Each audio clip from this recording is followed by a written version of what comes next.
Showtime in 60 seconds.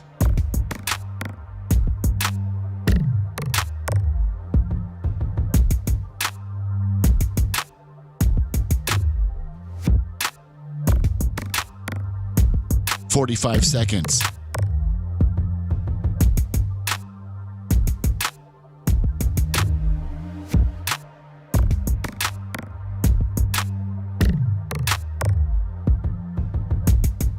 "30 seconds.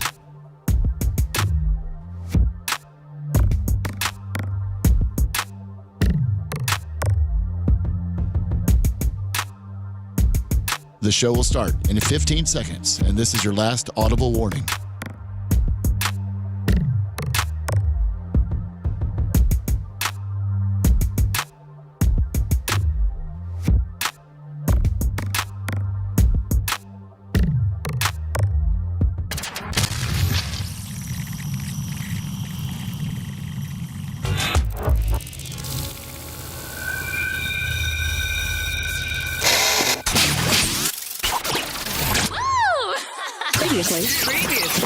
Previously on the Bubba the Love Sponge show. Longhorns closed, so we went back, Lummy, to the apartment and made a Presto pizza.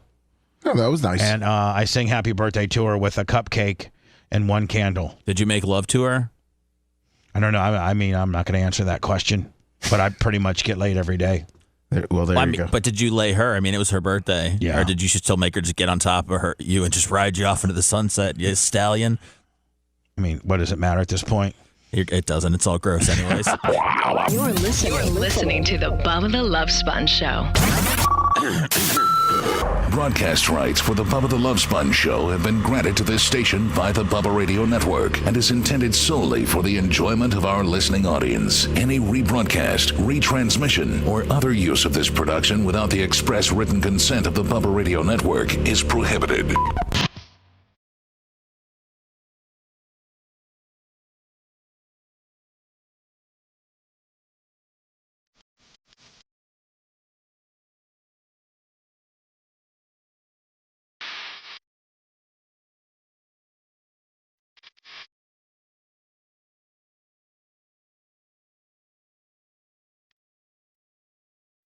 I hope we're on the air. I'm getting a little bit of a lockup.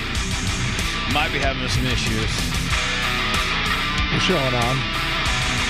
Doesn't even matter anymore. Yeah, this. By the way, welcome to the Bubba the Love Sponge show, and this hurricane will break you. I mean, it'll break the strongest man right down to zero. Like, imagine what it does to the weakest man. I'm broken in half, floating down the damn river. Yeah, I mean, you're right. I mean, sorry, no power. And although, I think all of our houses are intact, I don't think any of us had any catastrophic damage to our house. We didn't have very much damage to the studio. I will tell you this, Lummy. I'm not going to say, I'm not going to be arrogant and cocky to say that I don't think that our studio is unfloodable, but with the elevation of our studio being 16 feet above sea level, and we getting the studio got 14.5 inches of rain in less than a 24-hour period. Because I just went by the statistics of what the airport got or whatever. Yeah, so we were pretty close. So I think 12. I think the studio got 12 inches of rain. Jeez. And at one time the water was up to the door seal, like close 4 more inches. Good thing we flex sealed that bad boy off. We'll get into the flex. Let's not jump ahead because Jay's still trapped in his house, isn't he? I haven't heard from him. He's trapped outside. Yeah, he's still prying his way in. He's got wire cutters. Jay's burned up 3 garage door openers trying to get the garage doors open. Get the rug cutters. He's trying, man. He did send me a video of how his concoction worked beautifully, and he's very happy with the results. And very little repainting or anything like that's going to be required to restore it. Dan, did you go by the Flex Steel route at all? Well, I did a couple things. I jacked one can of Gorilla Flex Seal, which is, I don't know if it's Jobber or better, but it When was you say comparable. you jacked, does that mean you stole it? Well, there was a shopping cart that was kind of left unattended. And Well, that's nice. Man, Even doctors turn into looters, man. You're right, Seth. You're exactly right. The fact that I paid. I mean, here's the deal, man. We got doctors that are worth millions of dollars that are looting. Gorilla Flex Seals. I mean, times are tough. Yeah, it is tough. All right, so I looted a couple, garbage. Remember, I looted a couple sandbags. One had poop on it, so that was a mistake. But Lummy's Connection got me 50 brand new looking black sandbags delivered. Now, the next time we go through something like this, No Name Willie supposedly found these things that are like they're the size of a sandbag, but they're flat and real light. Okay, and they're full of this expandable, like oil dry / absorbent material, so that you just literally lay it against like you would a sandbag, but then it expands it as soon as water gets on it. Really? Yeah, Yeah, I've heard of those.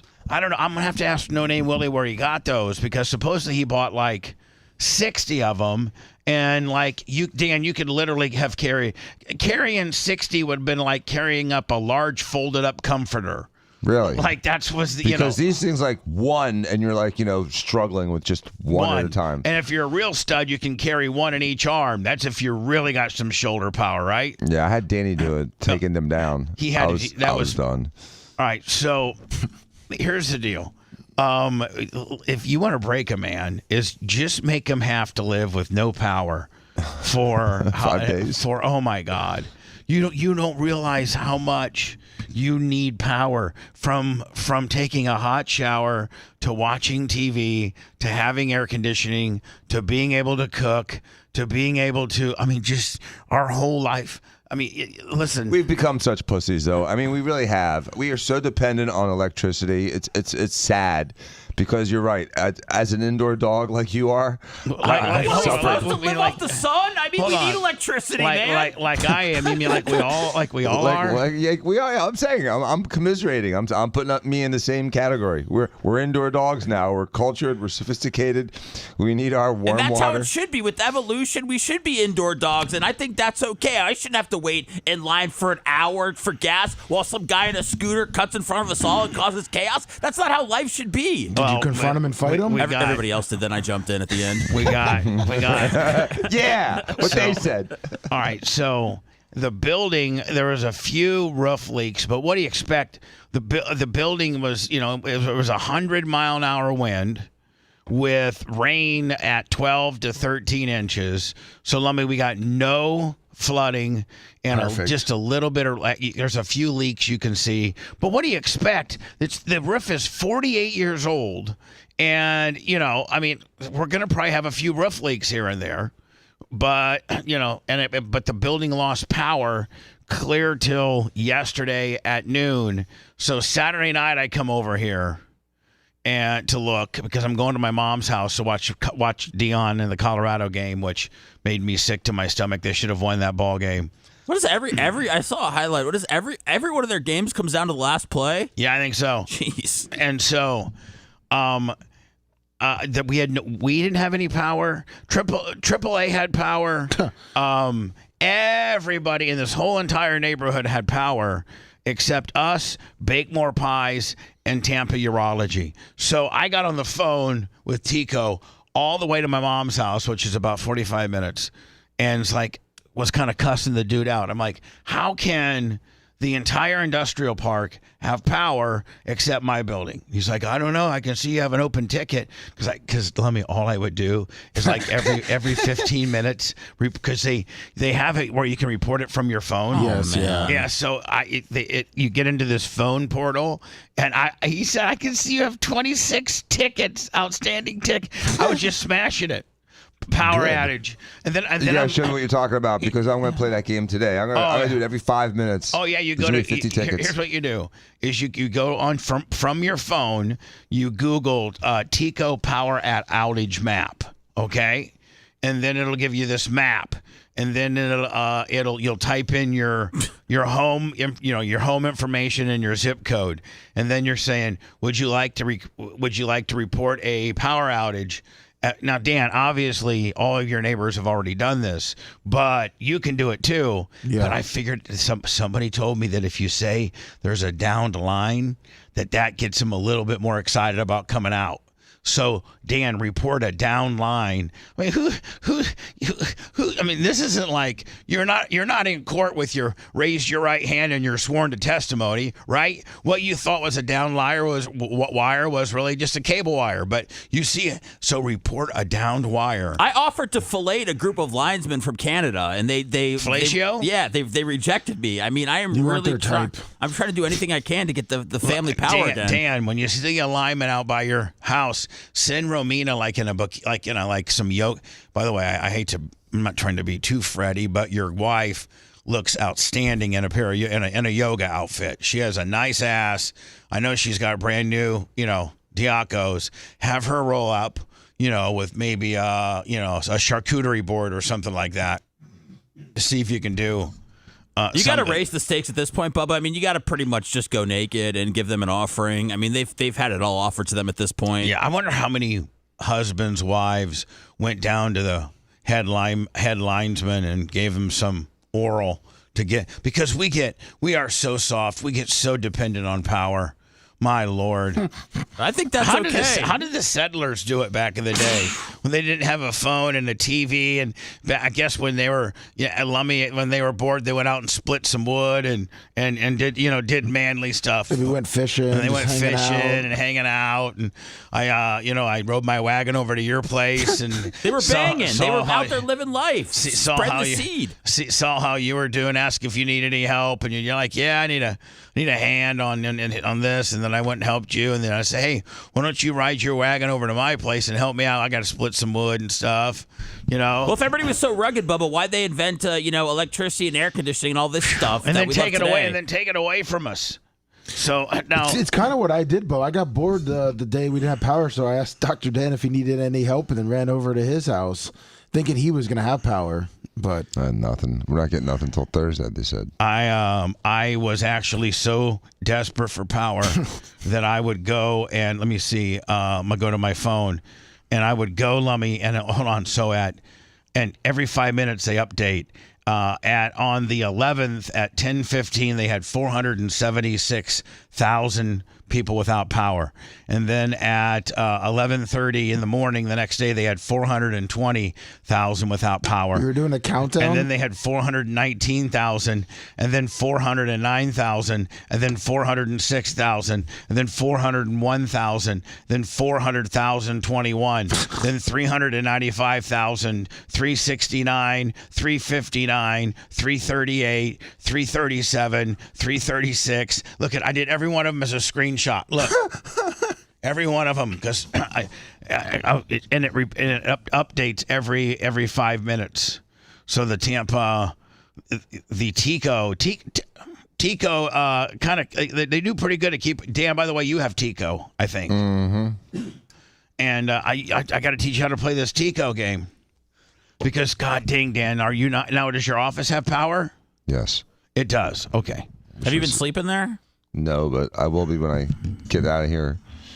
Because I couldn't sleep last night. I was sweating. Were you at home? Yeah. You checked out of La Quinta? Yeah, we had to. So, Dan, all these other first of all, Dan's frustration goes from he thinks he's staying at the Grand Hyatt, which is an evacuation like it's on the water, hold right? on, like if there would be something greater than A, that's what the Grand Hyatt would be. Yeah, V zone. It would be like A++. There is a place. It's called Velocity. It's where the A meets the water. Yeah, and it's right there. Strauss right. TV, $10. Thank you so much. We have missed 2 days. Lummy, I'll do 2 days. I don't know that we had Super Beats this week. I'll look, but if not, I'll do 2, which will make up for last week, and we can kayfabe it like it was last week. Of course. But they said that my reservation was confirmed all up until I roll up, and I roll up to literally like the Ghost Motel. Now, hold on. So Dan has reservations at the Grand Hyatt. Now, the Grand Hyatt is literally built on the ocean. Like, it's literally on this little peninsula that you have to drive on that's man-made, that is... From when they built the bridge. Yeah. Great hotel. When they built the Courtney Campbell Bridge back in the 40s or whatever, all the overburden and all the soil that they drudged, the various... That's where they made those little peninsulas from? Yeah. All those islands... out there on the other side, where Bahama Breeze is. Mm-hmm. All those. Whole Rocky Point. Yeah, all of that is man-made from when they drudged out the Courtney Campbell. They had to have a place to put it. I thought the settlers made that, Bubba. The who? The settlers? No, the settlers. There's an ancient Indian burial ground there. One shovel full at a time. Yeah. Jesus. Well, they had nothing going on. Sorry. I guess if you get a million of them out there, you can really make some way. What you painted the settlers is so rugged today. Now I'm feeling really insecure about myself. So Dan goes to the Grand Hyatt, which is. If they make zones A and B evacuate, the Grand Hyatt would be, there's just no way. There's no way. So I go, Dan, are you sure? I've checked it. He's like, I'm confirmed. So Dan, you and the Grizz, I like the Griswolds. There really was going up to Wally World, empty Wally World. So you got caravan, Escalade and the Cybertruck loaded up to the top. We waited until like 5:30, and then it starts drizzling. We roll up. All right. Because knowing that check-ins at 3. 4. So, 5:30, I'm not going to have any problems with early check-in. They do have in a parking garage where you can park a couple levels up. So right, so it could be elevated and still covered. I had the whole thing planned. It was perfect. You could bring your Cybertruck. It wasn't going to get drowned. And so you bring your Cybertruck and you bring your Escalade, right? Right. Both are loaded to the top with everything I own, the value. And you go there.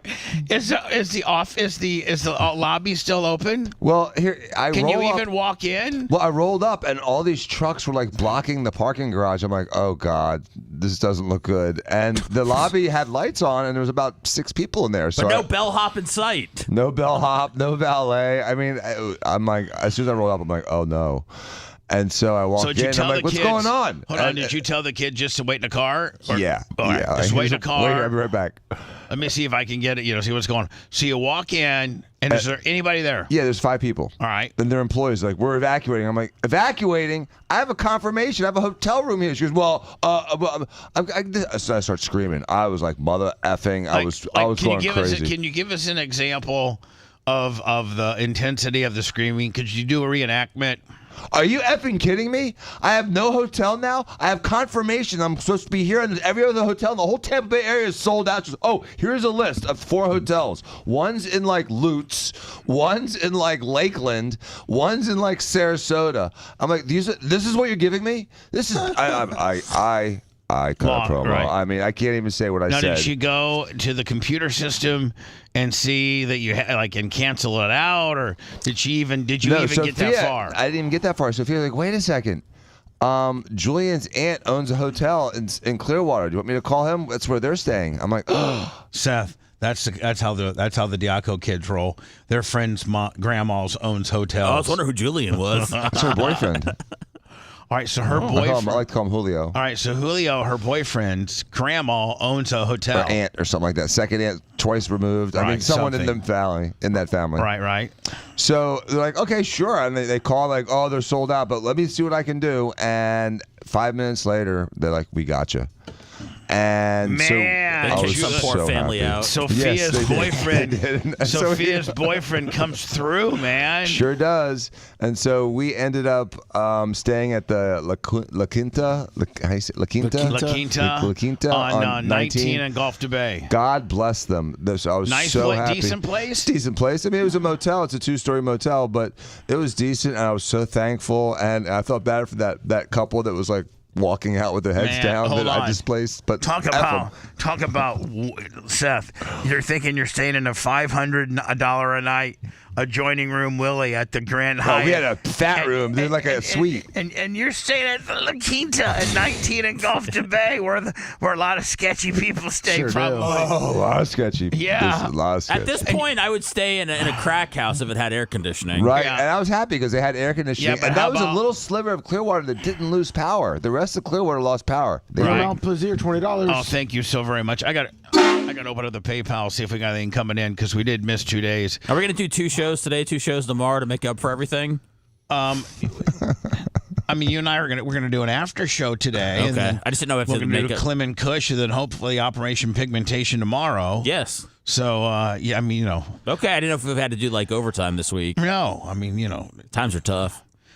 yeah, and it is, but it is payroll week this week. I'm trying to Yes. cobble together enough money for payroll because we did miss 2 days. So you stay at the La Quinta. Now, were you afraid of the Cybertruck deal? In what sense? Like And the blowing fact up?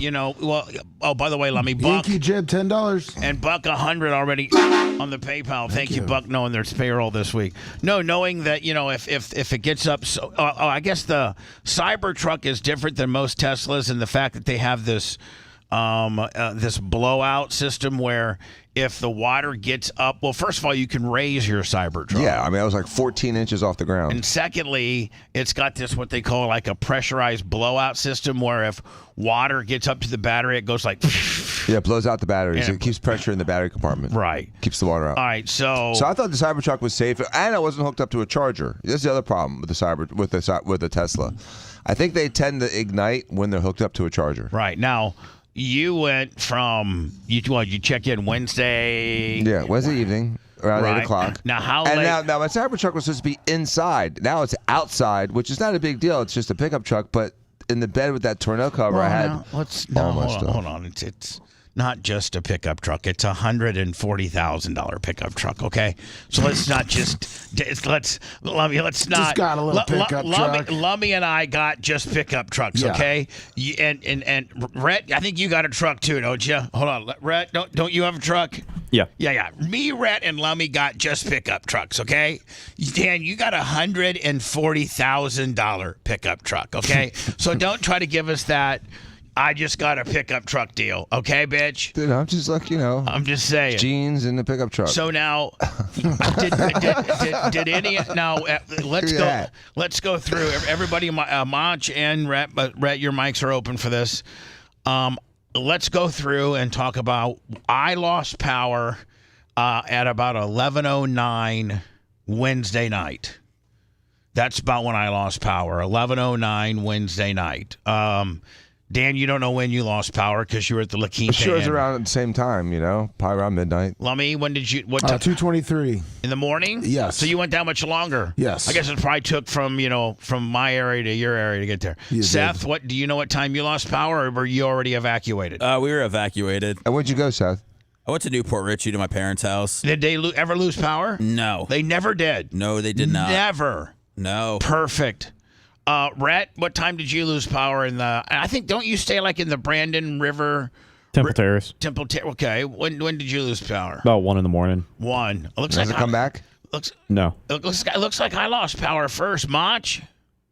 I think it was like 8:30. PM? Yes. Oh, Really? you're way ahead of me. Yeah, Where were Plant you? City got it bad. Now, who's all got? Okay, I got my power back. Lummy, you got your power I back? got my power back. You got your power back. Yes. Seth, is your apartment or your condo, wherever the hell you live in, do you have power back? Oh, no.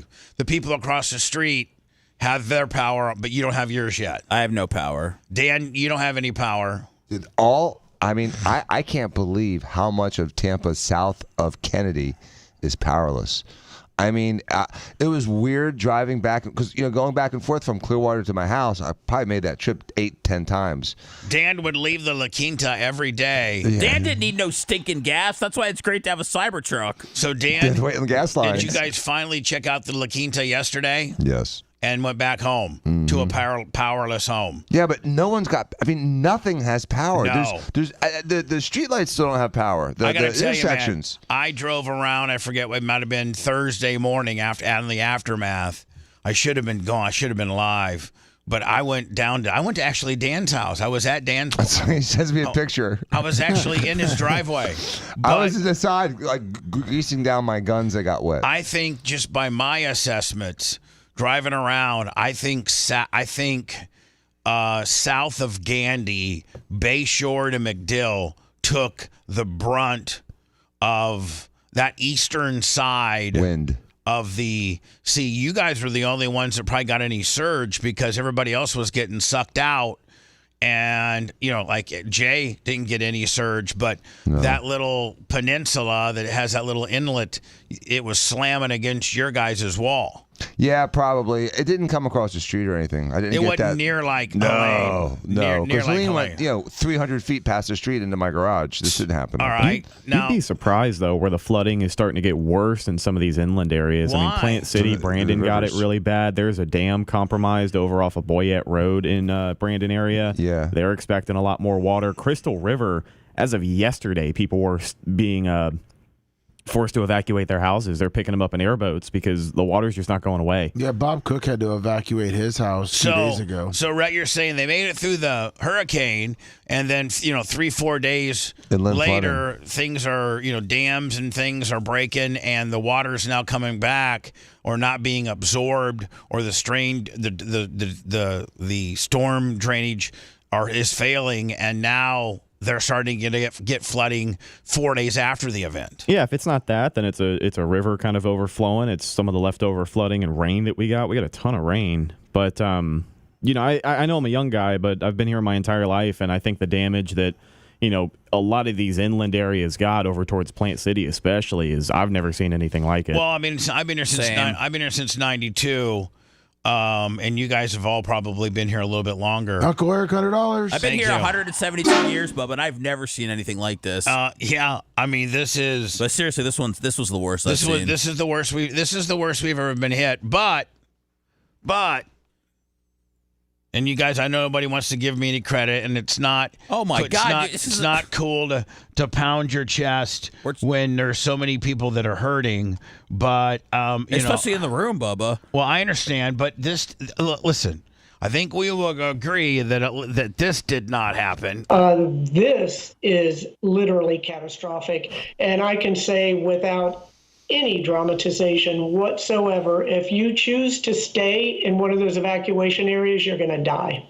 There are 14 deaths related with the storm. I don't know that they were those that drowned in the evacuation hour heated by, our great mayor. I understand. I don't think people in Zone A in Tampa died. Now, if you want to look at, hopefully they'll flash it up on the screen right now. I was looking at my, Bubba Windy. I think Bubba Windy's meteorologist accreditation was very, very much accelerated by my prediction. Remember, now this is at 8:30. I forget what day, Lummy. Monday, Tuesday. When almost all the spaghetti models and almost everybody had it hitting us or even north of us, and we were going to be on the south side of that hurricane, which was going to create more storm surge than even Helena did. And I am the only one. I don't think anybody else called. And let's just be honest, it hit. This is the statistics of what we know afterwards. It hit Manatee County. Yes, it did. And it went up. It rode up it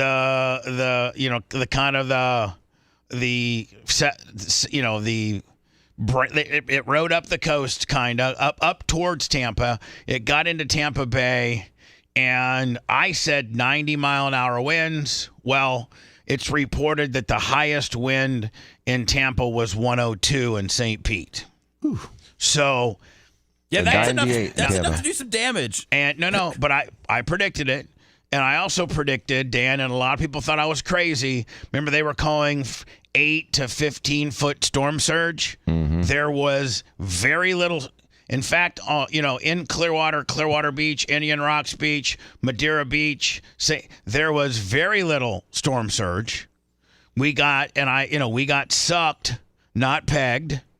And I said landfall, Manatee County. Let me. I have it right there. I have the document. I have it documented right here. I'm going to make a Bubba meteorologist prediction. Okay. Now let me. If you can see my screen. Yes. This is where this is where I said it was going to hit. This was when I put in all my information and used the GFS model, or might have been the NCMM model, whatever. This is where I said it was going to hit. This is where I think Monday or Tuesday I said it was going to hit, and indeed I think that's exactly where it hit. Yeah, pretty much. It was Tuesday morning.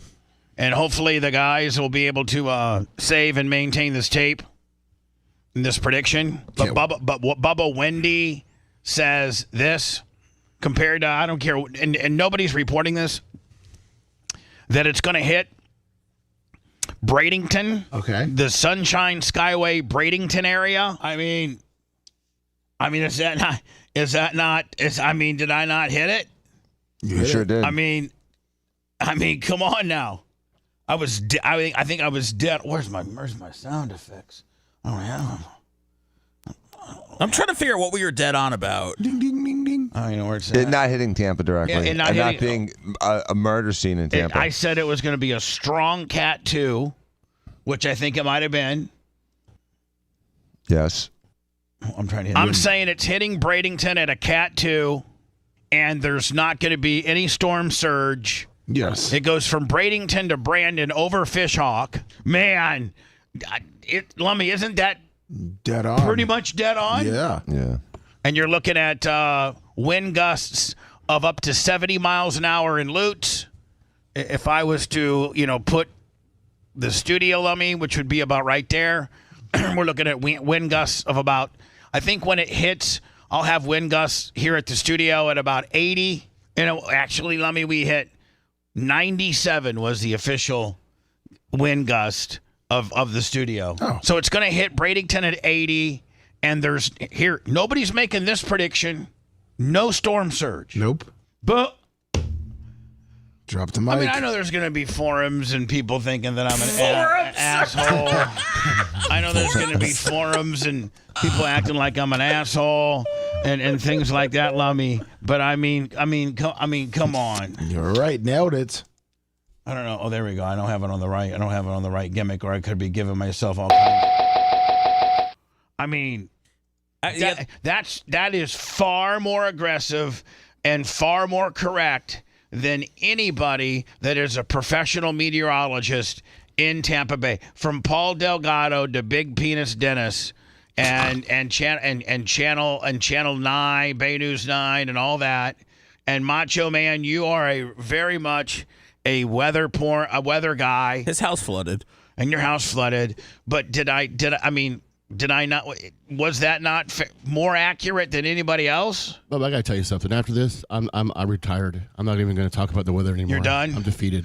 It's I defeated. got called a pussy when I was driving back from Largo. For what? What do you mean? This guy in a Camaro wanted. By the way, his Camaro sounded like a Honda Racer. It was a POS, but he wanted. We all was trying to save gas. He was trying to get me to race him. So I'm like, no, go away. Ask whatever. And he gives me the P symbol. I'm like, whatever, man. Are you serious right now?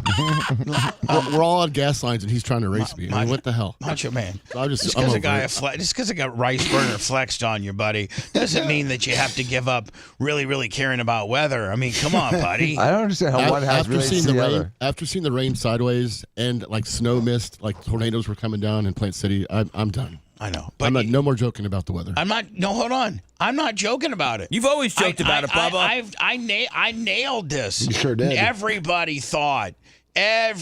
had the spaghetti models going from St. Petersburg to Palm Harbor. That's where they all had. Nobody said a Manatee County landfall, up the coast. Boom. No, I was off by 10 miles per hour on my wind, and more importantly, what was everybody freaked out about? Storm surge. Everybody was freaked out about storm surge because they thought that Now listen, people in Port Charlotte and people in Sarasota and people in, Siesta Key and things like that, they, I think, had very much a storm surge event. But not as much as Helene because it went so fast. Yeah, so I'm just saying, nobody wants to give me the credit. I'm giving you credit. But, it's hard to give you credit. It's a far cry from this.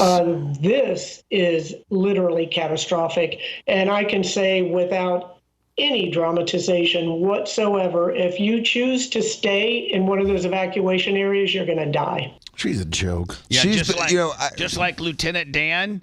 Just like Lieutenant Dan, you dumb bitch. You fell for it. This guy raised $100,000. You fell for it. You know what? You're getting too old. You old. How old is Jane Castor? She's got to be close to 70. She's got to be late 60s.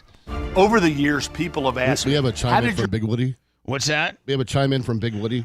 He said Bubba's prediction was exactly what the NHC's predicted track was. Yeah. And where'd you get your info from, Bubba? An app? No, I just used Windy. Windy, okay. And I used all 5 models. Yes. And I kind of did a hybrid between all 5 models, and where they were saying the wind was coming in from, and the direction of the wind, and all this kind of deal. And I kind of made a hybrid model myself. Jane Castor is 63. That's it. God, Damn. she looks horrible. She's not aging. Horrible. Who went through Hurricane Helene, that was 4 to 6 feet, and that was more devastation than I've seen in my life. So Milton is bringing the possibility of bringing twice as much storm surge here. Hold on, let me tell you. 12 to 15 feet.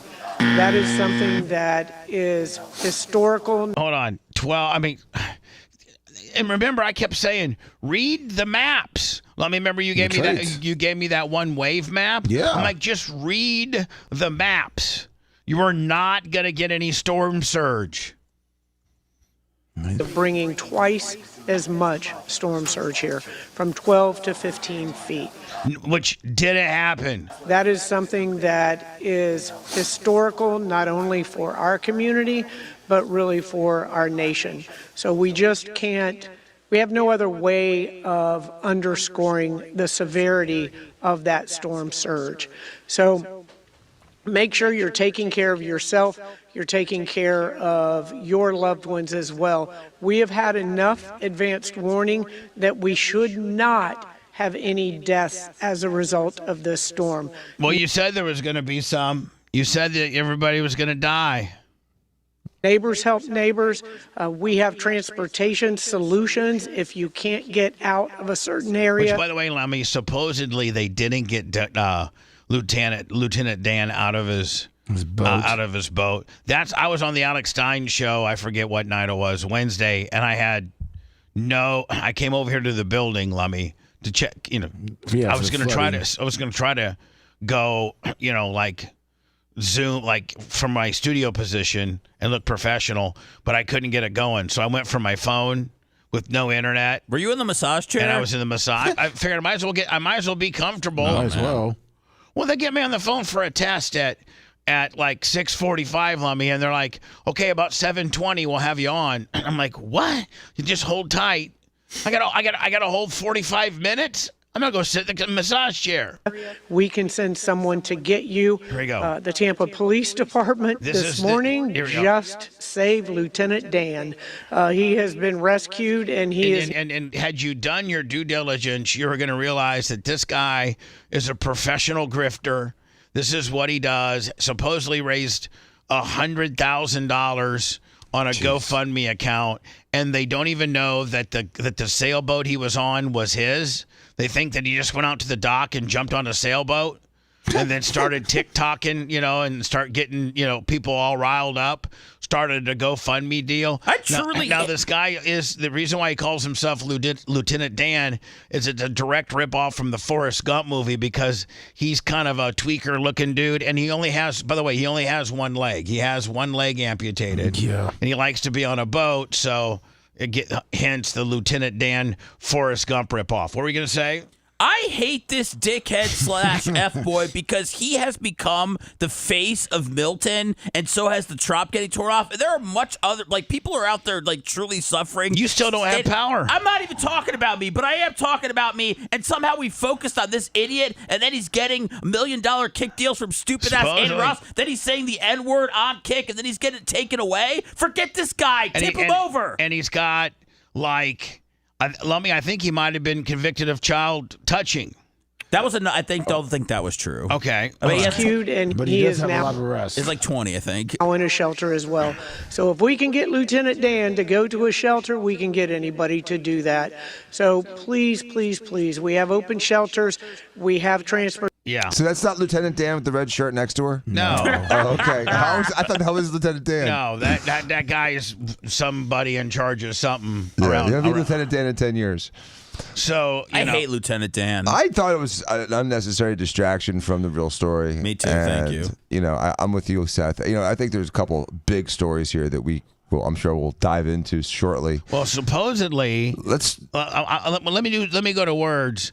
I'm going to wrap up the Lieutenant Dan deal, and then I'm going to talk about how Steve kind of blew in a call and Steve rescued the gas station.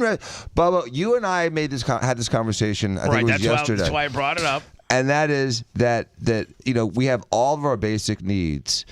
And we have, we want our electricity, we want our food, but it all starts with fuel. Because without fuel, you don't get the electricity fixed. Without fuel, you don't power the electricity. Without fuel, no one can get anything like roofs fixed. Drill, baby, drill. Everything is fuel. Hold on. Without fuel, the linemen can't put diesel in their trucks, and they can't fix the power to go to Seth's condo and fix it. Right, fuel is a rate limiting step. It is without the weak fuel. link. Let's say that you do have a generator. Well, let me. You're going to go through a lot of fuel. Yes, you are. It all starts with fuel, and I mean, my Lord. So supposedly, the fuel that we did get and it started trickulating in Saturday afternoon was because Steve Diaco blew a call in for a guy that blew a call in for a guy that blew a call in. Yep. And if it wasn't for Steve, we'd be shooting each other at the gas stations. All right, well, we're gonna. Yeah, I did. I'm like, Dan, are you for real? He's like, yep. Yep. Real story. Real story. Real story. Steve got all flipped out. I guess you called him and flipped him out. And then he's like, just chill out, Danny. I know a few people. I called him, and then he did a little of his own investigation, and that really flipped him out. And then he just flipped out on everybody. And guess what? We got it done. So, Lieutenant Dan, let me close out. I don't know if anybody's going to give me credit, but, I mean, even Seth, the most pessimistic person that hates me, but the whole time I predicted it. You did. There was no storm surge. None. Nope. And it hit Manatee County. You sure did. So I mean, Bubba Windy, bitch, about to get mines. I mean, and we're heavily disclaimed. We very much so. The views and weather prediction made by Bubba Windy are not necessarily those of our advertisers or this radio station. Yeah. So there you go. We'll do the Steve Diaco saves the gas day. With the Lieutenant Dan as a fraud, including bamboozling our mayor next. If you want 24/7 on-demand Bubba and the crew, go to BubbaArmyHQ.com. Right now. The Bubba the Love Sponge Show will be back after this.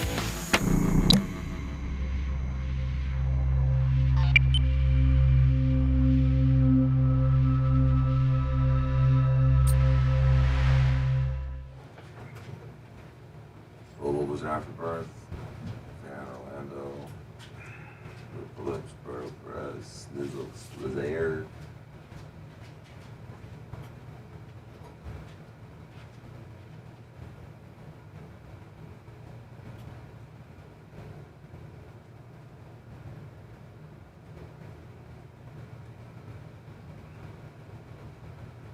Pedro, the cool guy.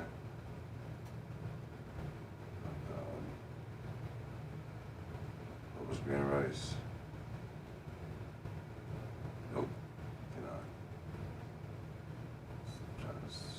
Stop. Water.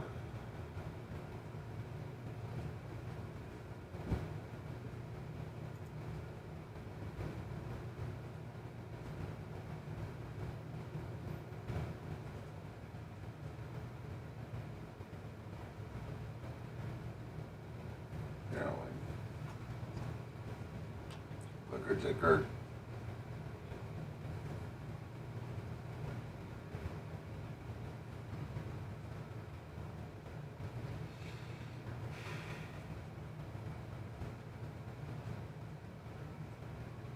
Big buck. Hours.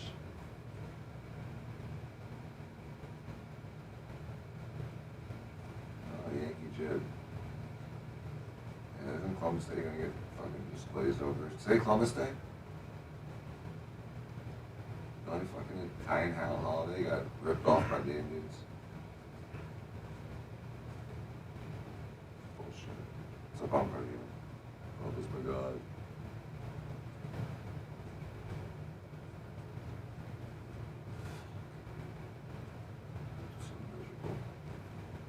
Hey, Bubba, I did 3 lives with Sammy. Maybe we could fuck around with it during the after show. Yeah, perfect. I saw a bunch of chatter. Oh, people loved it, man. She was great. That's what I mean. I saw that chatter.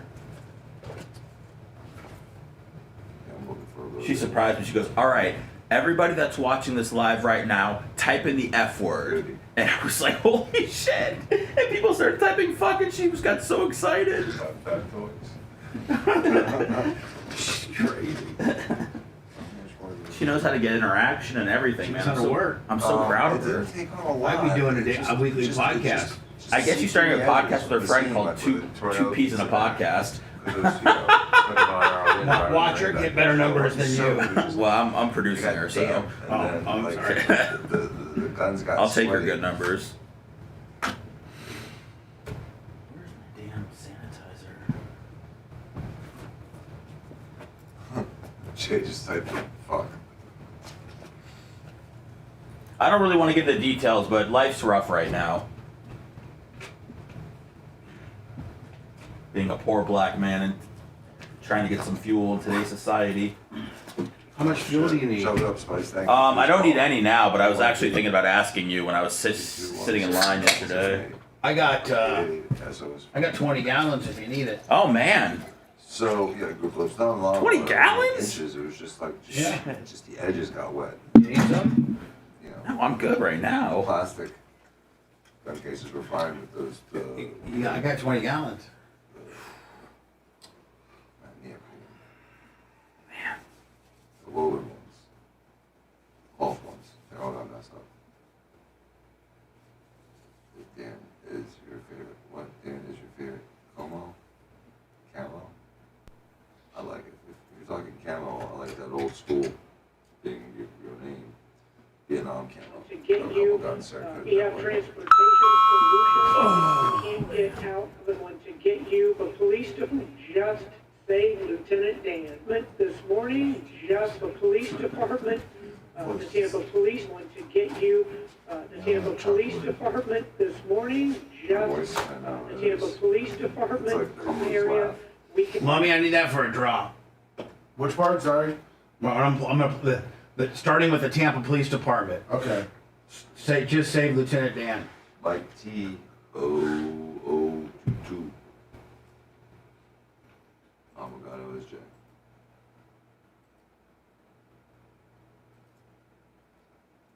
Inogado. Stevens. Like T.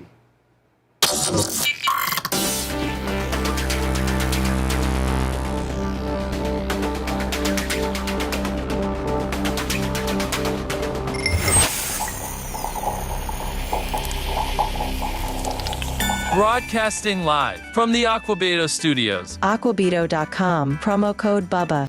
It's the Bubba the Love Sponge Show.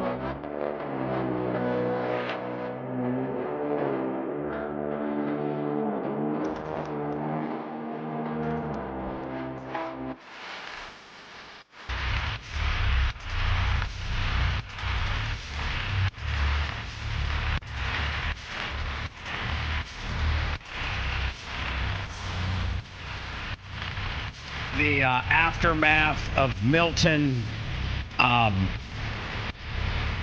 bad as it sucked, and as, by the way, the Bubba the Love Sponge show, Monday, October 14th, and as much as it sucked, we absolutely dodged. This is probably the most significant storm to have its, to be bead locked, so to speak, on Tampa. The last time we had a major storm directly hit Tampa was 1921. Prior to that, 1848. So this is about as direct of a hit that we've had in over 103 or 2 or however many years. And this still wasn't a direct hit. This was a hit that hit Tampa about 25 miles north, 25 to 30 more miles north. And I don't know if we're sitting here today. Dan, I don't know. Oh yeah, if it was 20 miles north, this place would have been. I don't know that you have a house left. No, I have a house left. Just everything would have been flooded. It is true. Dan's house was built in the turn of the century, and Dan's house is completely brick. Yeah, I mean it's brick from top to bottom. The roof is strapped to the foundation, and that survived the 21 storm. So yeah, so your house survived that. Yeah. Wow. So the direct hit. I called it that it was going to hit Manatee, and thank God it did. And we're now debunking. Like everybody was going crazy. I've played it several times. I'll play it again. The mayor said that we were going to die.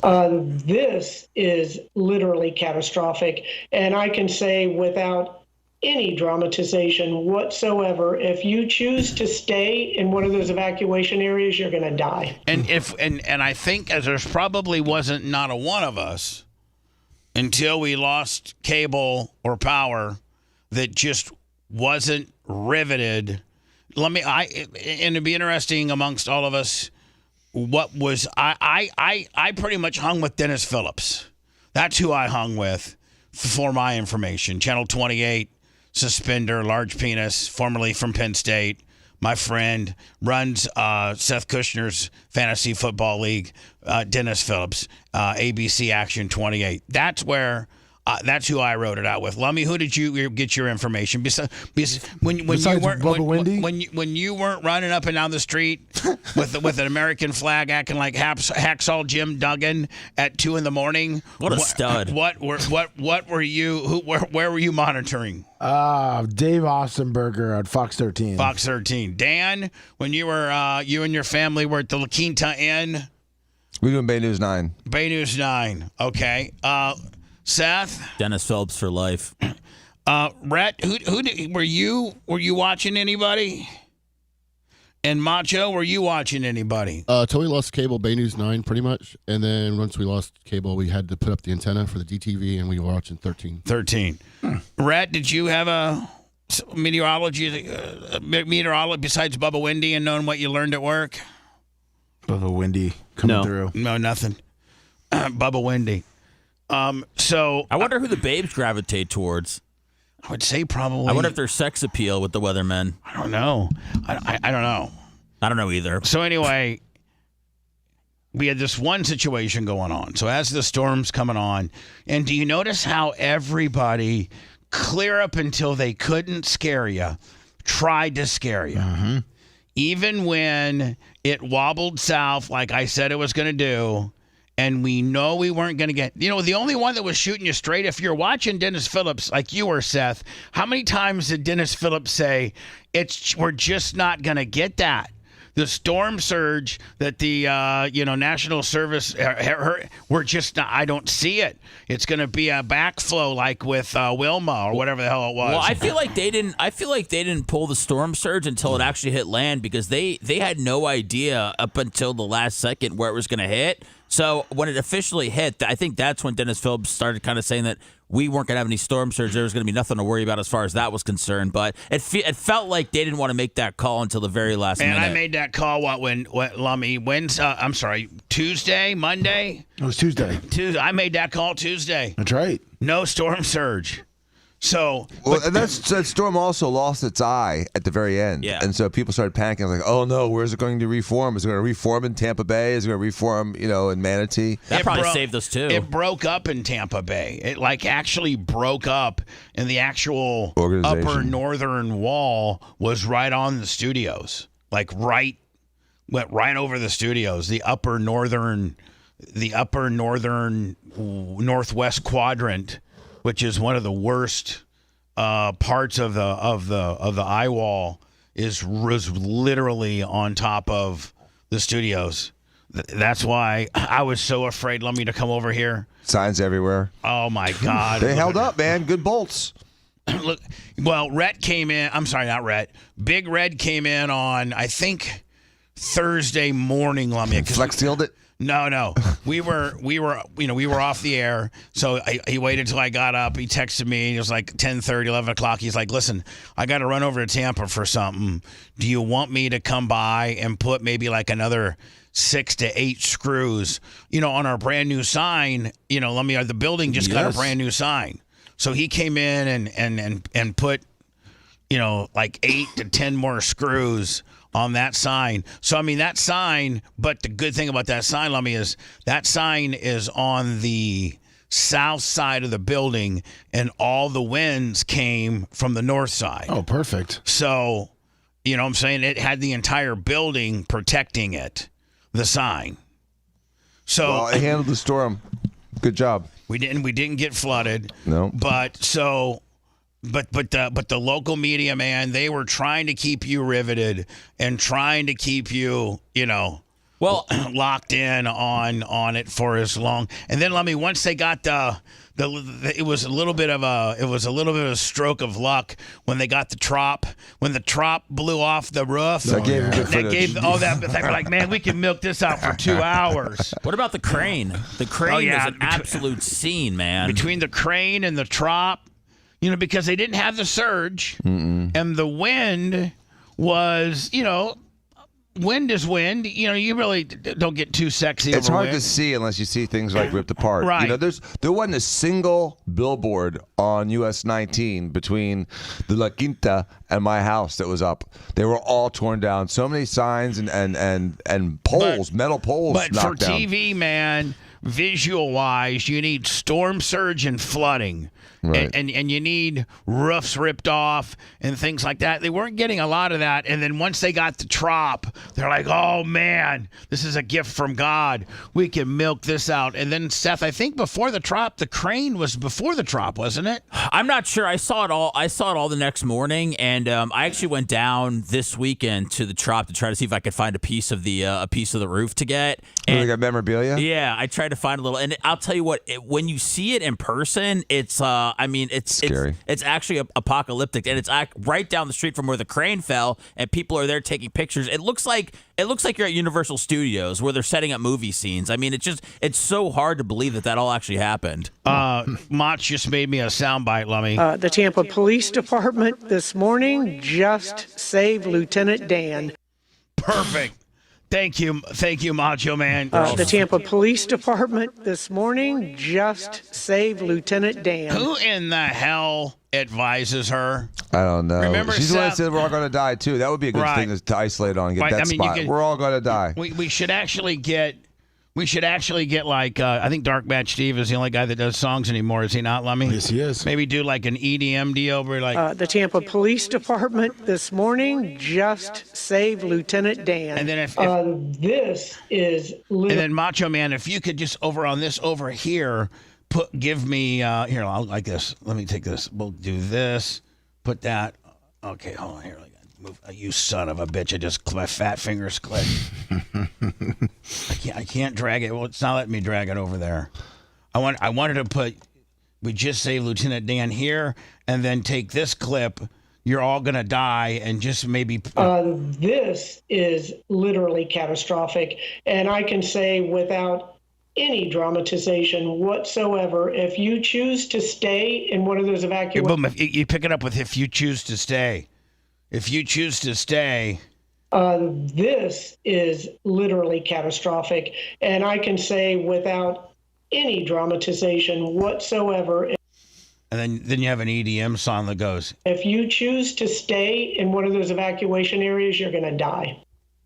The Tampa Police Department this morning just saved Lieutenant Dan. What an idiot. Can you get any more? I mean, can you get any dumber? Do you remember during COVID when somebody advised her, Seth, to have Friday night dance parties? Every day, wasn't it? At 5 o'clock? With iHeart, yeah. With iHeartRadio 93.3, and they were going to self-distance 6 foot out somewhere outside the... Yeah, everybody get outside and dance, and then she was going to do a dance party. She was bringing happiness to everybody. Right. Yeah. It lasted, I think, one day, Bubba. It was supposed to be an everyday thing. I think iHeart said, listen, come on now. I mean, we can play Taylor Swift and, somebody and get far more listeners. Here is the Lieutenant Dan story. Lieutenant Dan! I've got you on News Nation. We just wanted to... Are you okay? I'm fine. I'm getting wet. The one-legged sailboat-dwelling Florida man, affectionately nicknamed Lieutenant Dan, is okay after riding out the Hurricane Milton's wrath of Tampa Bay, which goes to show you, Lummy, if this is having ridden it out, that means after the fact, correct? Right, yes. Is he a dark match CM Punk? No, I think he's a dark. I think he's a modern day crackhead. Okay.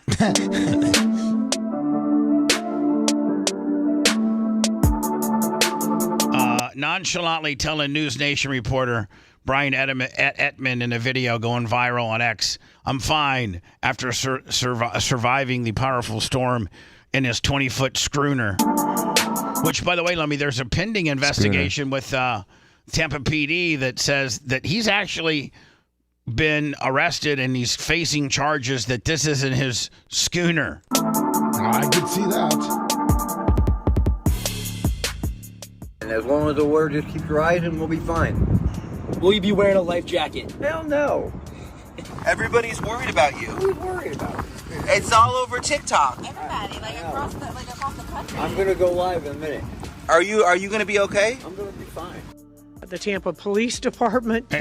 Before the storm, many online celebrated a claim made by Tampa's mayor, Jane Castor, who's an absolute idiot, that supposedly Lieutenant Dan agreed to be moved to a shelter by local police. This morning just saved Lieutenant Dan. He has been rescued. She has been a horrible leader. He is now in a shelter as well. But the risk taker was later spotted by reporters on his sailboat docked in Tampa Bay. Dan, the next storm, we just need to find a homeless man and tie him up to your dock out there, okay? And have, like that dog in North Tampa that was tied to the fence? No. Listen to me. I don't understand. I'm going to explain it to you. We're going to find, Dumb or Dumber, and we're going to shave their head and put, some fake tattoos all over their bodies, make them look real homeless, and we're going to tie it to your dock, and we're going to put them, on a little John boat, and then... we're going to make it go. Then we'll take pictures and go. And then we'll have Danny and Sophia, who are very proficient on TikTok, make it a thing. We're going to open up a GoFundMe account, make $100,000, give him $10,000, and you and I split 90. Yeah, then we're all going to jail. Oh, no, what are we going to jail for? If it gets too busy. Fraud. If we go, what do you mean fraud? Fake tattoos. Okay, then we'll get real ones. Look at this little headed bitch. Yeah, I mean, so when did they? So this everybody was all about Lieutenant Dan. Everybody was going down there. Everybody thought they were some content creator getting interviews with them. So then he starts to take off. Then it starts to come out about that he had a rap sheet. Then he got offered was it $1 million deal from Kick? Lummy, did you send me the his rap sheet? Yeah, one of them should have. Which one was it here? The bottom on New York Post. This one right here? Yeah. Okay.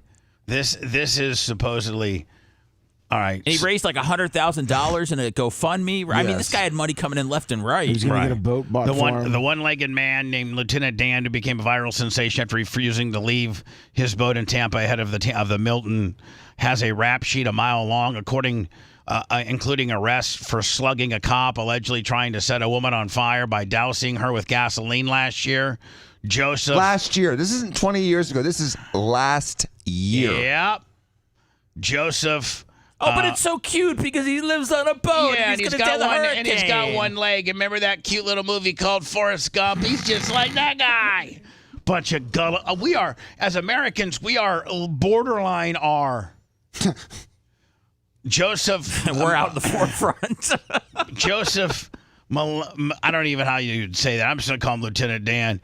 Age 54. Malinowski. So nicknamed for his resemblance to the unflappable double amputee shrimping boat first mate that Gary Sinise and Forrest Gump racked up dozens of arrests in North Carolina and Florida dating back to 2006. It appears he's not even from the Tampa area. His most recent busts were out of South Florida. Lieutenant Dan was featured on the Weather Channel, CNN, and on a live stream with a TikToker, Tampa Terrence, whoever this guy is, who's got 500,000 followers. Tampa Terrence, was it Canyon? We need to get a hold of Tampa Terrace Canyon. Yeah. Canyon, 23, later set up a GoFundMe page to raise money for Lieutenant Dan to buy a larger vessel. See how stupid TikTok people are? Exactly. Which, as of this writing, had raised over $40,000, calling him the kindest soul who's always ready to lend a helping hand. The page remains active as of Thursday afternoon. When you need to set a bitch on fire, Lieutenant Dan is the kind of soul that you want to strike that match. Just look at his rap sheet. This is just some of his arrests. And they go by order of few that he was in. A couple times. Was he in blackface in one of them? Wow. Many of the charges are traffic offenses or arrests for failure to appear, but he also has been busted from everything from drug possession to attempt to breaking and entering an aggravated battery with a deadly weapon. Now, Dan, those are pretty serious charges, aren't they? Well, the battery with a deadly weapon, assaulting a police officer. I thought there was a potential, lewd and lascivious type deal here too. And throwing gasoline on someone and trying to set them on fire is pretty evil. Or even his open criminal case out of Tampa over whether the 22-foot Catalina sailboat in which he rode the storm out even belongs to him. So he might have been just squatting on a good person sailboat. In May of 21, Lieutenant Dan was arrested for allegedly refusing a manager's request to leave the Borges Down Under bar in Lake Worth after causing a disturbance by screaming and smashing glasses. As a responding Palm Beach County police sheriff's deputy was attempting to handcuff him, he became aggressive and punched him in the nose. This is me if I didn't go to college. What do you mean? This is where I would have ended up, just like this guy. The deputy punched him in the back to subdue the rowdy skipper, who received a laceration on his face from a broken glass on the floor. He was charged with battery against Leo and pled not guilty, but served a year in jail and convicted by a jury. A more recent disturbing incident came last February. This is just, 6 months ago? When a woman reported that she had gotten into an argument with him and who had been sitting on a concrete bench in the Lake Worth area around 20 feet away. During the argument, Sergeant Dan allegedly approached the woman and poured gasoline on the bench directly next to her where she was sitting and set it on fire. The argument continued to escalate, and the woman, who was smoking a cigarette at the time, and then Lieutenant Dan splashed her with gas in an attempt to light her on fire. So she's smoking a cigarette, and Lieutenant Dan just rolls around with a bucket of gas. He's the kindest, gentlest soul. Sure. He was arrested for aggravated battery with a deadly weapon, but the case was dropped a month later for reasons that could not be explained and or not immediately determined. His credentials as a responsible sailor are shaky at best. Do we really think in life the cream of the crop, really, really, really solid, upstanding citizens are living on a boat with one leg that are potentially trying to stream? Do we think that somehow some really, really, really good person ended up there just down on their luck? No, this shows you how pathetic people are, when it comes to the TikTok, that whole world. I mean, it really is. And I know the mayor of Tampa just said in a press release that Lieutenant Dan went to a shelter. He didn't. I'm standing right here. Where does Jane Castor? Where does she get her information? The Tampa Police Department this morning just saved Lieutenant Dan. She wanted her little viral moment. She did. Can I give you some criticisms? Me? Yeah, not about you. I'm just about Castor. Yeah, of course. One of the most. I might be running against her for mayor. Yeah, well, I don't think she can serve a third term. She's not a dictator, but she might term out. She terms out. That I think might she be can good come for back after a gap, but right now she terms out. Yeah. One of the most pathetic things is the lack of response after Helene with all the garbage and all the debris. And so what I saw also over the last week is a lot of melted debris piles from Helene that just kind of bled into the street and into the neighbors and everything else. And so they absolutely made things worse for themselves by neglecting to take care of all the debris that that we pay our city taxes for them to do. They're supposed to take out debris. They stopped doing trash last week, so that was a big trash service in over a week. We couldn't get trash. We couldn't get trash before the storm. Pinellas County handled their whoever, from Ken Welch to whoever the county commissioners are to whoever is in charge of the dump. They handled Ron DeSantis had to cut the locks off the dump, but that's why they didn't handle it. But the Pinellas, you saw less trash piles in Pinellas County, and it got hit harder with Helene than you did in Hillsborough County. There are more trash piles still left over in Tampa from Helene in Hillsborough, Tampa, than in Pinellas. I agree. And I've been in both counties a lot over the last week. Right. And it's a direct leadership or lack of by Jane Castor. I mean, she wants to do... Every one of these front-end loaders, Dan, and every one of these dump trucks, they have lights.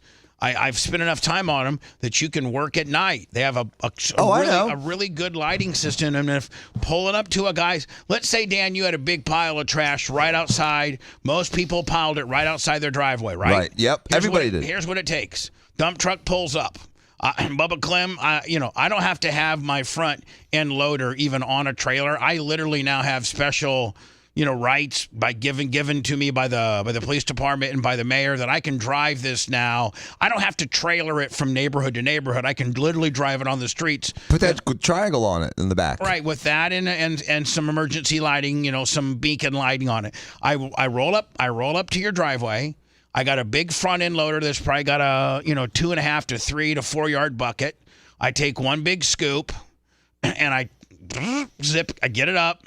I put it in the back of the dump truck, and then from that point, I start back blading all the little loose ends into another little pile, and probably between 1 and 3 scoops is all it's going to take to clear yours. I hit my horn, bam, bam, and then we go to the next one. Right. And the guy drives down, the dump truck driver goes down, and I, at that point, take my front end loader, and maybe I put it and I tamp down all the stuff in the back of his dump truck, just to kind of squish it down real good. I scoop up that guy's stuff.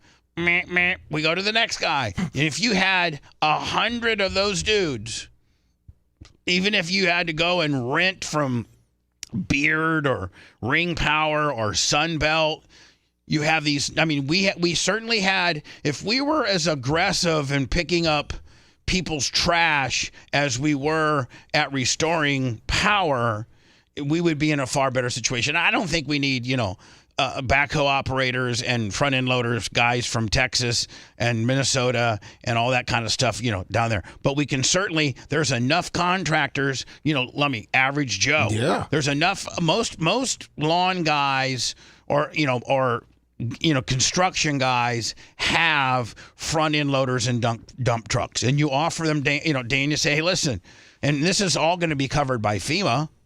And don't start me on that one. Well, I'm gonna get you. I'm gonna get you started on that one because that's gonna graduate into the Steve story. But let me set it up. So you got a front end loader and you got a dump truck. That's all you need. Which there's a lot of guys that have those, right? Mm-hmm. You go down to the city, you register, you become a deputized. They recognize you as a person that's going to get paid for every load that you take to the dump, right? Mm-hmm. So, you go, once you got a whole triaxle dump truck full of this stuff, then you take it to the dump. They give you credentials, and then they give you a receipt. They weigh, whether they pay you by load or they pay you by weight.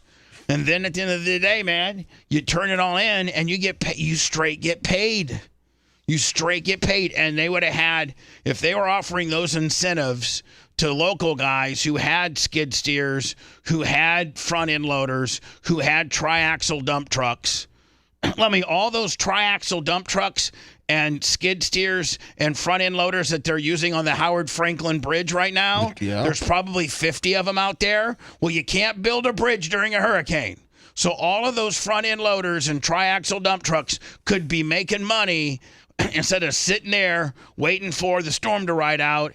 And not only that, but they have to wait for the soil to dry too. Mm-hmm. They just can't the day after the hurricane start, because what they do is they pump out water, and then they fill in material, then they tamp it and smash it down, and they fill it in again and smash it down. Every one of those front end loaders and every one of those triaxle dump trucks could have been working had the mayor of mismanagement, Jane Castor, cut a deal.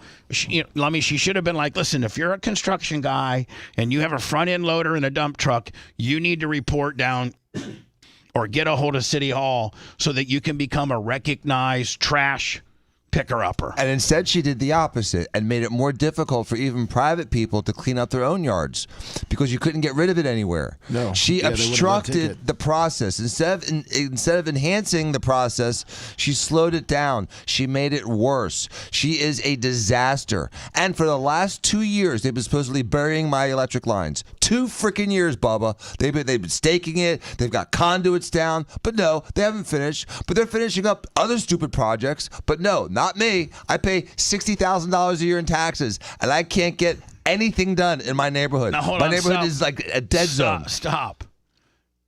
The average guy listening right now, person in this room, the guy next to me, Seth Kushner. I'm fired up. Can you imagine paying $60,000? Well, at my highest, my taxes at where I lived were 30, but they'd be 55 now. They probably are 55 now. You're paying $60,000 of taxes. You don't have power. They have not trash everywhere. They have not cleaned up any of the debris. The streets are unpassable. So I still have streets unpassable, Bubba. They carved out a path for you to drive on. There's 2 feet of BS on each side of the street. Not in Seminole Heights. I'm sure it's perfect there, but where I am, it's like the Old West. It's ridiculous. And I got to go to work, so I'm not too far late. But Dan does have an interesting story as to how stuff. This is how stuff works. Lummy. And, Dan's brother, Steven, is very well connected. Would you not say that out of all 3 of you, he's the most well connected? Absolutely, man. That guy's got connections. He's like a spider web, man. Right. Like, even it's though everywhere. Even though he's not a practicing lawyer anymore, all the inroads that he made, he was never the litigator. Nope. He was always the networker. Yeah. With Adams and Diaco, when they had the huge firm, offices, 6, 7 different cities, I don't think Steve tried a case. he was the networker. He was the guy that would get in and become friends with the president of Progressive and become friends. Well, I think at one time he was on the Crosstown Authority. He was the networker of the firm. See, here's when he was chairman of the Crosstown Authority. Yeah, when a law firm is, you got to have the litigator, and that was Jay. Mm-hmm. Jay was Rob. Rob was really good. Rob. You got to have the two bulldog litigators, and they had them. And then you gotta have a guy to kind of run. I wouldn't say run the backside, but kind of be in charge of all the paralegals and that was Brian. Brian kind of was that guy, was he not? Yes, and then Stephen just ran everything and was the network guy. The network. He got everything done. He's the one that got the deals. Mm-hmm. He's the one that could cut a deal. Like we're supposed to go to trial. Oh, he negotiated a lot of those pretrial stuff too. Yeah. Exactly. Let me go to words, and I don't know if he wants us talking about it or not. I think we can. He said, "I give you permission to talk about it. It's the truth. It's what I'm saying. If you want to hear it, it's factual. And this is like I heard on TikTok BS. This is I am involved in the middle of the story. This is a real story. This should be international news. Will you find me the excerpt of Lieutenant Dan where he's mad that his supposedly kick deal got? I know there's audio of that where he throws a fit because supposedly Kick offered him $1 million to do 20 hours worth of shows a month on Kick and a new sailboat, and he's mad as hell about it.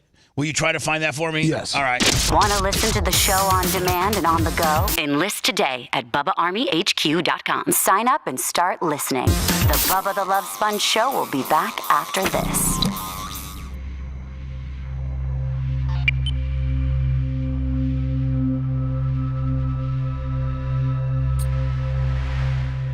Yeah, because they pulled his deal. How did he pull his deal in lieu of, or they pulled his deal after he said the N-word?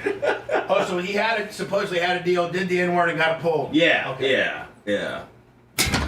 This fucking guy.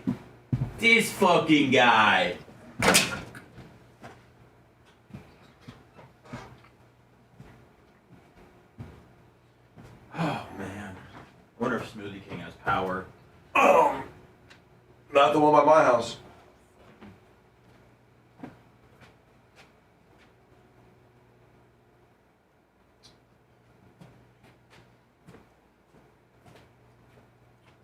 Cold fucking shower. So. Search 311, 65 bucks.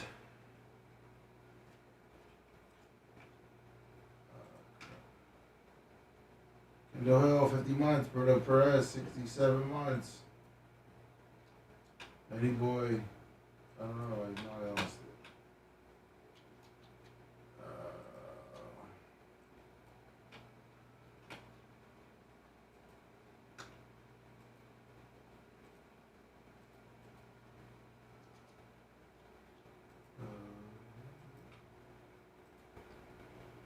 I'm gonna play this clip. Oh, damn.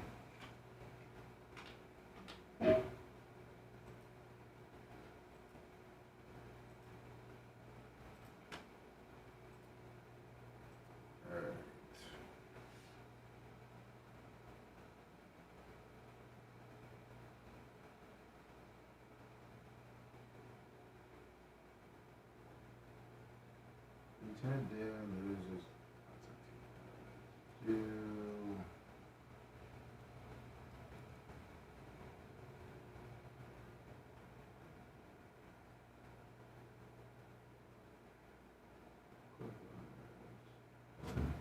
No, it was Dan.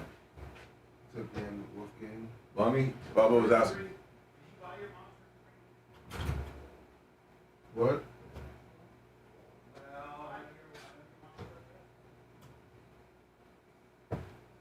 Guys, if you want to know what's happening on the outside right now, Bubba's shaking Dan down for a monster.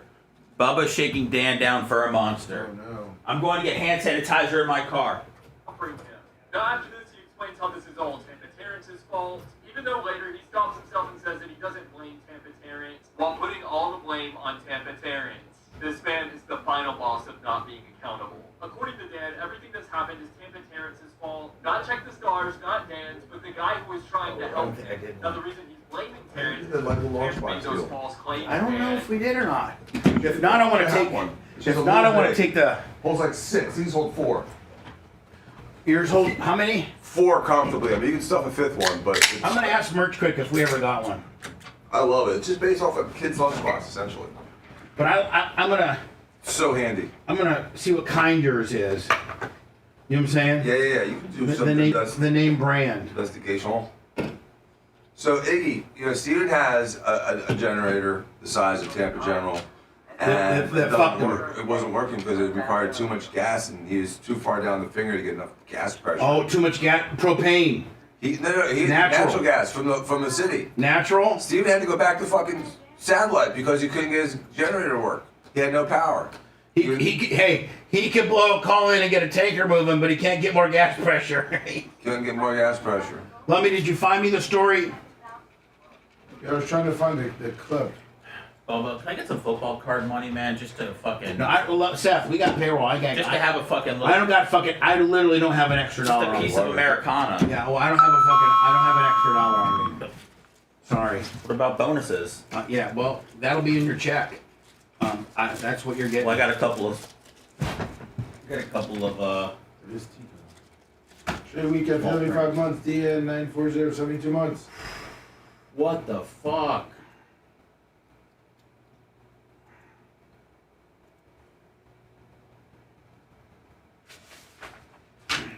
Oh my god.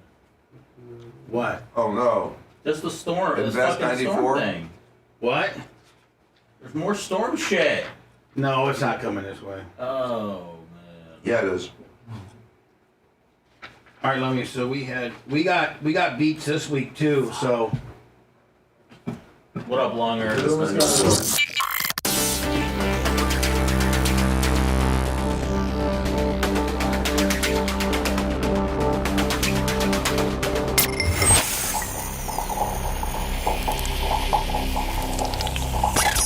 Broadcasting live from the Aquabito studios. Aquabito.com, promo code Bubba. It's the Bubba the Love Sponge show.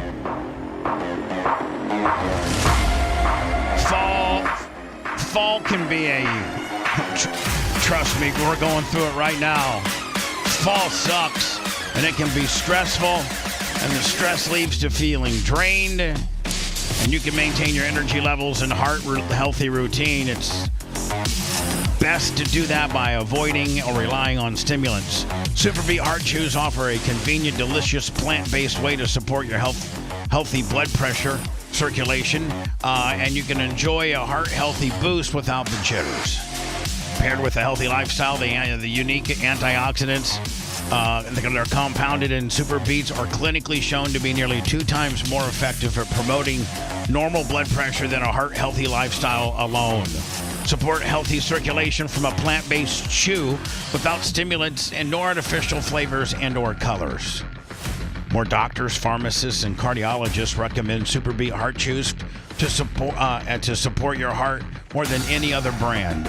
Double your potential with Superbeat Heart Chews and get a free 30-day supply of Superbeat Heart Chews on all bundles. And that includes 15% off your first order by going to superbeats.com. Promo code Bubba. That's getsuperbeats.com. Promo code Bubba. GET Super BEETS. Getsuperbeats.com. Promo code Bubba. Promo code Bubba. Thank you, Lummy. Phew. A little rusty there. I sent you the news storm, and I sent you Lieutenant Dan. I guess the story or his live stream. All right, so is this the story right here on, let me see here. Let me take this. All right, so this guy, this just goes to show you. My next story, by the way, is going to be the Hawk 2 bitch, because, this is a cracked out version of the Hawk 2 bitch. We become so enamored as Americans over just the stupidest of stuff, and we become just absolute stupid group marks for these people.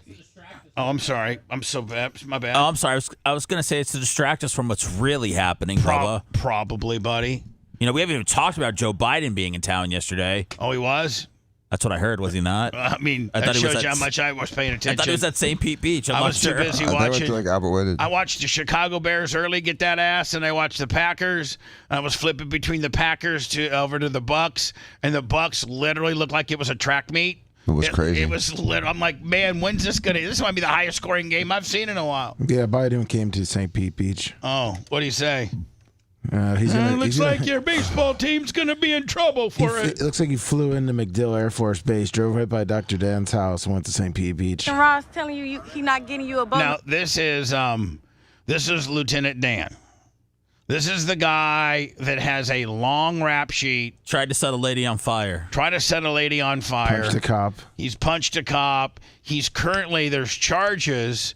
First of all, Dan, if this is my boat and he's squatting on my boat, me, you, Rob Kahn, and Jimmy Clevis, and Fabrizi. He's got one leg. How many guys do you need, You Bubba? know what? I'll tell you.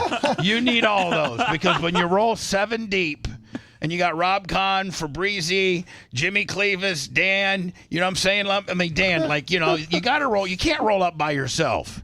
You got to roll up with your posse, right? Well, yeah. Because, And then Fabrizi and Jimmy know a lot about the maritime laws, and Rob Kahn is the baddest human being that I know. Fabrizi has probably killed people before at sea. What's Dan going to stitch his nub up when you guys get too physical with him? Dan's going to be, me and Dan are going to be at the forefront cutting promos. Then we'll step it back when it starts to escalate. And then we'll clean up the mess afterwards. Right. Feel about Aiden Ross telling you he not getting you a boat no more. He came to me. I never went to him. He offered it. So Aiden Ross, is what, the owner or president of Kick? He's the guy that gets on Kick, yeah. Right. He's huge. To me, I never asked for it. So then he turned around and he started saying about my history. Well, you should have did that before you made the offer. You know, if you're worried about your image. And Now, is this guy legitimately down like at Harbor Bay? Or like He's across from Tampa General behind General. him. That's Tampa General behind him. So he's right by the convention center. Okay. And now is it a big, are all these content creators and all these people now coming out to see him? Yes. Because he's got all, he had obviously had the mayor talking about him, and he's just become a viral sensation in itself, and so people go out on their stupid ass channel and start asking him questions because he's now somewhat like a hawk. He's a white trash hawk too. Yeah. Is that what this Pretty has much. become? Well, the news legitimately started covering him in his story, so that's what really propelled him to the next level. It wasn't just like it was. I mean, the TikTok thing was huge, but then it was the mainstream media picked up on this. They're like, we got to get on this Lieutenant Dan thing, and they were making Lieutenant Dan the face of Milton until it actually hit. The Tampa Police Department this morning just saved Lieutenant Dan. I mean, when you got the mayor. Nobody can do a Google. I mean, good Lord. Working for you. You should have done your due diligence and looked me up before you made me an offer. I mean, hold on. This toothless, methed out crackhead even said the He only speaks the guy that's making sense is Lieutenant Dan. I know. Saying I'm a bad guy, and before you, as the mayor of Tampa, talk about me. The Tampa Police Department this morning just saved Lieutenant Dan. And before you're the president or owner of Kick and offer me a deal, you might want to do your background check. And guess who's saying that? Lieutenant Dan. $100,000 sign-on bonus, $50,000 a month with a $100,000 boat. Hey, Lummy, you might want to get a hold of this Kick dude and say, listen, we'd be open to that kind of deal. Yeah, no kidding. We're far more legitimate than this dude. I'll let you go because I don't care about that. But I'm going to tell you He this. took the money away too? Huh? He took the $100K? Took that, as far as I know, everything. Oh, wow. You know, and that's the thing. I mean, I didn't ask you for it. Somebody You love obviously, him. He likes ketchup on his eggs. Well, obviously, that's Waffle House all day. Somebody took him and brought him, Probably to talk to him. I agreed to do what you asked me to do. You asked me to be on Kick 100 hours a month. I agreed. I said, no problem. I'll do it. I'm down for that. We agreed, and then all of a sudden, the next thing I see her and see on the internet is how you're disgusted with my history and that deal is done. So what about your history that disgusts him so bad? Because we all got a history. Nobody closet clean. I went to prison. I did jail time. But I have to tell you point blank, God to my soul, I'm innocent of all the charges. Oh my God! Of course he's innocent. Of course. As he's on a boat that potentially, as he's squatting on, your neighbor's boat, Dan. Law enforcement officer. He said I punched him in the nose. I never even saw the cop. He beat the hell out of me from behind. And then I went to prison for a year and a day on a battery on a Leo charge. And I never even saw him. But the thing is this is where karma. Hey, now when you go to prison for a year and a day, I don't necessarily. Now listen, I don't have a lot of credence in the judicial system. I can see where a feller could be railroaded. But I mean, I'm thinking that if they're going to there was testimony for the police officer, there were probably eyewitnesses, and he were probably given a fair trial. And if you spend a year and a day in prison, I don't know that you're necessarily as innocent as you think that you are. And God are real, because the bartender who started it all, the manager, and the arresting officer were all the witnesses. While I went to prison for 5.5 months, this 44-year-old bartender had a massive heart attack in his sleep and died. Oh, my God. The cop... You're bad. You stupid ass TikTok bitch. It's not your bad. You didn't cause her to have a heart attack. Who was a street cop that used to wear the sheriff thing across his chest and have the gun and the boots and the military. He's now behind a desk at the substation in Lake Worth. So that when you walk in, he's like, "How can I help you?" Tell me that ain't a demotion. Right. And on top of that, he looks like he's got cancer. Oh my God. And that ain't my fault. I didn't do nothing to you. Right. You know what? Karma bit you on the ass. Right, you got right, on the right, stand right. and said I punched you in the nose when you know damn well I didn't do it. Never even This saw guy's you. tough to That's deal with. crazy. This makes me feel better about Mr. Joe makes me a lot feel of the old. stuff we do. You just call me Jay. Jay. So do you like that they call you Lieutenant Dan? I don't care. I mean, I gotta rephrase that. Let me reword that. Me and Seth need to go down here and grease this guy. Be like, you know what? You're a scumbag, and you're exactly what's wrong with social media, where they can make some skin-headed, cigarette-smoking, one-legged criminal like yourself a superstar. How much of that, TikTok money are you really getting? Hopefully not hopefully, you know what? Be a real man and donate it to Seth. He lost everything. And Seth, didn't you lose everything? I lost it all, Bubba. Exactly. He's got 46,000 from the GoFundMe. We could bring Sammy down there crying, make her hair all ratty like she's been through hell. We did a couple live streams from the Instagram account while we were during the hurricane. Can we play those on the after show? Yeah. Oh, Today? yeah. All right. I was trying to show that we lost I don't. everything. I do because it's what got me blown up the way I am. Yeah. But I'm not Dan. I'm not Lieutenant Dan. I'm not a lieutenant. I've never been in the military. Never claimed to be. And I don't want people to think that I don't want them to associate me being in the military because of this. Yeah. They think I'm a vet and things like that. And I'm not a vet. I never claimed to be. Are you happy about your GoFund hitting Hold on. Your girlfriend what? 30-something thousand though? I'm free. What hell of me? Yeah, it's GoFundMe. We got Oh, she 46,000. said GoFund. Yeah. I think she said. You supposed to be living your best life in Dubai. Or you are? Who's this bitch? Trying to be. I mean, if she's ethnic, that's fine. But if she's like some white girl, No, she's ethnic. No, she's ethnic. None of it's fine. It is not I fine. sent you his daughter Is this just the also. beginning? There you go. I know That's that's what you right. need to see. What? Yeah. The daughter is what Lieutenant Dan's daughter. shuts it down. You are? I can't wait to see this one. all right, let me. You're worried about your image. And Very you gotta excited. work on- So let me. You I guys. sent it, to you. Now, okay, you sent it to me. Yes. This is Lieutenant Dan's daughter. Yes. All right. And now That's what they're saying. is she the one that shut it down? Well, she's not. I mean, she kind of explains why Lieutenant Dan was he. doing just fine without all that money. All right, here we go. Lieutenant Okay. Oh This is God. Lieutenant Dan's Daughter, yes. daughter. Yes. Okay. On brand. Pretty much. Yes. On brand. Yes. Where's Daddy? Lieutenant Dan was doing just fine without all that money. Y'all TikTok fucking famous people. It's like she might be making some sense. All that y'all blowing him up, and he gonna be dead before he can even fucking enjoy that boat and stuff. Because look at him. After She has already cussed 2 times, and I've had to dump. She's classy.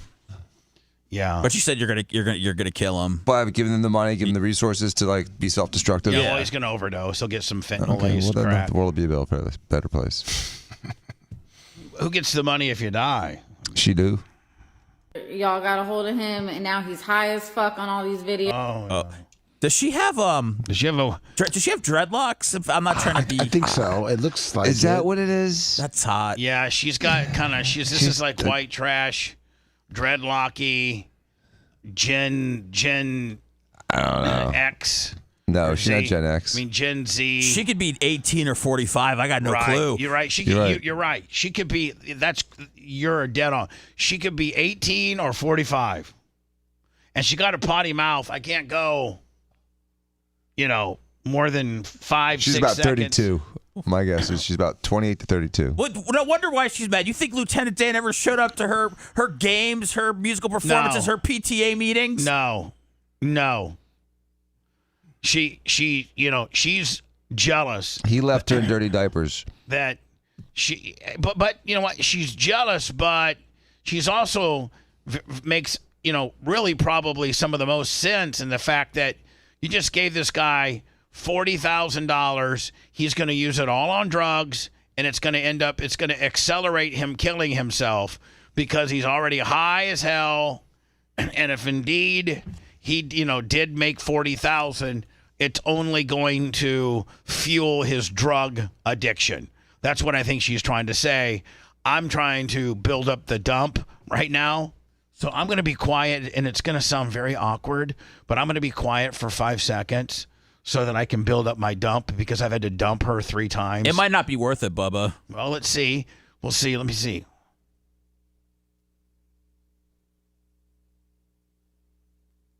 All right, there we go. We're at 27 seconds, Lemmy, so we got a couple more F-bombs in us. This is Lieutenant Dan's daughter. Is it just weed? Is it just weed? Yes, I'm his fucking daughter. Jesus. God, she's evil. I think she likes weed. Yeah. I mean, she just looks evil to me. She just looks like the antithesis of me. She's the opposite. If you have Spectra, I am one end of that spectrum, and she's on the other end of that spectrum. But do you think she's hiding some big jugs underneath that sweatshirt? Because I do. She's hiding some hairy armpits. Lummy, you know what I'm going to do? That looks like a mustache. You know what I'm going to do, Lummy, is during the hot mic. Listen to it. I'm gonna play. What about after show, Bubba?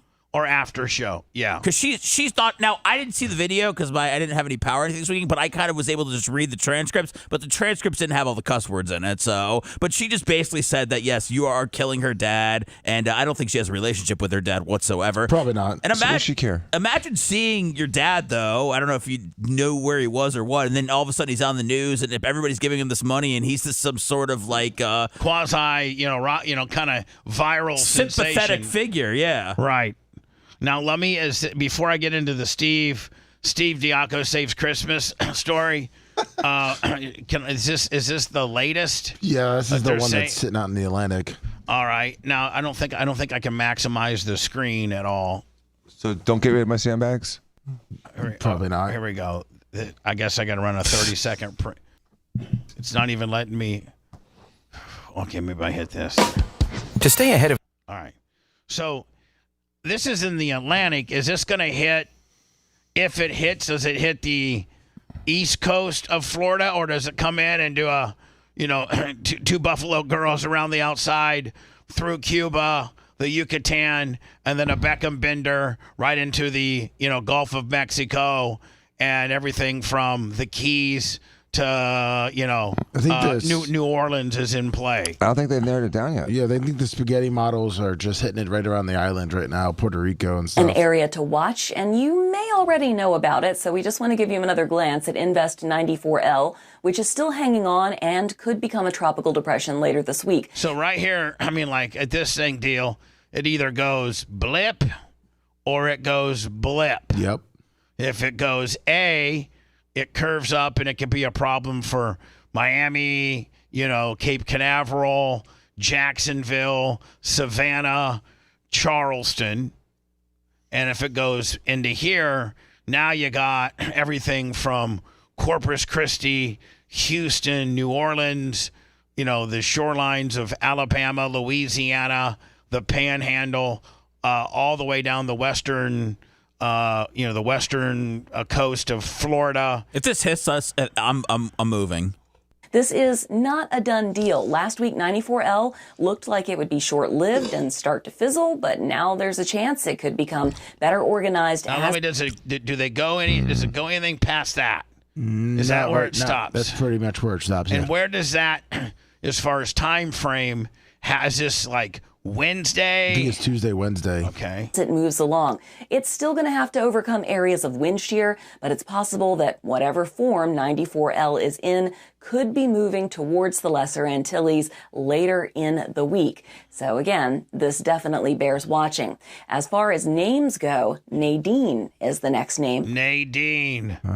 I hope I'm not talking about that bitch. On the list. So we'll find out tomorrow or Wednesday. Lovely.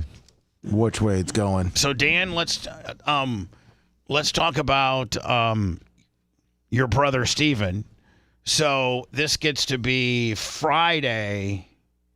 Yeah, Friday, and you're freaking out because you can't get any gas. I think this comes from you freaking out on Steve. You call Steve freaking out. Now, why do you need gas? Because you got an electric car and you're living in a hotel in Clearwater. So, like, most people need gas because they're running generators, and that's probably the majority. And then the other gas shortage freak out issues were people that were the linemen. I saw a lineman from California yesterday. Really? Yeah, wow. They had California plates on, and I've been seeing here at the studio, the majority of the linemen around the studio were from Texas and Indiana. I saw a lot of Indiana linemen. Hoosiers. I heard these guys make like $1,200 a day. Mm-hmm. $1,200 a day. Maybe I don't even know if Alexa's even hooked up. Good morning, Alexa. Yeah, we don't got her hooked up. Or maybe we do. Good morning, Alexa. No. We've had to completely reboot the studio. We'll be working out some of the kinks later. But I'm trying to figure out, Lemmy, maybe you can bing what during a FEMA natural disaster, when you're a lineman that comes in from a different state, like how much do you make? It looks like 13 to 14,000 a week is what. Hold on, how much? 13 to 14,000 a week. Dan, you might want to stop putting in boobs and start learning how to wire stuff up. 13,000 a week. That's what it said. It's not unheard of. It's saying. Hold on, that's 52,000 a month. Yeah. Whew. Man, and they're going to be in here. What are they saying? Well, I think they're saying that they're going to have the majority of everybody is going to probably have power by the end of the week. Right. Tampa last. Yeah. Which is weird. Yeah. So that means they would have been here a week, right? Mm-hmm. 13K large. Seth's going to show up with work boots and some leather gloves and a hard hat and an emergency vest and say, hey, where do I need to go? I have shown up at some down power lines with a hammer. Hammer. Seth, we could get you. Seth, you know what? We could look at some of these linemen and see what they got, and see, and get you a hard hat, get you a high res viz, get you a pair of work gloves, get you some jeans with like a work belt and some work shoes. Yeah, and I could just roll up in there and be like, hey guys, I'm just you can just PayPal me. I haven't filled out any official paperwork, and I'm going to go work on those power lines down there. Foreman told me that down there 2 blocks are some down power lines. And I'm going to do a solo job on that one, fellas. I'm going down to assess right now. Just PayPal me at the end of the day with the $1,200, even if it's 1,000, guys, on the low end. I'm fine. Now, did you guys know this? I don't know if you guys knew this or not. But you can go to, I forget where it is. You can, and Seth, I guarantee you didn't know this, but you can go to FEMA. I don't know if it's FEMA or where. Merch Crick can send me I want to share this with everybody. Because I think a lot of the Bubba Army who don't know about it will end up, giving it back to us, giving us a little bit of it if I find it for you. Is it the 1,200? Yeah, if you get $750, if you were just part of. If your zip code was part of anything to do with this hurricane, which All of us got that. You get $750, period. And then if you lost power for more than 24 hours, you get $1,200. And you just type in your information, and they know all the zip codes that were without power for more than a day. You get almost $2,000. It's disasterassistance.gov. Did you know, Seth? Did you know this? I'm texting Phoebe right now. Right. So Seth. I filled it out yesterday. Yeah, I filled it out yesterday too. And they send you a check or put it right in your account. Oh, she said they're not. Phoebe sent me a text. So they're not doing the $750 for Milton yet, but she already applied. All right, so there you go. So let's assume you I think got she's rocked. Let's assume you got rocked, and you're still waiting on your check. I mean, it's been 5 days without food, water, shelter. Well, listen, here's the deal, Dan. I don't know, but I'm just saying, like a lot of we lost everything in our fridge and all that kind of stuff. So you get $750 plus $1,200. I mean, like just go. All you got to do is go to what? Let me disaster. Let me go back. Did I just show up to a government building maybe and just ask for it in person? No, disasterassistance.gov. Yeah, disasterassistance.gov. For all you Bubba Army out there that are listening to us in the Tampa Bay, and that got affected by either Helena or got affected by, Milton. If you lost power for more than a day, or you were even if you didn't lose power, but you were in these, and your zip code showed up as a zip code that was got touched by Helena and Milton, you could get $750 plus $750 plus $1,200 plus $1,200. Yep. And I think everybody, and that would be everybody in Pinellas County, wouldn't it? Well, even people over here. It should be, yeah. Right? Now, I think that you can't bamboozle them on the you lost power if you didn't, because I think they got that.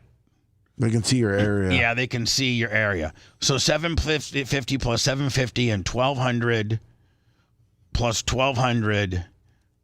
That's $3,900. That's almost $4,000. Seth, I mean, you'll pee your pants if you got $4K. Is this like those PPE loan things? There's no loan. Is Alex Stein going to do a documentary on me about how I was running a scam? There's no FEMA scam. Dan will tell you it's not a loan. No, it's a gift. If they give it to you, from Uncle Joe? that means if they've given it to you, that means they've done the due diligence to know that you were indeed in the zone and that you lost power. And if you get the check, you're good. They're not going to come back and say, "Oh, Seth, you filled out this and that." Nope. I think, right, Lummy? That's what it's looking like. Yeah. It looks like the cable companies are giving people back $10. Oh wow! How much? Like Iggy said, $8.23 for 4 days of no service. $8.23. Yeah, just add to that pile of money. So Friday, Dan's flipped. What do you need gas for, Dan? I don't need gas, Bubba. I'm going back and forth watching no gas anywhere. So again, the benefit of staying in Clearwater. If you could just back it down a notch, quit being be a little bit more of a communicator and less of a shouter, please. Okay. Okay, go ahead. The benefit of staying in Clearwater and commuting to South Tampa. I love Calm Dan. Go ahead, Calm Dan. Is that I got to see a lot. I got to see Pinellas County. I got to see Clearwater. Got to see a lot of different parts of Tampa. One of the most striking things was the first couple days, the amount of no power, the amount of area of South Tampa, of North St. Pete, of Clearwater, of like that whole Pinellas Park area that doesn't have power is amazing. It's just so dark. So I'm watching these. Interestingly, as the intersections start coming to life, all of the gas stations have power. It seems like all the gas stations have power. No one else has power but gas stations. But they're all wrapped. All the pumps are wrapped, and it's irritating me. And Steven's getting it from other people. Well, Jeff, the generator Jeff, noticed this and talked to Steven about it as well. And then Steven did a little investigation. And so here's what we found. Our buddy that we've known for years pretty much runs the port in Tampa. And we got word that FEMA was not allowing the tanker trucks to drive through this one part of Adamo Drive that had some water in it. Now, an F-150 could clear it easily, but because of this water, they froze all of the tanker trucks from leaving the port. So what you found out was through a good friend of the family who had a lot of runs the port. Runs the port, was that there was this little bit of water on Adamo Drive, which you got to go by Adamo Drive to get to the port, and the FEMA as the government on the government level was not allowing filled fuel tankers to go down Adamo Drive to go and because you have to, once you leave the port, you got it. I think you're on Adamo, or you have to go through Adamo to get wherever you're going to go. And because they felt that the water was too high, whereas a normal F-150 truck had already been through it and had been fine, basically FEMA shut the port down. Right. They were not letting, there was over a mile of backed up fuel tankers not allowed to leave the port. So Steve found out, and we called our friend who has an ear to the governor, and he was irate, overrode it, and put Chad Chronister there, and Chad Chronister had to police escort the trailers through the FEMA roadblock. So federally, FEMA says no. Right. Steven calls up his boy, who's got a really good connection to the gov. Yeah, his cell phone. The gov calls up the sheriff and says, I'm giving you an executive order for, to go ahead and head down to the port and tell them to take and escort these tankers through this little bit of water, and I'm overriding FEMA, and we're going to start rolling semis out and fueling gas stations. Yes. We're not. I'm overriding the little bit of river water on Adamo is too dangerous,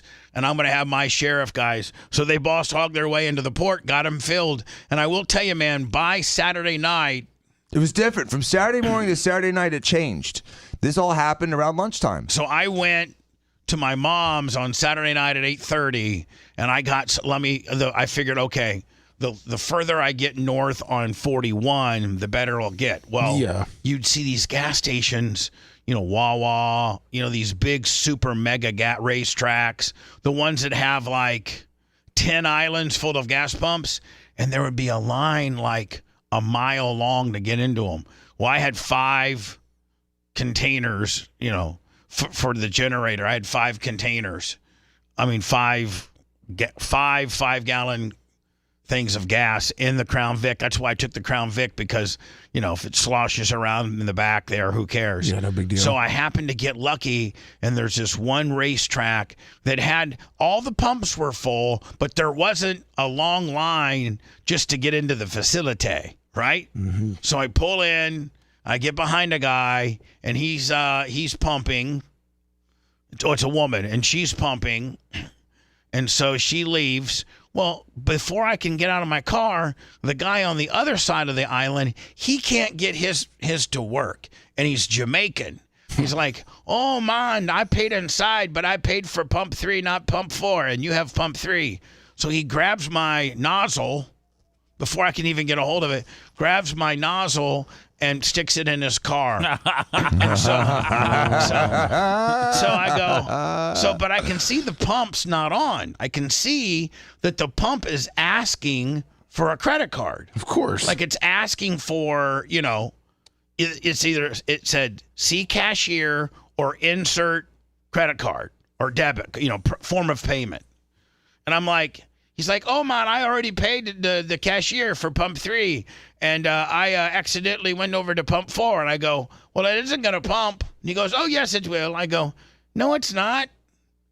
And he's like, fiddle messing around. Well, then this Indian guy, this guy from India, the guy that talks like this. Oh, sure. Yeah, that kind of guy. Yes. But he's big as hell. And he comes to me, and he goes, and he tells and I'm trying to get stiff with the Jamaican. I'm like, hey, buddy, it's not going to pump. And the next credit card that goes in that machine is going to be my credit card, and I'm going to pump my gas. And he's like, oh, no, I paid at the front desk. It's mine. And I go, so I smashed. You know how they have a button that you can call for an attendant? That's right. So I call out there. I call it. I don't even have to do the talking. The Indian dude cuts the biggest promo ever on this dude. He's like, this man right here, he is holding up the whole system. You can see we are in dire straits to get fuel. And this guy is trying to circumvent the system. It's this guy right here. I mean, I'm just laughing. I'm letting this dude do all the... So finally I go, can I have my nozzle back here, buddy? And he goes, yeah. And they actually kicked him out of life. They made the Jamaican dude leave. So did he really not pay? Was he full of S? You know, I don't know. I don't think he did pay. There's just a lot of. I mean, when I was in line for an hour yesterday, and there was a guy on a scooter that ended up cutting the line, and I mean, everybody was screaming at the guy, and he did not care. I mean, he probably waited in line 15 minutes. I waited in line. I got so lucky. I waited in line 5 minutes, and the Indian guy had my back. And so I tell the Indian dude, I open up my trunk, and he sees all these gas jugs. Right. So I told you that was going to freak people out. So he goes, I go, sir, my car's already full. And see, 20 gallons is not more than what most cars take between 16 to 18 gallons. Yeah. So that would be like filling a car up. Yeah. Right. And I said, sir, I'm not filling my car up. I'm just filling these up to about, and I don't fill them to 5. I usually fill them to 4 so they don't slosh around so much. There you go. So I said, I'm just going to put 4 gallon. I'm going to pump total of 16. I said, then when I leave, get in your car and get right on my bumper.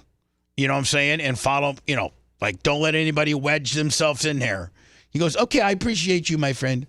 So I got my 20 gallons, and I motioned him up to my bumper a little bit. He got real close, and then I zipped down out of there, and he pumped his gas. But a lot of gas stations had to have police officers. Multiple there. police officers. I saw 3-4 cop cars at some gas stations. And then when I left my mom's house to come back home, literally, if you watched all of the Colorado game, it was till 2 in the morning. Yeah, it was late. So at 2 in the morning, then Dan, every place had gas, and there was no lines. Right. So, it softened up. Yeah. It softened up Saturday evening. It took Saturday afternoon. It took these events for them to start getting these trucks moving again. So here's another thing I have a problem with. I passed Derby Lane 8 times over the last few days, maybe 10 times. By the way, because he's staying in Clearwater. And he lives in South Tampa. And Gandy opened. And so, Gandy opened. He was one of the first ones to open. PayPal, Venmo, Cash App, it's payroll week. Hate to be a grifter, but we need a little help. Literally hundreds of power line trucks just sitting in the parking lot, not moving for 4 days straight. The only power trucks I saw in Tampa were leaving Tampa, going other places. Most of the power trucks I saw were out-of-state trucks, like you said, California. I saw Georgia and Indiana. I saw trucks from a lot of different states. And God bless the individuals in the trucks, and God bless the FEMA workers on the ground. I'm not criticizing any of those people, but I am criticizing the people running those people. The city, the mayor has completely botched the pre-Hurricane Helene, the post-Hurricane Helene, the pre-Hurricane Milton, and the current Hurricane Milton. She needs to go. She needs to literally fall on the sword and disappear. She's been horrific. Jane Castor, 9.5. The Tampa Police Department this morning just saved Lieutenant Dan. That's what she's worried about. She's worried about Lieutenant Dan instead of Dan, who pays all her salary. This is literally catastrophic. And I can say without any dramatization whatsoever, if you choose to stay in one of those evacuation areas, you're going to die. So shame on her for all the little fantasies that she's been chasing for the last 6 years, instead of really focusing on the people of Tampa. She's been a horrible mayor. She hasn't done mayor. anything. She hasn't done anything for us. She does nothing. That's why I'm going to run for mayor. Self-serving. I'm running for mayor. Please do. Now, again, let's go to the federal response. The federal response. FEMA, I saw the first station for people to get water, the very first one yesterday, Sunday. That's 4 days after the storm. So God forbid you're out of water and you can't get anything in the groceries because half the groceries are either closed or you can't even get into them. You can't get any food. No restaurants are open. So, it all works out the first 48 hours. And then all of a sudden, people start getting no gas. They start getting hungry. They start getting thirsty. They start getting overheated. Thank God the weather changed a little bit. If this was as high as it was 2 weeks ago, we'd be having heat exhaustion deaths. But instead, everyone's just patting themselves on the back. Oh, we spared ourselves. Listen. Get off your asses. The power workers, the electrical workers, why are they just sitting at Derby Lane? Why are they just sitting in the hotel up here, Bubba? They're not helping us. I can't find any electrical trucks south of Kennedy. None. It's embarrassing. We didn't have every building knocked over. God forbid we had some real damage. We didn't. No, we had a wind event. Yeah, everyone's roofs are still up. And a potential flood event. Yeah, but no storm surge. Hold on now. I'm getting some FEMA information. FYI, family after the storm, FEMA will provide $1,200 if you've been without power for 24 hours. And then if your power remains out and you lose all your food, you get $750. And then they also offer guaranteed home loans at 2% and business loans at 3% for those not insured or covered by the damage.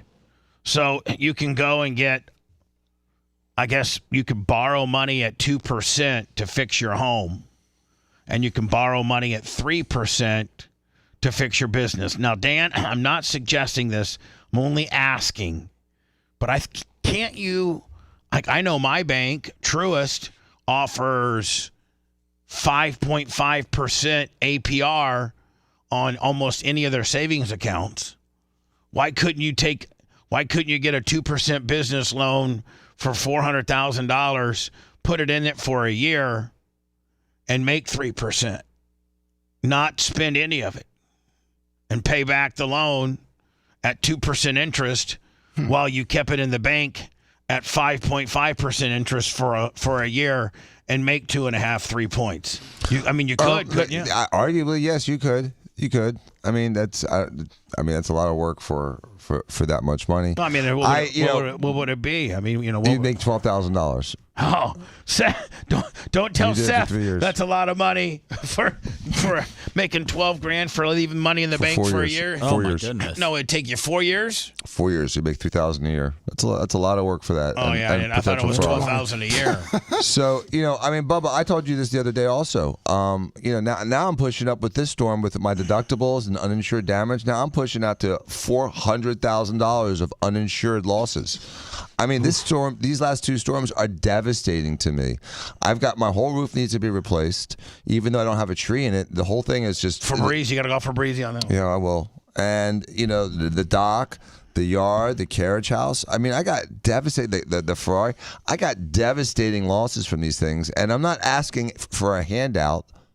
I'm just asking for the city to fix the infrastructure so we can start rebuilding our own lives. I'm asking for a handout. We got payroll Wednesday at midnight, Lummy. Come on, FEMA. If you liked that segment, then you'll definitely like the new redesigned BubbaArmyHQ.com. We'll be back to the Bubba the Love Sponge show after this.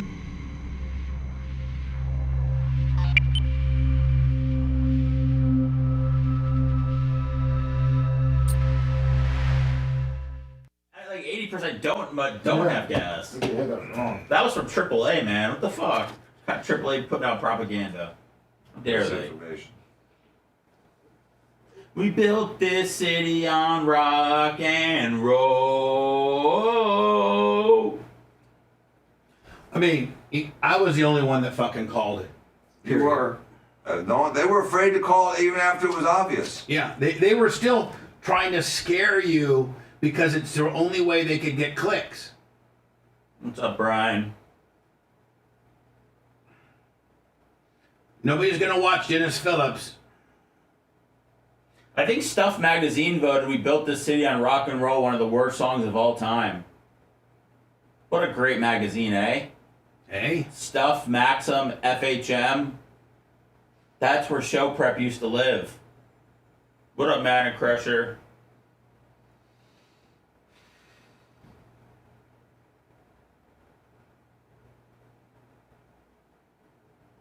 Yo, I fell asleep last night and then I woke up and it said that Joe Burrow had like a 47-yard touchdown run and I was like, that's gotta be a mistake. What the hell? Joey B.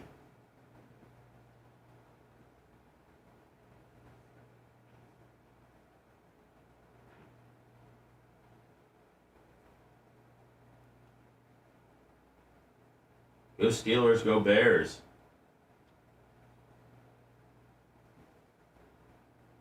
The whole game was a mistake. Yeah, they got to cut back on the Giants in prime time. Maybe Malik Neighbors would have made it a little sexier, but woo. Oh, hey, Dan? No power trucks on Davis Island either. Hold on, Dan. What? I just got a report. Fuel trucks escorted by Hillsborough County deputies. See? Little story. Was this city built on rock and roll? Because I don't think it was. This city was built on tobacco and and organized crime. Cigars and organized crime. As every good city should be. Yeah.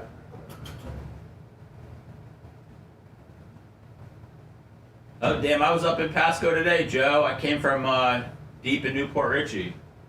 I'll tell you what, driving down the Veterans at that time of day, it's a nice drive. I think I could move out there, be a Pasco man. Leave it all behind. You get a lot of house in Odessa for... Oh, yeah, well, yeah. I mean, get some land, some acreage. Get a llama. And just live, man.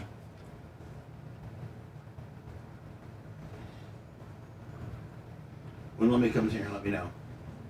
Yes, sir. Lummy's in here, sir. Lummy, will you find me the story where they tied a dog to the tree to kill him? Yeah, the one in Lutz. That was a great story. I mean, not that. What? I didn't mean that. Gosh. We should adopt that dog. That dog, look, it was growling at the guy that came up to him. Poor thing.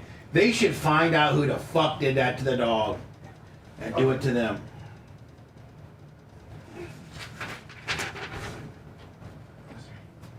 Yeah, Dodgers. Big game yesterday. I'm surprised they did Jim, game one. $10. I'm surprised they did game one on a Sunday night. Yeah, it is surprising.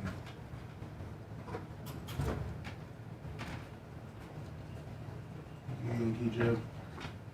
Lumpy from Air 70 months. Man, I wonder what Giants. I was gonna say Giants fans, or if they were Mets fans, are probably watching the game. Probably watching the Mets. I can't believe Philly got knocked out so quickly. Mets. Miracle Mets. I was supposed to go up to one of the playoff games, and so the Hurricane. Oh, the Phillies? A playoff game. I should have gone out.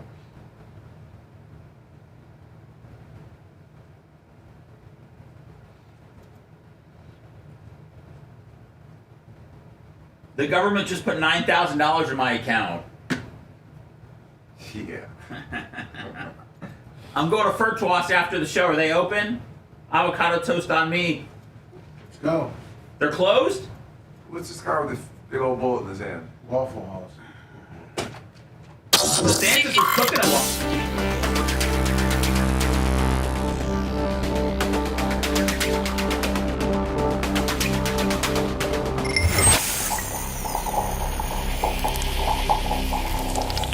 Broadcasting live from the Aquabeto Studios. Aquabeto.com, promo code BUBBA. It's the Bubba the Love Sponge Show. He makes miracles happen every day with a scalpel, silicone, and saline. But you're gonna like it, mister. He's He's a doctor, he's a lawyer, he's also the king of Tookies. Dr. Dan Diaco is guest hosting today. So please, for the love of the all things Dan, show your support via PayPal, Venmo, or Cash App, all at the Bubba Army. The BTLS show now returns. There'll be an after show. That show that we do today will be only available as a podcast. In order to get our podcasting, actually, you could get it right through our YouTube channel if you like. There's a podcasting section within that. Go to our YouTube channel, become a daily, become just get notified and subscribe to it. That way, anything new that gets posted up there, like Lummy doing 2 hours of hurricane content that got 31,000 views. Hell yeah! By the way, Lummy, I owe you an apology.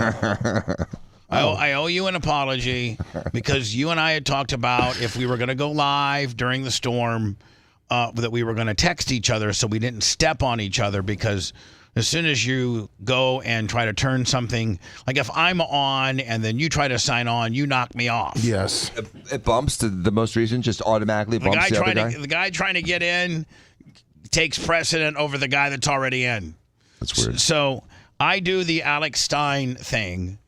And we, how'd that go, by the way? I haven't watched that. It was all right. It was, I came to the studio because I wanted to do a live from the studio report. This was like at 7, and I wanted to do a live. It was starting to get really bad, and we still had power at my apartment. So I'm like, well, we probably still got power at the studio, but for some reason, the internet was working, but I wanted to show Alex and everybody how bad it was getting, because it was really starting to get bad here. Yeah, I was whipping up about that time. So I go, but I can't get, the minute I go out the front door, because I'm testing the signal with his producers before we go on. And the minute I go out the front door, it locks up. It's, so I have to come into the building if I'm going to use Wi-Fi. So I'm like, well, so we start testing. And he tells me, just do it from your phone. Well, I do it from my phone, and they wanted to test my feed at 6:45.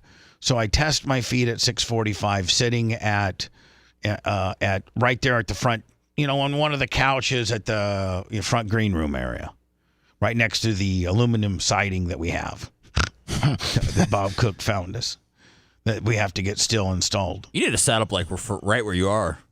So, I was trying to, but I couldn't. So, I'm like, they're like, okay, Bubba, what we're going to be on, this is like 6:50. And they're like, we're going to have you on the first quarter, probably looking more like 7:15. I'm like, 7:15? I got to sit here? And he's like, yeah, we'll try to get you on before. So, I'm like, I'm just going to go sit in the massage chair so I can be comfortable. I'm already stressed out. Well, they end up going to me sooner. And Lummy, you can't get out of that chair efficiently and look. There were some odd angles. Yeah. Right.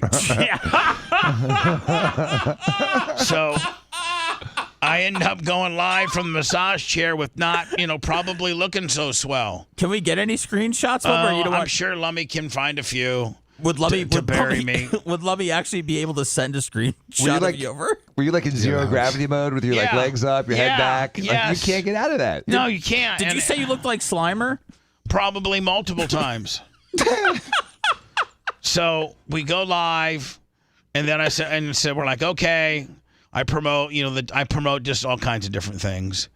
And what Stein was he trying to get some hurricane info? Well, yeah, but he also, more importantly, he was kind of he was on the early tip of calling out Mayor Castor being wrong about Lieutenant Dan. He was he was on the Lieutenant Dan thing? I didn't know that we didn't save Lieutenant Dan. But he did survive the storm, though, right? Prime time comes to me and go, what do you think about this guy that's supposedly raising a bunch of money on GoFundMe, and he even bamboozled the mayor? I'm like, yeah, I saw the mayor said that he goes, no, the mayor, they never got him to go to a shelter. The mayor was wrong. The Tampa Police Department this morning just saved Lieutenant Dan. So Alex is all over her, and he's just, and so we get done. It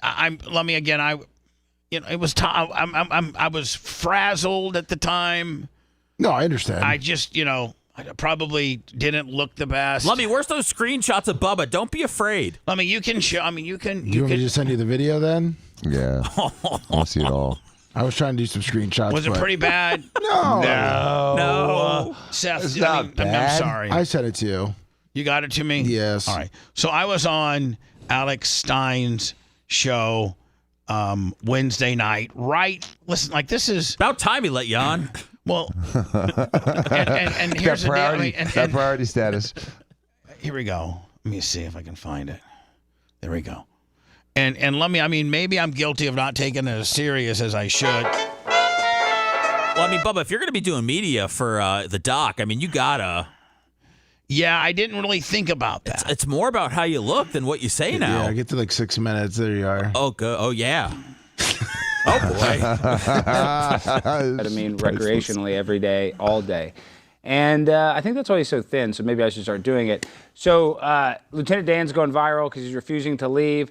But should we bring on the guest so we can talk about Lieutenant Dan with Bubba? Sure, why not? Let's welcome on my good friend, the host of the Bubba the Love Sponge Thank God it's only gotten 10,000 views on me. Thank God. Radio Program Network, Bubba Army. This is one of two things. Either hold on. Either you're a pimp and you can sit in a massage chair and do an interview, or you're completely oblivious to what's really happening in life and you look like a fool. What if Stein? What is your proper title, Bubba Clem? This looks like cable. We're live.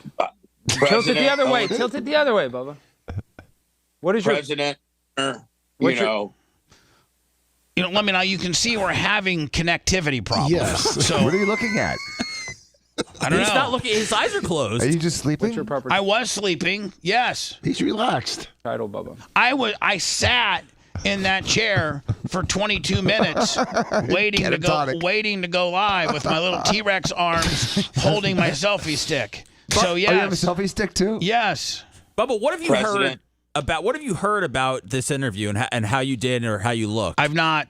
You've not seen nor heard anything? No, but I can only imagine that it's horrible. No. Owner of the Bubba Radio Network or the Bubba Army? All of it. Just, everything, however you want to do it. Look at you, Bubba. Bubba. A lot of people don't realize Bubba is one of my very close friends. Before we get into Lieutenant Dan, let's just start out with. I don't think I look that bad. You look like you're still asleep. I am. Can we play the boxing video? What SOT number is that, Jimmy? Can we play? That's SOT 5. They arrested. That's B block. Wait, real quick. Okay, actually, wait. They arrested Lieutenant Dan, Bubba? Yeah, well, they didn't arrest him. The cops went down there and kind of talked him into going to. Now, Seth. Now, mind you, this isn't just a regular Wednesday night. This is literally the hurricane's it's hitting Manatee. Are you saying you were in party mode? Well, I was like weekend mode, kind of. Okay, listen. I'm preparing for I think it's as professional as it gets. I'm just laughing to at a shelter. So he's in a shelter right now. Actually, unfortunately, that's fake news. He just posted a TikTok. He just posted a TikTok. He's not at the shelter. The mayor lied. The mayor said that he was, really? Yes, the mayor did say that he is in some sort of shelter and that. There's a guy, Brett Entney or something. I don't know what his name is, but he's watching it. Man, we're going through hell. It's about ready to hit. I'm at my studios right now. I'm in my massage chair. I tried to do a test feed from out in the parking lot, but your guy said... I think I sound very coherent. Yeah. I think I'm very much, on point. I kept getting spotty footage, so I just figured I might as well sit in my massage chair. I was almost falling asleep when I was going through all those pre-rolls and stuff, but I like the city council. I feel like you work on a lot of your material with those guys, and then you see what works and what doesn't work. Well, nothing worked in that video. They didn't laugh at one thing. Did the guys give me the thumbs down like we're Gladiator? I thought they were going to execute me. I've been to a lot of city council meetings. I've never seen the thumbs down. Yeah, you look handsome and coherent. I don't know what people were saying. Yeah, for real. This is crazy. Like for real. The upshot's flattering. But he's a lame. I don't think we need to go any further. Even Seth, see, as much as handsome and coherent, make it a shirt. Yes. As much as everybody's trying to make it a big deal, I think pretty much with what I had to work with, we were having spotty cellular service, no internet for the most part. Are you saying it's a low-budget operation? Well, I mean, when you're calling a guy that's in the middle of a hurricane, yeah, you're going to have spotty deal. Yeah, you're halfway through a bottle of pills, too, looks like. So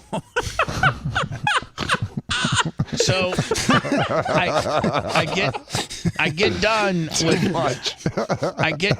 with this, and I figured, okay, I'm here at the studios, and I'll just go live from the studios, to show everybody, because the wind was whipping, and literally, the parking lot looked like a river, and it was like a foot from the garage doors, and I was, I took my flip-flops off and was going barefooted in the parking lot. Were you push brooming it, trying to save everything? No, I wasn't doing anything. I was just trying to show everybody how deep it was, and I'm like showing up to the Tico lights and how you can see the rain going, kind of going sideways, and then I get a shot of the outside Bubba Army World Headquarters picture sign with the rain just going crazy, and I'm on there for about 1:10, and I'm like, it's Bubba, and we're live from the studios, and it's like really getting bad out here. I hope we don't get flooded, and oh my God, we're supposed to get another 7 inches of rain,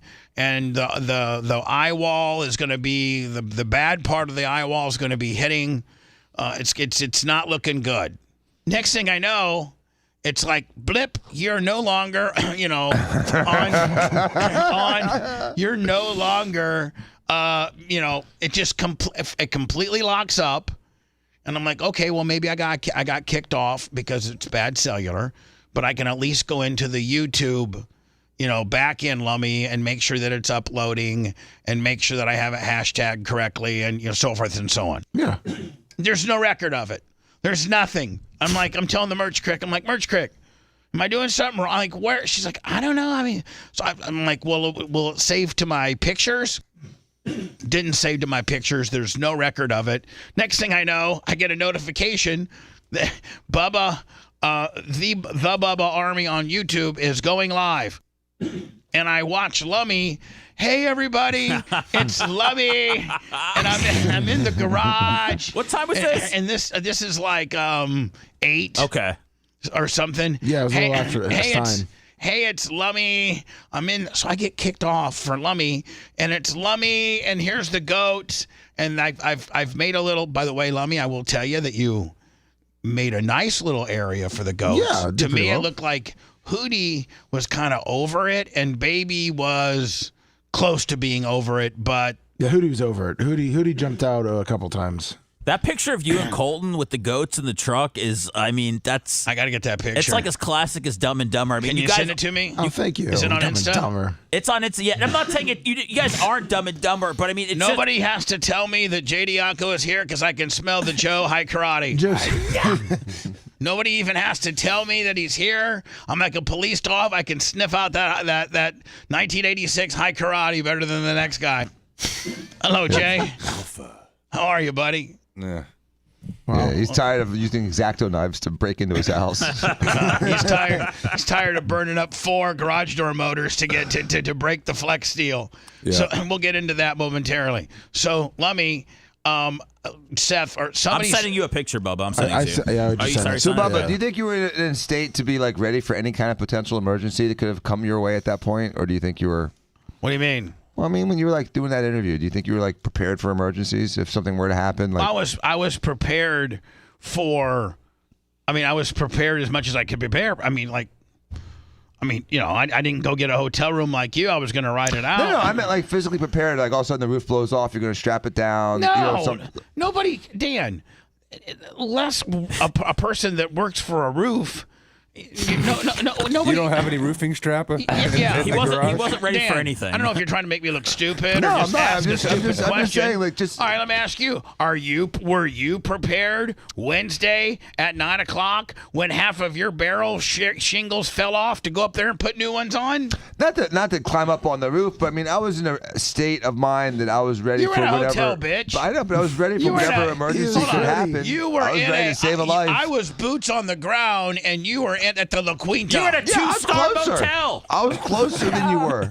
I could have called Jay and had him over here faster than you. For sure. Oh, yeah, I'm going to strap your roof down on them. Yeah. The sign's I'm just falling. I saying, need some pulleys. don't ask me what type of hurricane preparedness I am when your stupid ass is at the La Quinta because your Grand Hyatt reservations got canceled. The You stupidest dumbass. thing I've ever done. Yeah. Don't try to act like I'm Mr. Johnny not prepared. I was well more prepared than you. Yeah, you had generator, you had everything. Yeah, so shut up. The only thing you did was call Steve, who blew in a few calls and got the tankers rolling. That's the only thing you're good for, Which really bitch. helped my electric car. Yeah. Dan, if you were in my neighborhood, you'd be SOL in that car. So Lummy, still no power. I think it was Wednesday after the show. You thank God for Colton. He comes over because we're at this point where, listen, we need to put the goats. Although even in its worst at 100 miles an hour, Lummy, as you can see, their goat shanty did not even budge. Yeah, it's still so there. they could have, and they would have been hunkered down in that little area. So we know that if we get something less than that from this point forward, you don't have to necessarily put them away in your garage. No. That's And I was telling the merch crick, I'm like, I know that Lummy's afraid of the goats, getting blown away or stuff, but like just normal. The goats are considered livestock. Yeah. I mean, as much as you love them and they're your pets, but they're livestock, and there's about 99% of other livestock that don't get to go in the owners' garages. They just let them sit out there in the middle of the field and they just kind of weather it out, right? Mm-hmm. Well, I looked it up. I guess a lot of the ones around here, they were getting transferred, like to go to Ocala, like up north. All right. Well, Yeah. I'm just saying. There's a big goat transfer? Yeah, it's big goat transfer. It's a trail of tears. Most livestock, Lummy, are the owners know that they'll find a tree to maybe get under. Yeah. And that's about as good as it gets. We do know that their goat shanty, which was engineered and constructed by Big Red, God bless his soul, it can withstand, 100-mile-an-hour winds. So the next time you don't necessarily have to take them to your house because it looks like it's a real big production to take them to your house. You got to, section off a area in your garage. You have to lay down a bed of hay. I mean, there's a lot of infrastructure involved in getting the goats to do a one-night stay at the garage. Yeah, Walker liked them, though. Yeah, I That's about understand, but Walker can like them the next day here at the studios Exactly. too. So Lummy takes Baby and Hootie, and another reason why is troll-wise. I didn't want Lummy the trolls to be able to be like, man, Bubba and everybody is so cruel to their goats. They didn't, they made them stay outside during this hurricane, So anyway, we wanted to be able to show that we took them under shelter, so they were in. So anyway, I'm Lummy. I'm on the air. Hey, it's Bubba. I'm 1 minute and 10 seconds into it. Hey, it's Bubba. We got 80-mile-an-hour winds. I don't know if the building's going to be able to make it. All of a sudden, I get knocked off, and here comes Lummy popping on. Hey, it's Lummy. And here's the goats. Here's Baby, and here's Hootie, and Hootie's laying down, and here's their bed of hay. Oh, and here's Walker's little remote control car, and let me take this car and run it in the water. Oh, then let me go ahead and get a flag and run up and down the streets as if I'm a madman.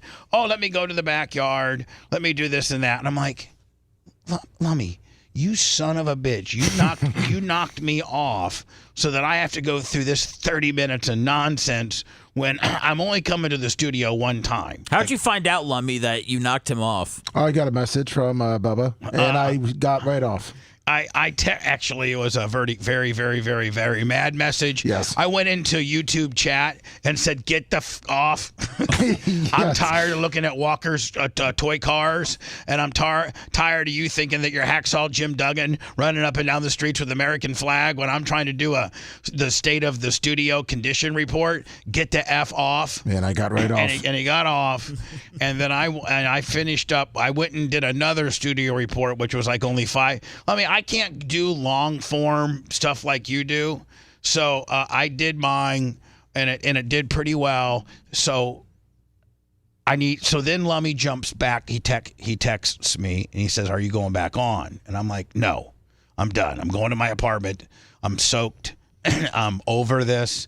And I'm at this point, I am really worried about the studios because the meteorologists are calling for flood-like rain in Tampa. At this point, like another 6 to 8 inches.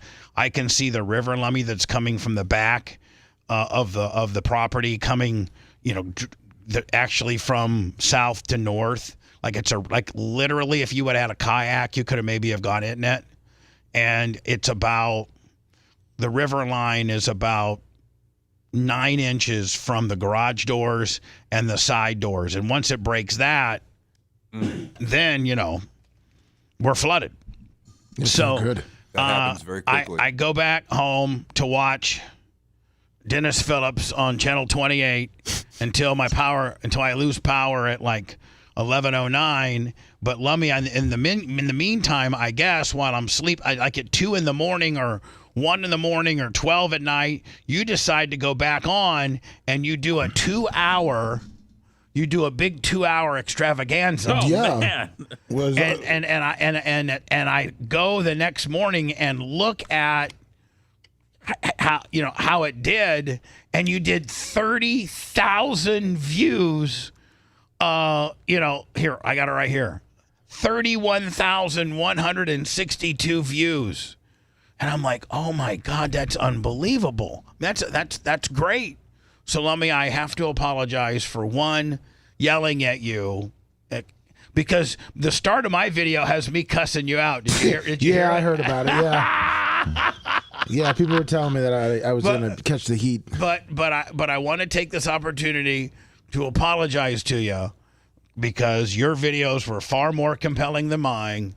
People like you more than me. You're the man, and I owe you an apology. So I don't want anybody to say that I didn't apologize to you, because I'm taking this opportunity to apologize to you. Well, thank you. Because your live hurricane reports were far more compelling, and people like them better than my stupid 5-minute studio reports. So thank you, and I am sorry. Oh, well, thank you, Bubba. So let me, when you took the goats from here to there, Colton came. Yes. And were they back there?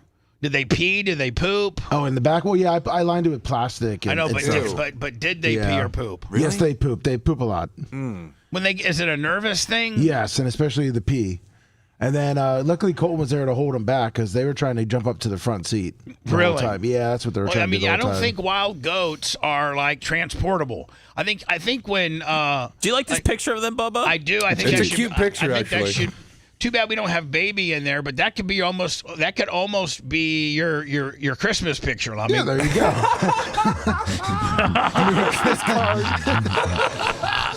If you could superimpose Walker and Ashley, right? Lummy, you could get professional photoshoppers to put Ash right here and a little Walk right here. Yeah. That could be literally, wishing you a Merry Christmas. There you go. From Lummy's family plus Colton. Whatever. Or you know what, Lummy? What you could do is you actually can get put Ashley where he is. Yeah, put Ashley. Photoshop Colton out. Put Ashley in, and then a little Walk right here over your head. Like he's riding the goat. Exactly in the car. Now, while you're transporting them, are they mad? No, they're more scared. Baby lays down, but Hootie was being a dick to Baby the whole time. Look at his eyeball. It's all white. I mean, he does not look happy. His eyeballs. He peed on him on the way there. Do you have it on the right screen, Bubba? Because people weren't able to see. I've had it here for. It wasn't published. Sorry. I've had it here for the entire time I've talked about it. Okay. 5 minutes. So, maybe the boys aren't paying attention in the back. But so this is the screen that I'm talking about. And this is what, Wednesday afternoon? Yeah, it was Wednesday at 3 o'clock. It was scary when it was raining. And are they talking? Yeah, the whole time. No video. Just Colton got video. Oh, he did. Yeah, he did video while we were driving, dropping off and dropping back. Oh yeah, what was? Oh, it was. Now, Lummy, could you put him in the back, or would they jump out? They jump out. They were trying to jump out of right there. Hootie's got some hops. He hopped out of that fence a couple of times. My neighbors were wondering what was going on because I had Hootie running around the neighborhood. Hey, is Ashley cool with you bringing goats home? Yeah. I don't think. I think she's kind of over it. Yeah, poor little thing. Ashley's just cool. Well, he was wondering where the goats were every morning. Yeah, but was Ashley asking where the goats were every morning? No, she was not. I asked about Ashley. It's like, Walker loved the goats. That was a very political answer. It's just a question. It's like a politician. Lummy, did you send me? Is this the picture right here of the? Look how good you look there, though, in the thumbnail. Oh, me? Yeah, you look great in that thumbnails thumbnail. are deceiving. Well, I know that the rest of the videos you laying Catfish. back and lounging back in the chair. Lummy, where's is the picture of the tied up dog? Goiter Oh, yeah, I sent that video to you. Let me send it back to you. Yeah, that was sad. Yeah, it was right by my exit, too. Did you pass the dog, Lummy? I probably did a couple times. Lummy, as you can see, all I have is this it right here? No, that's the Instagram picture. It's above your story. Yeah, that one. This one? Yep. Okay, thank you. They ought to. I don't know what they ought to do. I don't know if Highway Patrol has.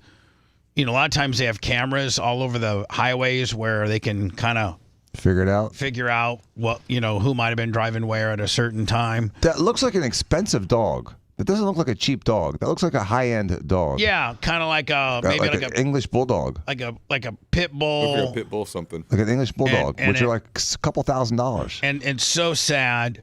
Of course, they're giving me the Mario pre-roll. What kind of dog is the target dog? Yeah, you know what? It kind of looked like a big Target dog with I don't know, English bulldog, and they're expensive. Here we go, couple $3,000. So what happened here is that somebody knew the storm was coming, and they were either headed to a shelter or headed somewhere that potentially couldn't accept dogs. And you're making this a much nicer story than I think it is, Bubba. Okay, they had to get to a shelter to take dogs, so tie dog to the fence. Then you go ahead and put your spin on it. I don't think they're spin. I don't even think you can get inside the head of somebody that would tie a dog to a fence when a hurricane's coming. I mean, they're obviously fleeing the hurricane, and they don't want to bring the dog with them. Well, why not give the dog a chance and not tie it to? Well, that's what I'm saying. So I'm just trying to figure out what type of sick human being would do this. And, obviously they don't want the dog. Obviously they are some really cold-hearted pieces of shiz. And I don't know, because at the end of the day, if you just even leave your dog, if you left your house and just left your dog in the back, in the back doghouse area with food and water, he's got a far better survival rate. That would probably be considered cruel, but far less cruel than this. Well, it's illegal in Florida to just tie a dog up to something and leave it. Right. In general, let alone in chest deep water with a hurricane approaching. So this poor dog, some bad people, by whatever their motive was. The reason why none of us can wrap our head around this is because none of us could ever think about being this mean to an animal. If the dog's chipped up there, you find the owner. I wonder if it has a tag on it. They'll find out. Can you imagine? They're going to find out who it is. I hope it's all chipped up. And I would love to tie that person to a tree.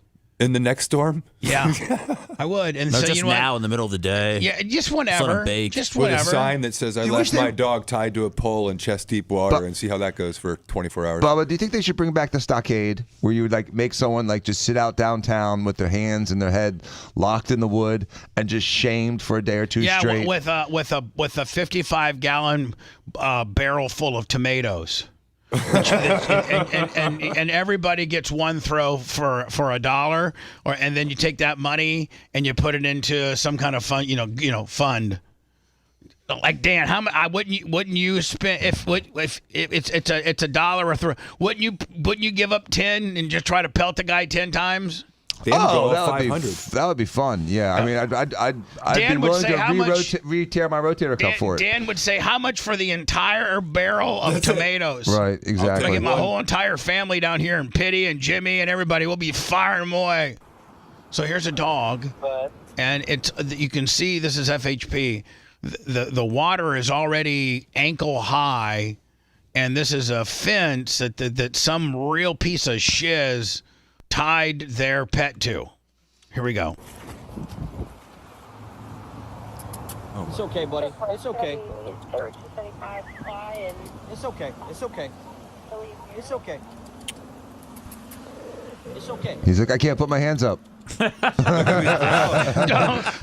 shoot. Don't shoot. Don't shoot. I'm hiding nothing. I'm hiding nothing. Don't shoot. Don't tase. No resisting. Although, man, this poor guy. Listen to him. He growls because you got to think he doesn't know. Hold on. This poor dog growls because he doesn't know. Like, he's under the worst stressful conditions. Right. He doesn't know what you're going to do to him. Yeah, for all he knows, you could be that chick like tied to the stakes for King Kong to eat. You know, I mean, she's just there to be sacrificed. He just knows that his owners, and you're not him, are approaching him, and he can't get away. So his only defense mechanism at this point is to growl and try to scare you away. You know, at this point, your natural instincts kick in. So this poor little guy, who probably normally wouldn't growl to his owners or somebody that's, you know, not gonna, and listen to him, he's so scared. Here, listen here. It's okay. It's okay. It's okay. I don't blame you. I don't blame you. It's okay, buddy. It's okay. Is this before or after the storm? Before. This is before. This is like Wednesday morning. He wouldn't have made it, dude. With the flooding and the rain, that dog would be underwater. They had him. First of all, they had him tied or chained to this fence right Looks like about. It's barbed wire. He has no. He has. Come on, they chained to barbed wire. That's barbed wire. So as he goes up and down, he's going to be slicing his body apart. There's not a lot of hair in that dog either. Nope. Right. He's a short-haired, looks like pit bull. Jack Russell mix. Jack Russell mix. Yeah. It's exactly what he looks like. And because he's short. He looks and the little water's legs. already up to his belly. And, you know, probably by the end of the night, after all this was said and done, if the wind didn't take his body, you know, and flail it against the fence and or choke him out, then the tide waters got up to probably here or so, and he would have drowned or bled to death, because all this is barbed wire. So as his body is getting smashed against here with the 100-mile-an-hour winds, it's tearing his skin. So he either bleeds to death, chokes to death, or drowns. Or all of them. Or all of them in conjunction. And I hope, Lummy, I'm sure there's 50,000 people after this story ran that wanted to rescue this guy. Oh, yeah. I would rescue this guy in a minute, and I just hope to God somehow, way, shape, or form, speaking from a man that was accused of animal abuse. I you know, what I did was nothing. First of all, I never even laid hands on the hog. A professional hunter did, and I simply broadcasted it. And then we quartered it, barbecued it, and ate it. And it was a wild, feral hog that a guy was paid $500 to remove it from a man's property. So, Bubba, do you think that this was someone that lived nearby this dog, or do you think it was someone traveling on 75 and then just pulled off the side of the road, tied it to the fence, and kept going? Second one. Well, that's why it's going to be difficult to find the owner. Well, and if you recognize the dog, I mean, that's a very distinct dog. If you recognize that dog, I hope, Jay, call the cops. I hope, like you said, Jay. Well, they did. Somebody did call the cops. That's why the cops knew about him, because somebody for the owner. Like if I saw Danny, if I saw a picture of Dan's dog, I would know it was Doc. Right. But what I'm saying is, I hope to God that this dog was chipped, because, and I don't even know what I'd want to do to the owner. Like, I would literally want to baseball bat the owner. It should be felony animal cruelty now. And now see, I got charged with felony animal cruelty, and it was it was a way overcharge, and this is to the absolute letter of the state statute of felony animal cruelty. This meets it. This is what a guy needs to be on trial for, not barbecuing a pig and serving pork chops. Hello, who's this? You're on the air. Yeah, hi, Bubba. This is Patrick up in Vermont. I've spoke to you a couple times in the past there. Yeah. I need Dr. Dan's help on something.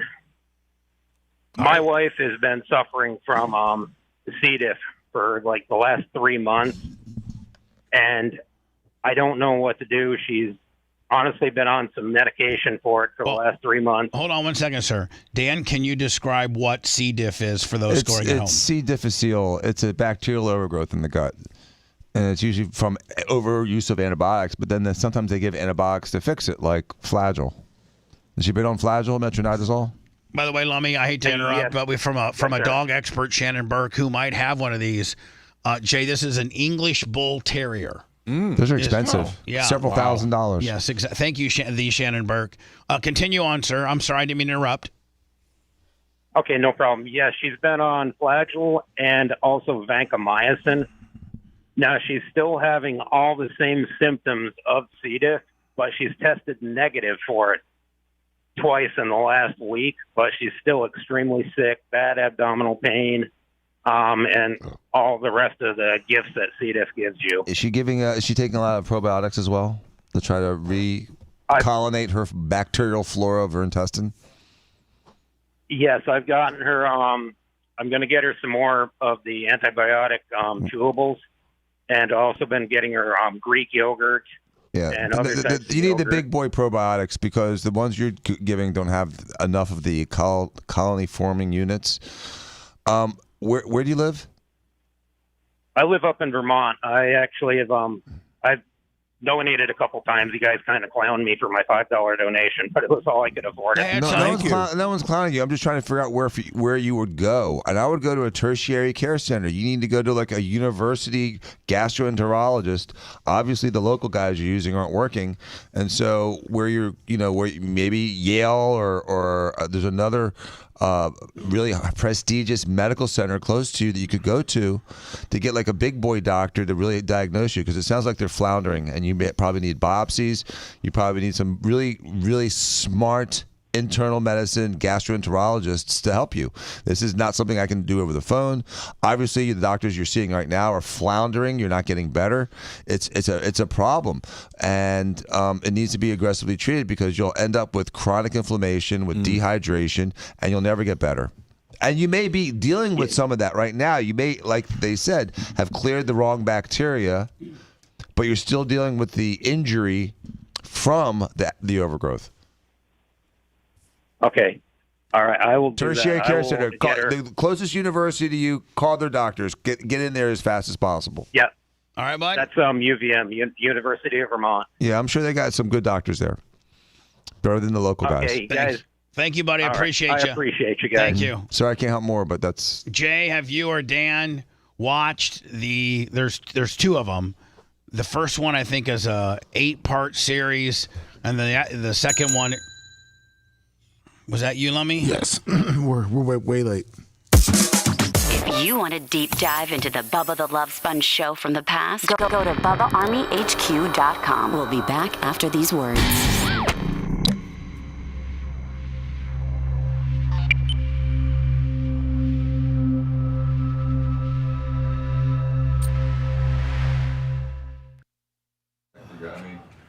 It's like they didn't prioritize the high populated areas of businesses. Jay, I don't understand what the rhyme or reason they have on this. And why is Tampa last? That's what I mean. Well, Dan, I'll tell you why. Because the infrastructure needed, because I've been down your area, the infrastructure needed to fix your stuff, like that concrete that's been poured, that remember that pole that created the concrete?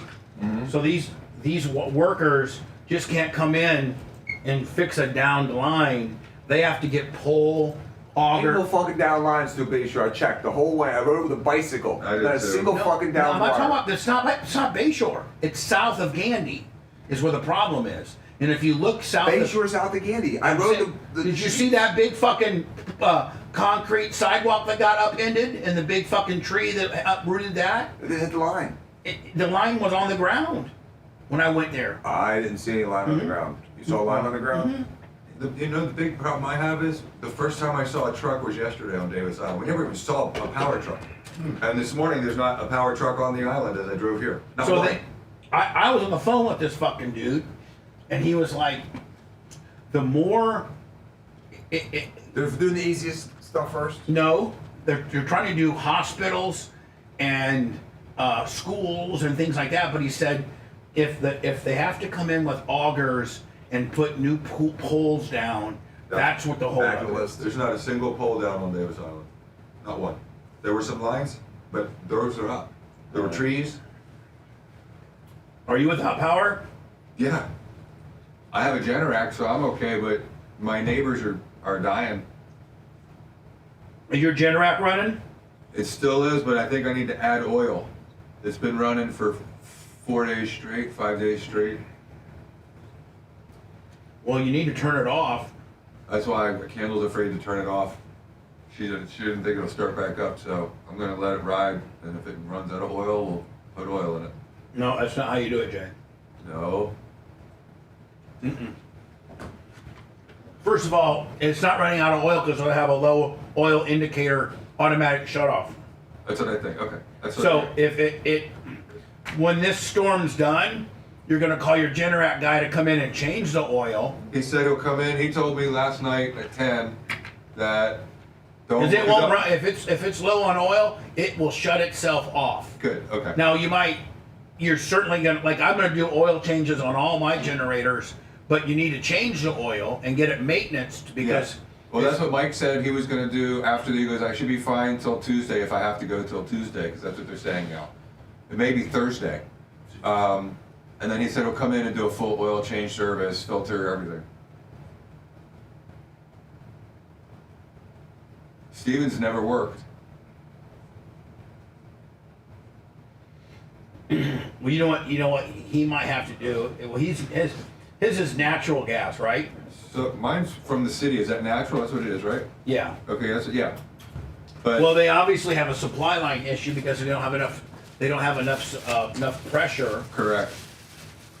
So that's a direct. I'm going. He's at the end of the river. But you don't have an oil issue, Jay. It'll shut itself off. Okay. Before it'll let it run low. Okay. So just let it fucking run. Oh, yeah, I'm not shutting it off then. I'm going to a shelter today for a hot meal and to charge my phone. You can come to my office if you like, or my house. Thank you. Can I sleep there? You can. If you need to, you can. I have an extra bedroom with air conditioning and its own shower. Really? I have a shower at the office too. Oh! Shower at the office is pretty fucking cool. Isn't it? I always thought that Get when that my dad funk had off one. you before you get home. No one said that, damn it. Ironically, he's the only one who's used our shower. Who's that? Dan. I know, to get the funk off. Man. That was a long ride. The YMCA opened up yesterday for people to go charge their phones and shower and stuff. I took a cold shower this morning. It was brutal. You know, cold showers are brutal, but you know what, Dan? I feel like.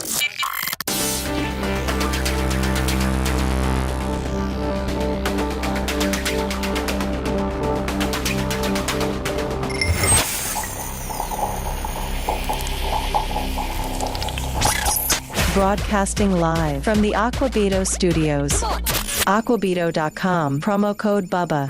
It's the Bubba the Love Sponge show.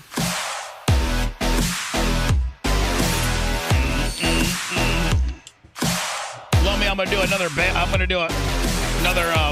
super beats for you, okay? All right. Make this bitch up.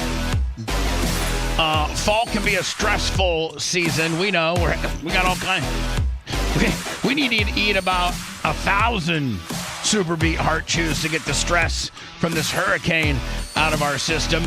Well, it leads to feeling drained, and to maintain your energy levels and heart-healthy routine, it's best to avoid relying on stimulants. Well, paired with the healthy lifestyle, the unique antioxidant compound in Super Beats is clinically shown to be nearly 2 times more effective at promoting normal blood pressure than a healthy lifestyle in itself. It's a convenient way to support your healthy blood pressure, individually wrapped so that you can take them on the go, like Dan does his monsters and all kinds.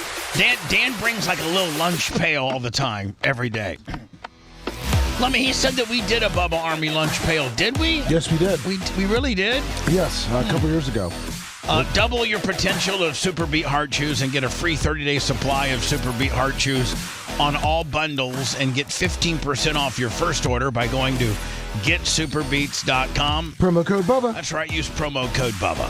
That's getsuperbeats, BEETS, getsuperbeats.com. Promo code Bubba. Promo code Bubba. They've been a great company to deal with, a great client, one of our longest running clients. And so please go get you some Super Beats. They're great. They're great for you. They're great tasting. Doctor recommended. #1 pharmacy recommended. Hello, you're on the air. Good morning, Bubba. Hello. Jim, Highway 73 in YouTube chat. Hi, Jim, Highway 73. I like those that are not trying to be an anonymous dick and comes right out and gives us their screen name and we're ready to go. How you doing, buddy? Okay, Bubba. So Lummy is to be commended. He provided content during both storms, other than the glitch where, he kicked you off the air. Well, now, hold on. So did Seth provided a ton of content. Him and Sammy did some stuff that will be playing on the after show. So Seth stepped up. Macho Man, what is not an air personality and required to do content, but he came in yesterday and made sure the studios were all ready to go. Rhett was editing and doing some stuff. I provided a few stuff. So I hope you're not in here. I'm just trying to stop you before you get too far on down the line where you try to call somebody out that didn't do anything. I hope that's not where you were headed. Absolutely not. My question is that I'm just saying Lummy made the effort, but my question is, why does Lummy not have a Bubba Army flag to wave? He did 2 videos with the U.S. flag, and he's a patriot, and that's fine. But why doesn't he have a Bubba Army flag to wave during these things? That's my question, Bubba. Sir, Jim, when I was watching his hacksaw Jim Duggan runs out with an American flag deal, I turned to the merch crick and asked the very same question.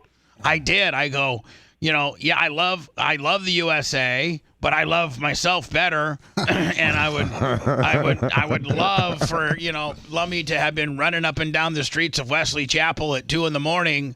As we have a 100-mile-an-hour hurricane hitting his neighborhood with no power, with a really nice black and white reflective Bubba Army flag, and he knows all he has to do is ask. I'll give him however many he needs. Good question. Lummy, pray tell. When we were selling the flags, we didn't have enough to really give any out. That's such a lame excuse. But Lummy, how come during a hurricane, like when people are normally trying to prepare their families and safety, how come during a hurricane you couldn't think ahead to where you would need a Bubba Army flag? Great question, Seth. That's what I'm wondering. I don't know. You know what, Lummy, you will not leave the building today without getting a Bubba Army flag. I will make sure the merch crick hands one to you. Okay? Perfect. Thank you so much. And Bubba, I'm telling you now, plan it now. Get those Bubba Army beach shades. We talked about like umbrellas or the other kind of shades so that they're ready in February and early March so that when people take video of the beach, they see a bunch of Bubba Army beach shelters. I'm telling you. You mean like umbrellas, beach or umbrellas? Or the second thing that people are doing now, where it's kind of like 4 posts and it's got like, what I'm saying? Lummy? Yes. I think have Lummy help you with the product. But I mean, Dan, you gotta listen. It's perfect. I cannot strategize what Dan wants. I have to strategize what Abby Morgan in Ohio wants. Okay. No, you want Abby Morgan on St. Pete Beach. That's Abby Morgan ain't coming to St. Pete Beach. And Abby Morgan in St. Pete Beach. Abby Morgan is not going to St. Pete Beach. Is not going to be the one buying it. How am I going to be able to sell them? I guarantee you sell over 100 of them. Okay. Dan, try again on your idea, okay? Okay. Thank you, Jim. I appreciate you. Yeah, thank you, Jim. All right, Bubba, take it easy. So, not that I have an assignment for you or Jay, but I think you guys would have you watched the Menendez stuff? I am going to. My son's watching it. You've got to. I remember I called it all out. My son, he's like, "Do you know anything about this?" And I remember a lot of it because I was, in law school and These guys, right around the time that all this these OJ guys stuff got was going on. So screwed, and they are the victims of the Rodney King beating and the O.J. Simpson verdict, and their first trial ends up in a hung jury where it was 12 people, 6 men and 6 women, and all the women believed that there can be male male molestation. It was a shocking thing. Leslie Abrams was the defense lawyer. She was a pit bull lawyer. And I haven't even seen the show yet, but I remember when it happened. And she brought in all the sexual abuse, and no one had ever seen anything like it before. Good. She's unbelievable. And she'd go out to the media, give them the double tall boys. So she gets him off. And you know what they frickin' did? The second judge doesn't allow any of the sexual abuse stuff in. Same judge. So they saw how they won. So here's the deal. Here's what happens before. So the first trial goes to hung. And when they poll the jury, all 6 men said, we don't believe that a dad would molest their son. Because, back in the 90s, that wasn't, you can certainly, as a man, and I'm speaking to everybody as a man, every one of us as a guy, whether we have children or not, can wrap our heads around a dad potentially molesting their sons. Certainly a stepdad. They weren't a step. They were.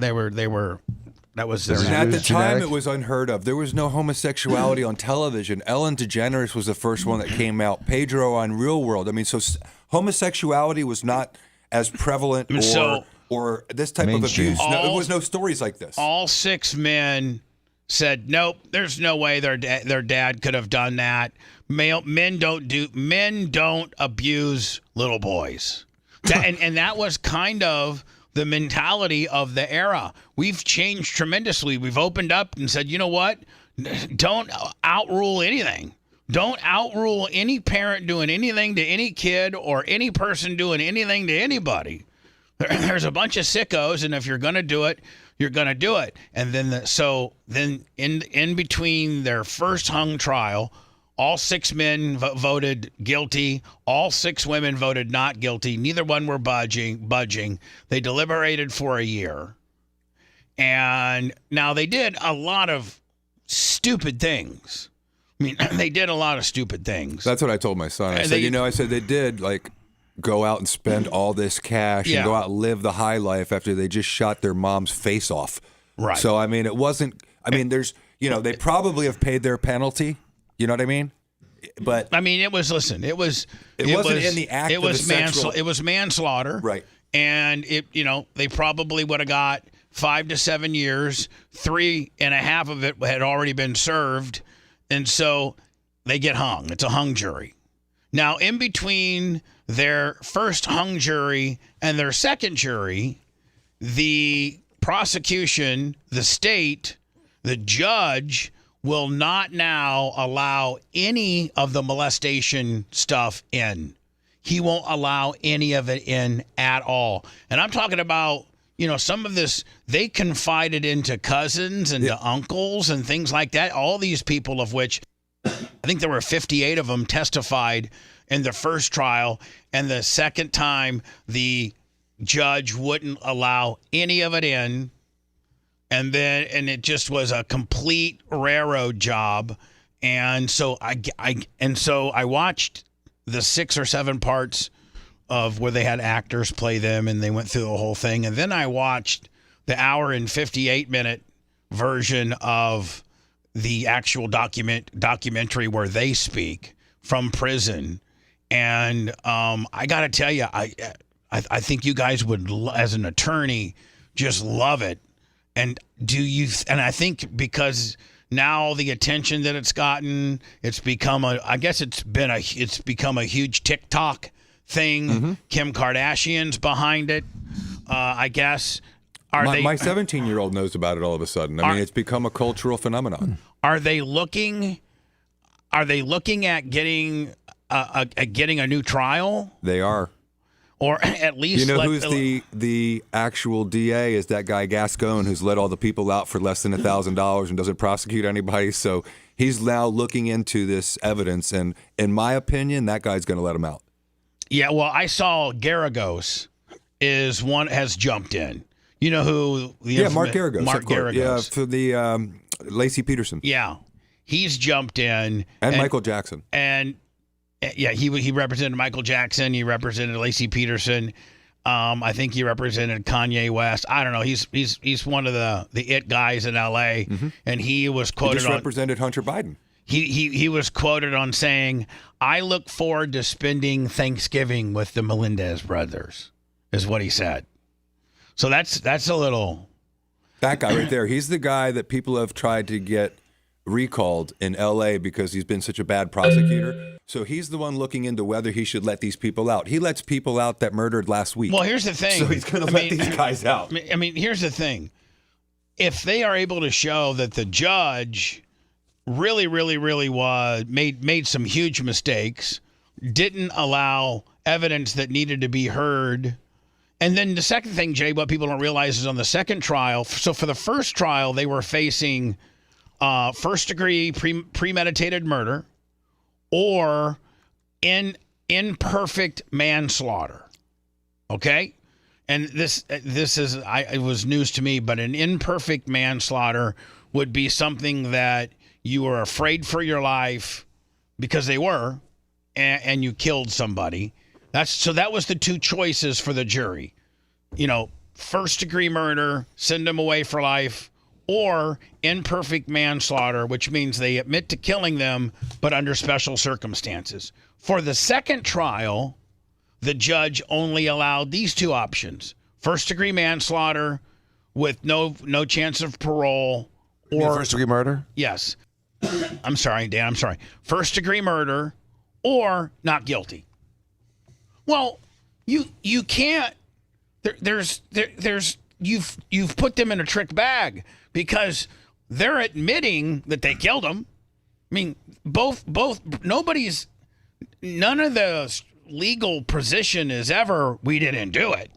Well, not under justifiable homicide. It's like we did it, but there's a reason why we did it. But the only two options they had were not guilty or first degree murder.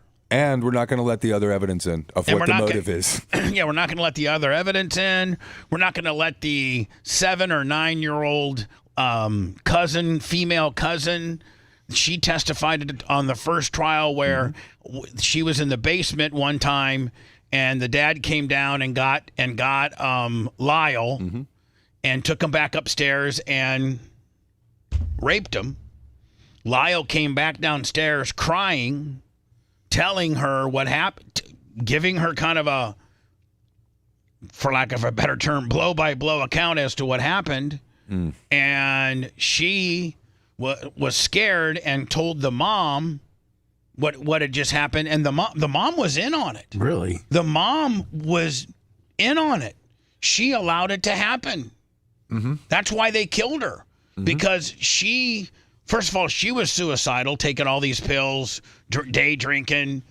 She had tried to commit suicide a few different times. But the reason why they killed her is because they went to...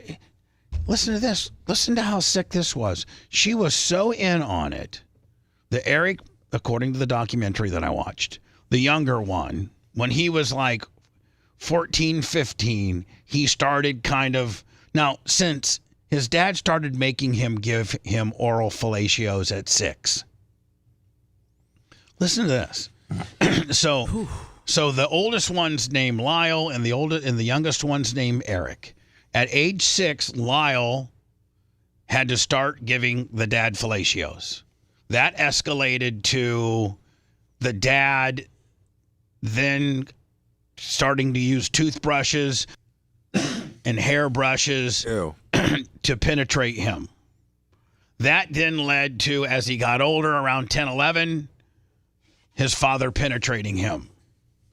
And at that point, Lyle is so messed up that he starts doing it to Eric, the younger kid, taking Eric out to the woods and doing the same thing that he has learned from his father to his brother. Do you think there's a possibility that all four of them, the two parents and the two children, all have mental illness? Do you think this is a possibility? Yeah. Here? Probably, possibly. Yeah. There's a little bit of mental illness. I think these genes shouldn't be propagated. I don't think any one of these people should have children. But that ship has sailed. I mean, like, mom and dad are dead, and the two kids, might see the light of day. So hold on now. So then, as Lyle's doing it to Eric, because it's a learned behavior, and Eric doesn't really like it, the dad then takes over at when Eric is 6 and 7 and starts doing it to him. And Eric goes to his mother and tells her, and she's like, listen, I'm not getting involved. That's just the way your dad does it. And the dad would tell him it's the way the Spartans got ready for war and were to make themselves tough. and did all just this. ask Jimmy. So You're going to get one. I want to go on record. I want to go on record, Jay. I I'm going to go on record, Jay, by saying you and I just cringed at that. And I did not laugh, Jimmy. And I did not laugh. In fact, I cringed and said, Jimmy, whatever punishment you give Dan is completely condoned by both Jay and I. Approved.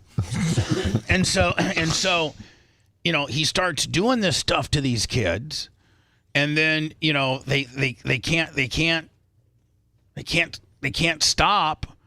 And so finally they stood up to their dad and said, no, it's not. The oldest one, Lyle, said, no, Dad, I'm not going to let you keep, they had different position called knees. He would say, get to your knees. The dad would. And then that out in the open? Yeah. Well, yeah. And then hold on to the point where they would have it was well known amongst the entire family, including family members, where after tennis lessons, then it was a shower and a massage from the father to the kid, touching the wiener and doing, all, and all kinds of things.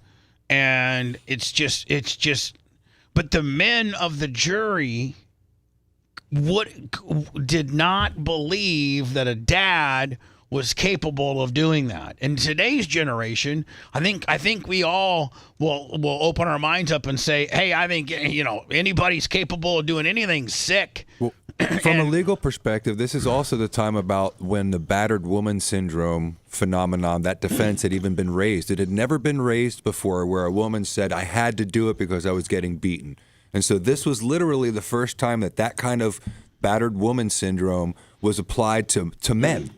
And so this was really... And the men of the jury couldn't wrap their minds around it. No one had even heard of this as a justifiable defense from men. And so the judge, now, this just wasn't them making this up.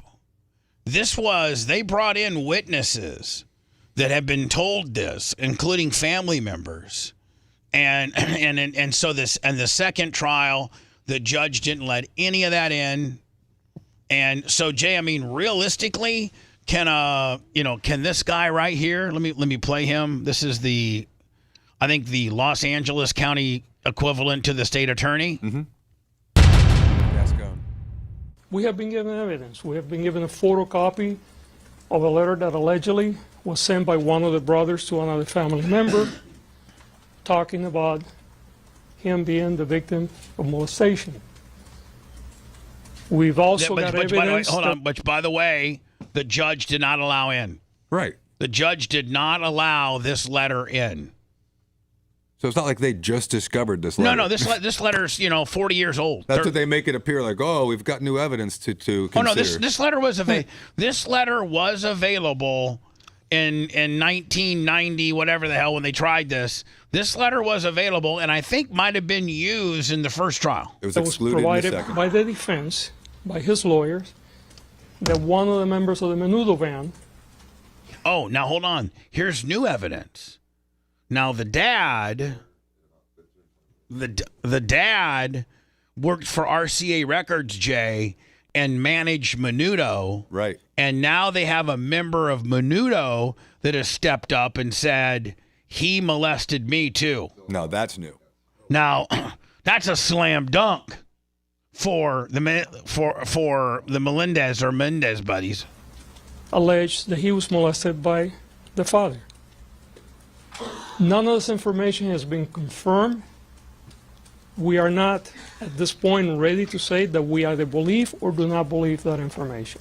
I don't think there is any question in this case. Now, Jay, would it be this lawyer's, I'm sorry, the judge is probably long retired, long out of the deal, but this is certainly, would it start as just we're going to let you go because we so wrongly screwed, we screwed this, we really screwed the pooch, or would it go to, they would enter this evidence into an appeal that the judge did, the judge made this many mistakes, or do they retry him for a third time and allow this stuff, or do they just literally say, upon further evidence and new evidence that the judge did not go, we're letting him out? Time served. I think they can approach it through the parole board, but this would be like the equivalent of the guy that decided to re-prosecute him. This is that guy now. And he's now saying, I don't know that there's a case anymore. And so if this guy, Gascon, goes to Your Honor. Right, goes to the judge or goes to the parole board, they could simply go to the parole board and say that these guys are entitled to parole. Now, whether or not their conviction is reversed, that is a whole different deal. The other problem is getting it's reversed. Getting out of jail and reversing the conviction are two different things. But here's what they may deal. Here's what they probably will do. What they did to the West Memphis 3. And that is, remember they went to the West Memphis 3 and said, we're going to let you out, but we're not going to admit that we made a mistake. Because they don't want the $1 million lawsuit. Right. Well, if they'll give them the lawsuits, they'll do confidential settlement, but they just don't want the bad press. So what they could say, Jay, is we're going to let you out, but we're not going to overturn the conviction. Right, because it's a California parole board, so they could present this evidence to the parole board. The parole board could say, we're going to let you out, and then they still could do the whole appellate process. It's very difficult to win on an appeal. They'd have to prove that if this letter had been admitted in that trial, if this new evidence had been discovered, it was admissible, and that would have changed the outcome. Not then, and then go back to another trial. That's different than let these guys out. I think they're going to streamline it far easier than, I don't even think a new trial's in question. I think they're going to go to either the to a judge and call this saying, Gavin Newsom could commute it. He could pardon them. Yeah, there you go. True. There's a lot of different ways in California that politicians can try to make themselves look good on this one. Young men, one was 19, the other was 21 at the time, that they murdered their parents. I think that's factual. It's been established. I think the questions that are presented to us. Look at the documentaries. I got to go to words. Look at the documentaries that came out that end up having a huge impact. Well, I mean, first and foremost, surviving R. Kelly. He was a free man until that came out. Right? Yeah. And then, Joe Dirt or whatever his name is, Tiger King. Tiger King. That guy didn't go to prison till after.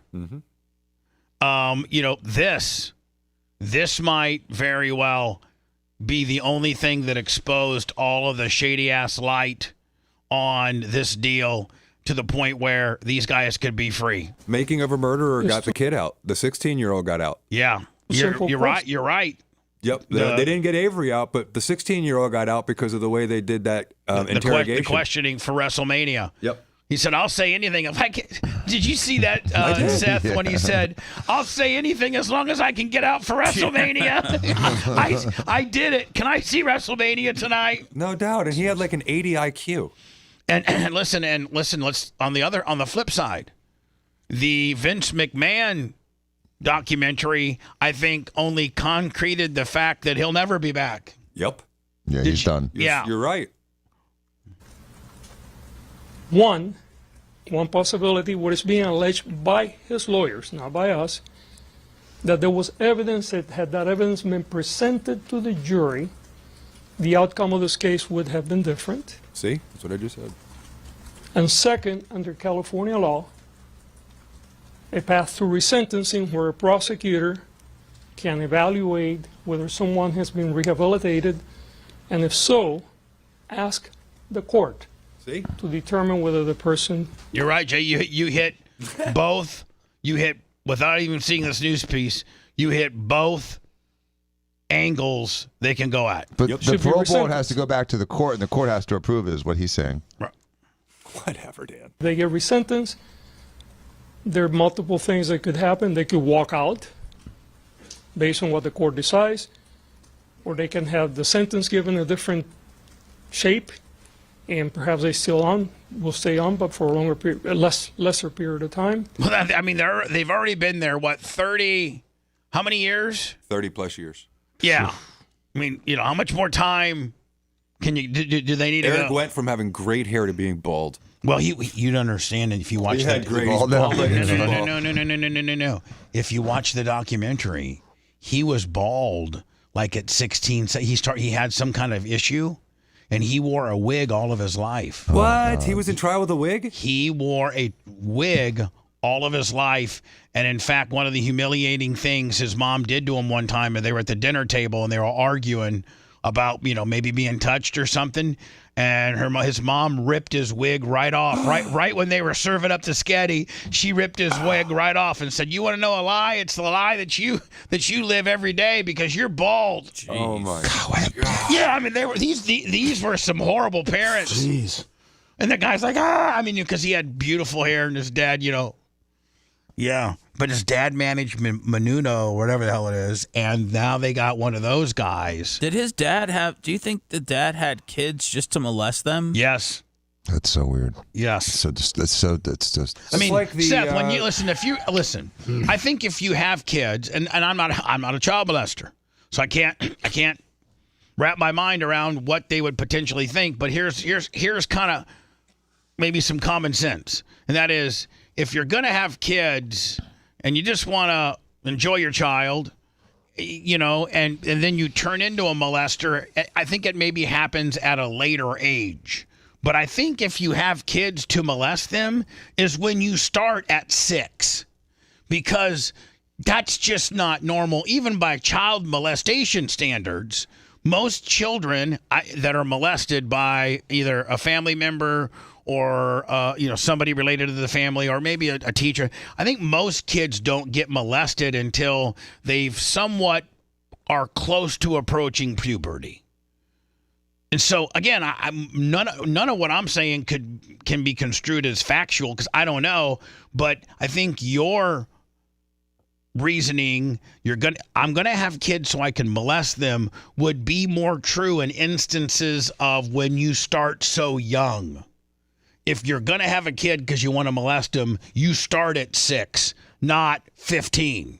Not that one is better than the other. Well, I got to think getting molested at 15 is far better than 6. I'd be curious to know if Dad was doing this when he was a teen to other teens. Well, but the dad also was doing it to other men. He would travel to. Yeah.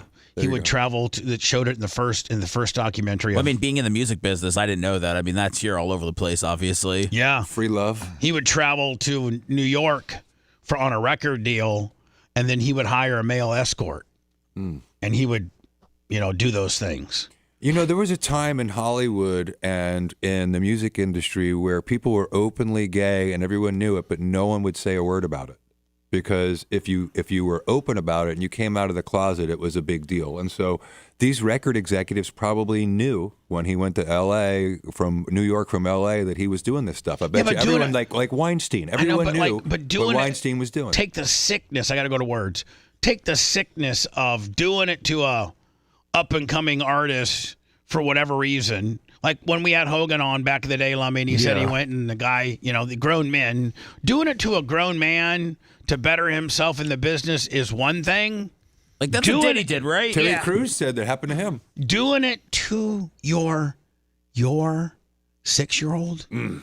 So then that 6-year-old, once he turns 9, he then has this learned behavior, and he starts doing to his 6-year-old brother, and his 6-year-old brother is not only getting it from his brother, but now dad's starting to work himself into the deal. No, listen, I really at the end of the day, I don't know that I don't blame him that I couldn't take a shotgun to the person that had done that to me for 12 years. Why? I don't know that I couldn't blow my dad's face off too if I had to go through that as a kid. How old was Justin Bieber when he was hanging out with Diddy and 14. was so like twisted and drunk and on 14. narcotics that he couldn't even put two words together? 13, 14. Yeah. So where's he right now? Why is he not talking about what happened? They say that he should be on top of the mountain screaming what's going on. They're saying that about Usher and a few people. Well, they also say that a lot of the P. Diddy people are settling. Mm-hmm. A lot of the celebrities. I'm way late. You're listening to the Bubba the Love Sponge Show. If you want 24/7 on-demand Bubba and the crew, go to BubbaArmyHQ.com. The Bubba the Love Sponge Show will be back after this.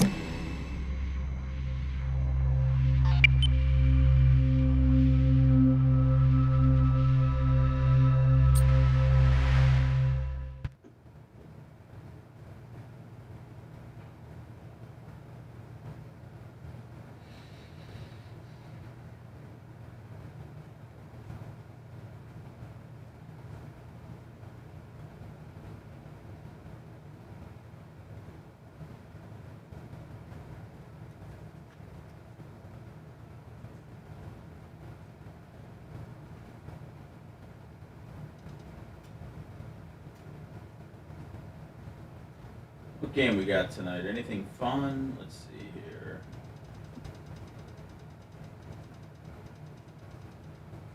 Jets and Bills.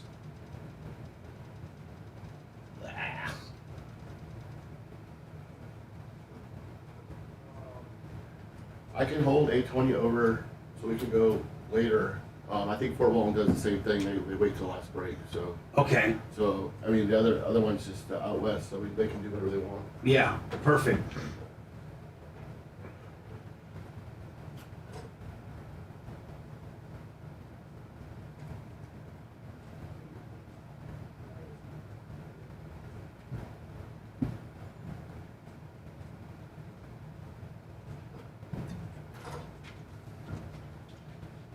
A rainbow in the dark.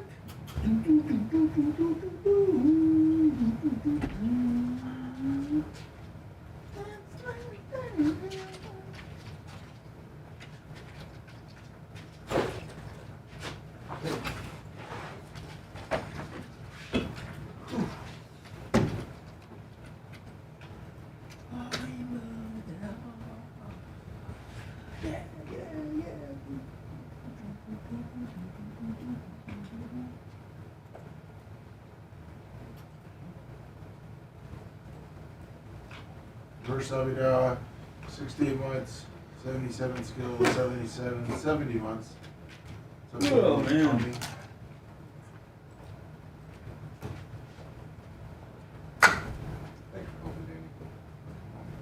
Just say it at the morning.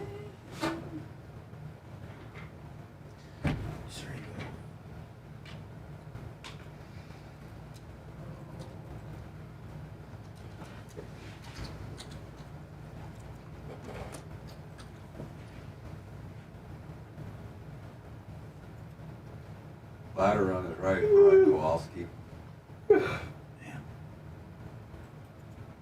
Kowalski.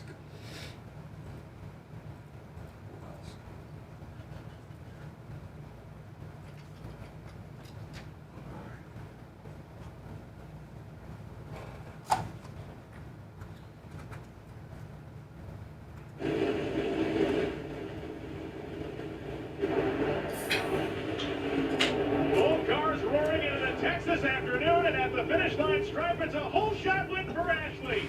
He has done it again in Yeah. 26 lights. What up, Group of Lips? Thanks for all the well wishes and prayers. I appreciate it, buddy. Oh, you're gonna fucking absolutely. You're gonna absolutely love this, Seth. I'm just telling you. Just be prepared to really put this fucking over. What? You gonna tell me something or this race car? This footage? no, this race, and just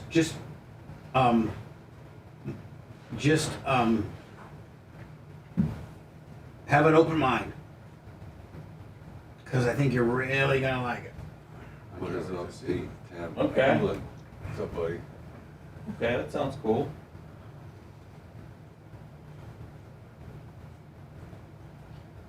Man, if I don't have power tonight, I'm gonna have to go to Tallywhackers to watch the game. Tallywhackers. Let me give me this air check, this Skag air check. All right. Oh yeah, Tallywhackers.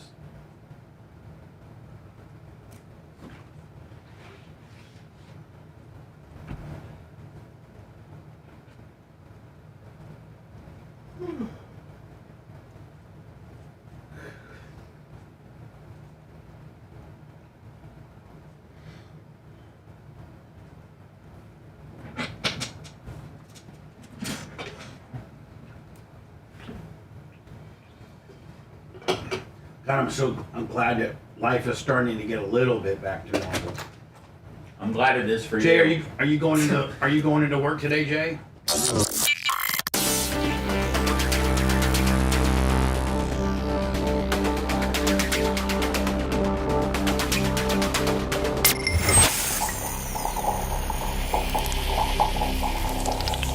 Broadcasting live from the Aquabeto studios. Aquabeto.com, promo code BUBBA. It's the Bubba the Love Sponge Show.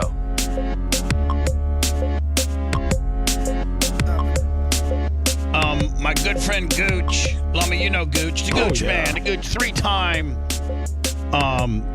NASCAR gas man, one Jeff Gooch Patterson. He's sat in on the studios.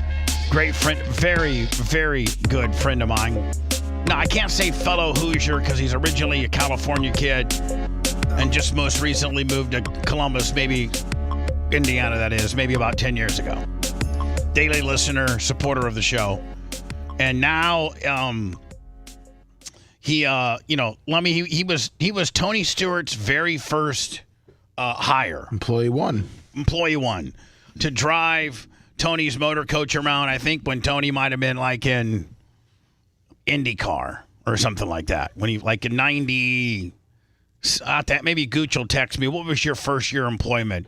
Gooch, 99, 97, But like of all the thousands of people that have worked for Tony. And Jay, think about this, all the 400 or 500 at Stewart Haas Racing, the just the hundreds and hundreds that have worked at Eldora and just all the businesses Tony has ran. Takes a lot of people to run a car. It's not just a driver. I bet you Tony and all from his RC company, his RC, car company, Lummy, to he owns different dirt track. He owned Paducah at one time.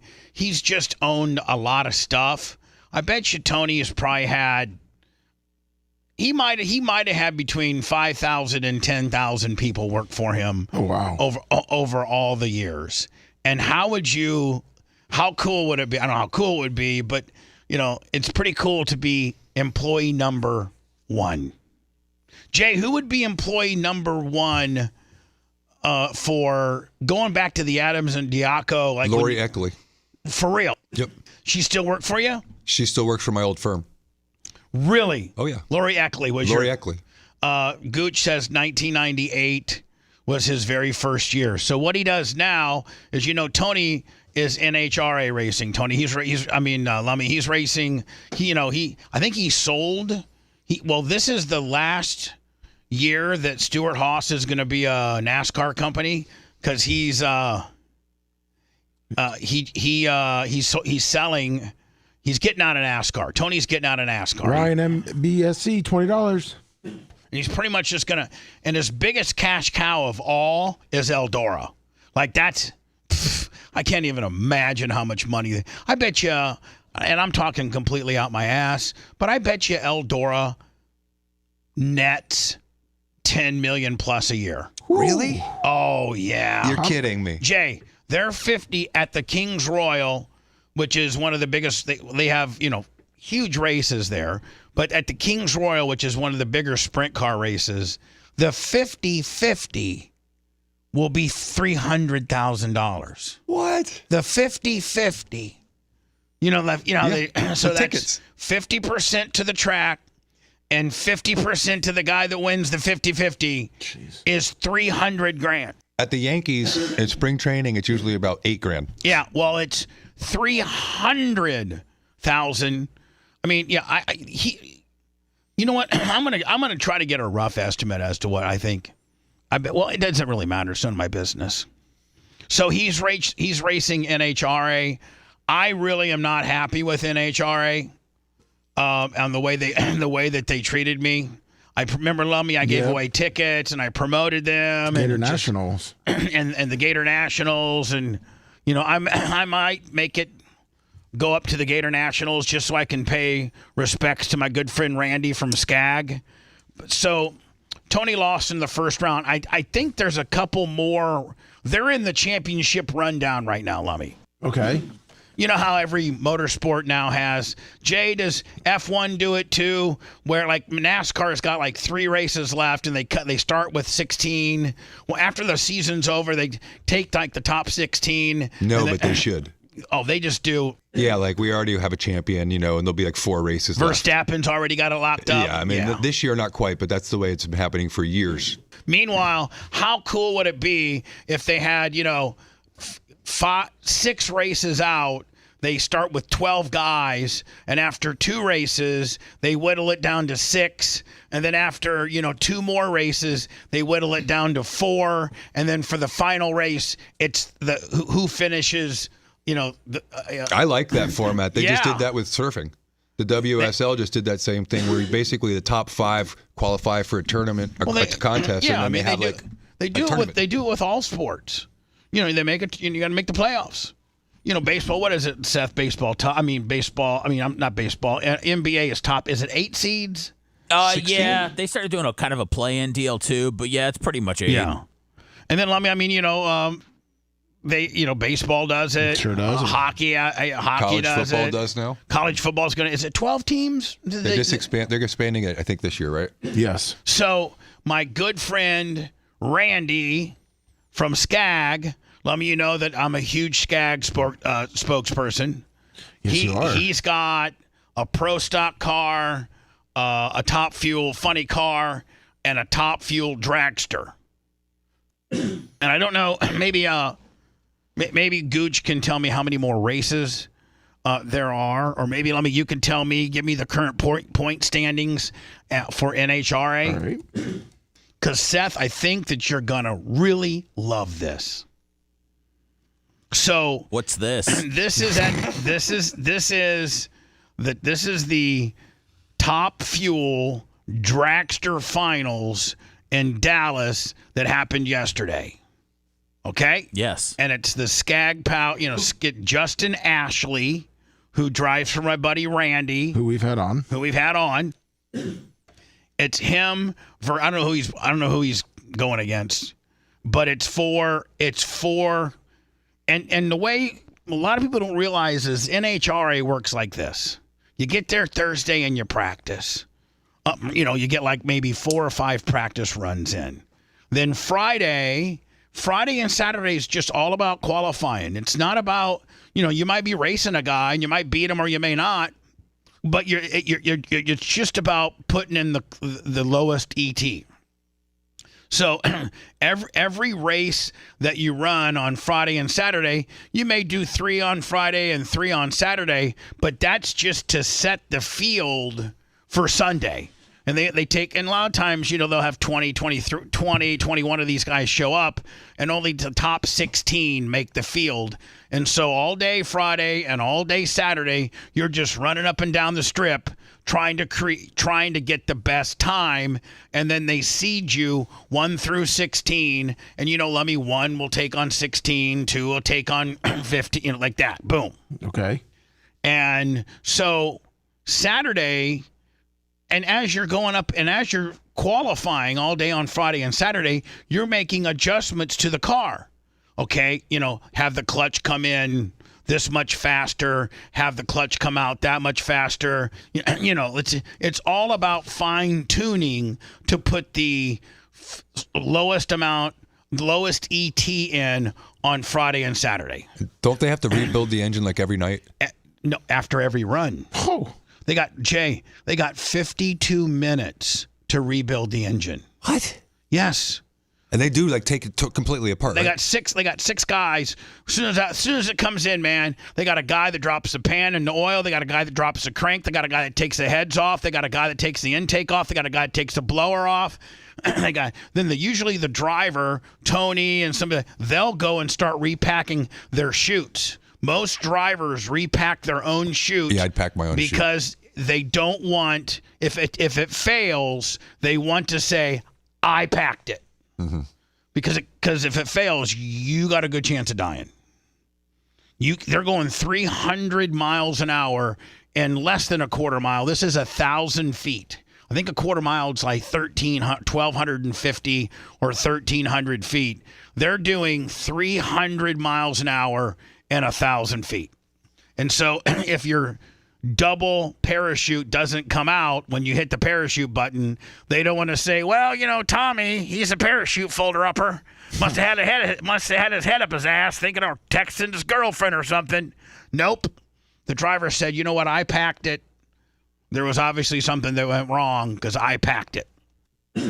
Now, Seth, so let me, Friday's important, but Saturday is really your most important day because you're going to get 2 or 3 runs, and it's, the track's going to be closer to what it's going to be like on Sunday. Obviously you're at if you got to run as many times as you can on Saturday. And so, Seth, listen to this. Justin Ashley, who drives for the Skag dragster, Top Fuel dragster, he's Jewish. Yeah. And he's very, very, very, very, very, very, he's really into his faith. He really... Was this during Yom Kippur? Yep. Yes. So listen. Okay, all right. I'm just a Jewish guy asking a question. So Friday he runs, but Saturday's Yom Kippur. And the Day of Atonement, the holiest day of the Jewish religion. Exactly. And guess what he did? He didn't run. He parked it. What does that mean?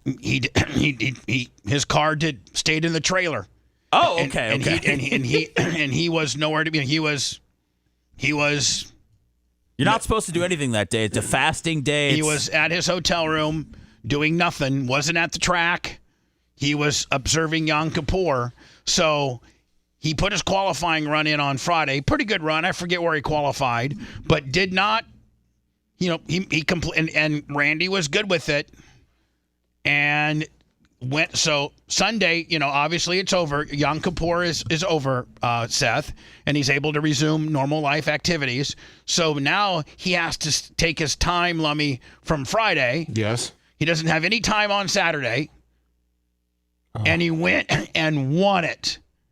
And he went and won the whole damn thing while observing Yom Kippur on Saturday, never making a run. Isn't that cool? Yeah. Isn't that cool? And I think he alludes a little bit to it in Victory Lane. And watch this. Jay, have you ever been to one of these? I haven't, and I have a friend that goes all the time. I'm taking you. I would love to next year to the Gator Nationals, and you will have a whole new appreciation for this. You will look at me and be like, "Oh my God!" Here we go. Justin Ashley, your Yom Kippur. Which side is he? Left side. What's the holiday again? Yom Kippur. Yeah. You're right. Go ahead. Yom Kippur. Yes. And but Seth, isn't that pretty cool? Yeah, it is. It really, yeah. It's really uniting.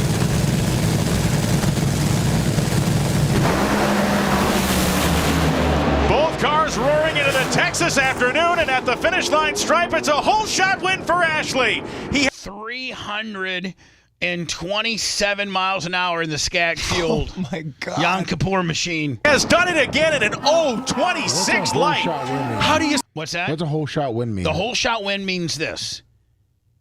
This guy had a higher miles per hour. Oh. Now, hold on. I'm going to tell you something. This guy had a higher mile per hour.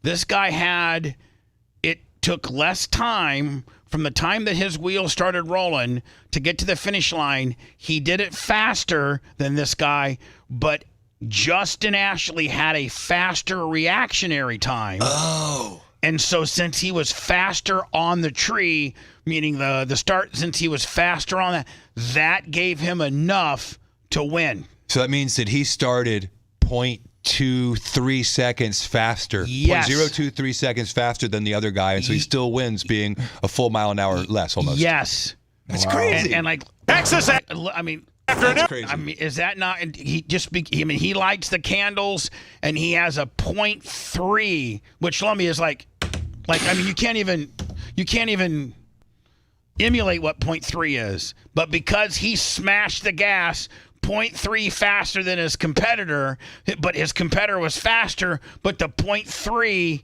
got him the win.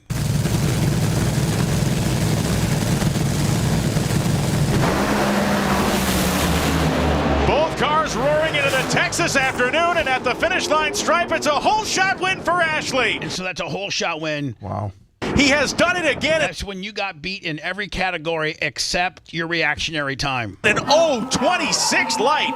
How do you stop it? How do you stop it? 77 beats a 76. You know what I think? You know what, Seth? I think I should have this guy. I mean, maybe back on one of these days. Oh, this is Bubba. This is way bigger than anybody knows because this was the last thing that the Jews did not have control over. So now after the win, we got control over everything. You baby. do now. I mean, now Jews are in NHRA. That was the last thing we needed to conquer. So watch this. Way to double up. Good job. And Bruno, before he got out of his dragster, he looked to the sky and climbed out, taking in the moment. And Justin Brian Lone said after that run, what stops that? A 26 reaction time and a whole shot win. How do you make it look so easy? Divine intervention. This weekend speaks to God's presence in our lives. I'm a little bit emotional about this one. We had unique circumstances, but our team came through. And to be able to get a win for Team Toyota, but to be able to double up was jaggy. For everybody at Skag Power Equipment, Metalcraft of Mayville, Skag Australia, Skag Southwest, this is a really special victory. This victory is because of Randy, Maria, and the team at Skag and the team that we have. Maria, I call the glue because she keeps it all together. Nice. Working on this race car could not. Randy from Skag is the best thing to happen to NHRA since John Force joined full time. God, he is just such a mover and a shaker. Randy must be super cool with religion. Look what it says on the side of his car. Oh, yeah. With God, all things are possible. Here's Randy. Faith-filled guy's got to be. But here's what Randy is. Randy doesn't care, man. Whatever the driver, he so doesn't micromanage. And how cool of an owner is it, Seth, for you to go to your.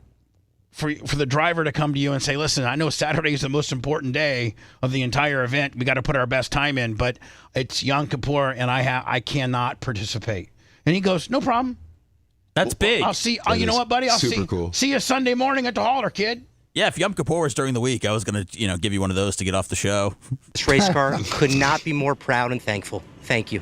What a great spokesperson, too, right? He mentioned everybody. He's just... This is my way to get into... This brings absolute tears to my eyes. Me too. He needs a guy like me. Randy, the last thing Randy needs is you, Seth. No, the driver needs me. Shaking you down. I mean, No, it's time I get my hands dirty. What are you gonna do? What are you gonna do? Drop the pan. Hey, Lummy, show me. I know to lift up the hood. Lummy, show me.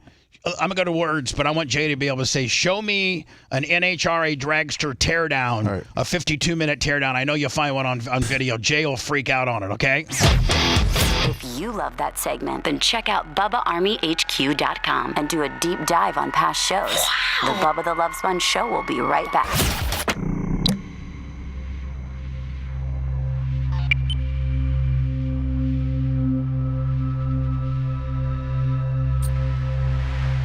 Religious, but I'm rock hard over it.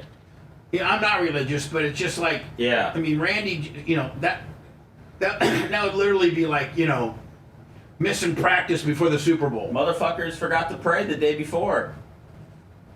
I fasted like a motherfucker, and I didn't have power. That's double atonement. That is. I've double atoned for my sins. God loves you. You think because of your double atonement we would have done better on the money today? Well, I mean, it's a slow build, Oh, I sent you it's a 4-minute video. Okay. I have to get inscribed into the Book of Life. Book of Life? Yes. If my name's not in the Book of Life, I'll die this year.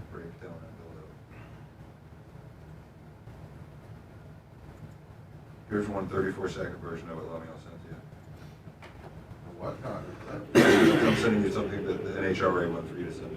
It's There you go. Oh, okay. It's Right there. You're gonna tear it down. Give me a 52-minute teardown.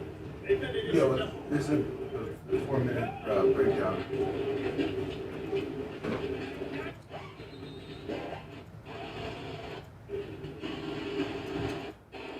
There's a sped up one too, Bubba. 30 seconds. Yeah, but I don't need the sped up one. Okay. Cool. Let me know.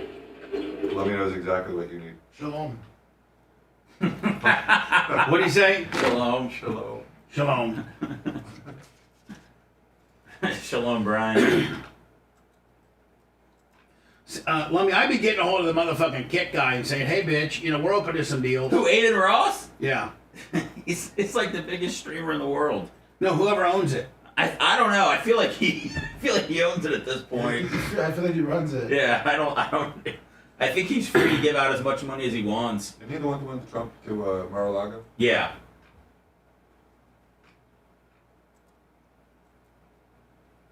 Yeah, he said Barron told him to go on that one video on. He gave him Let me a make sure I Tesla get that air truck and check. couldn't accept it. Because I want Randy to hear it. Oh, he did? Oh, that's right. Like pretty much all of it. Yeah, no problem.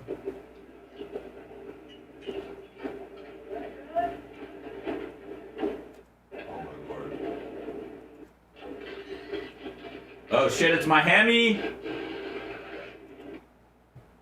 Watching it in real time is actually more impressive. I can see you doing this, sir. I do it every day at home, Lummy. You take the Hemi part at home? Every day, just for stay sharp. Perfect. You don't wear gloves either, probably. No, God, no. Gloves are for pussies. Yeah.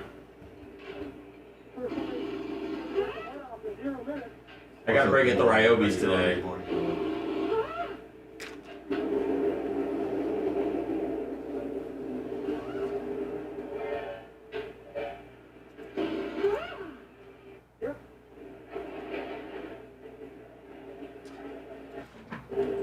That's amazing.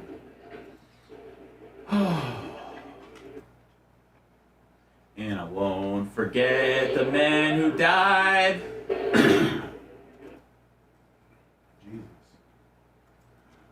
So I'm gonna do tear down the back into words. Okay. And then we're gonna be running a little bit late, but everybody's gonna probably stick with us. See Jay, and then for NHRA is not like F1, but the hospitality is huge. So like Randy, like if we went, well, because Randy's my boy, we would literally be right here. This is where watch him do it. We would be standing right here. Oh but all the other sponsors and stuff, they have to stay here, but it's completely catered. This whole thing is catered. It's pretty amazing. That's the dream right there, man. That's the American dream. Being in the funny car pit.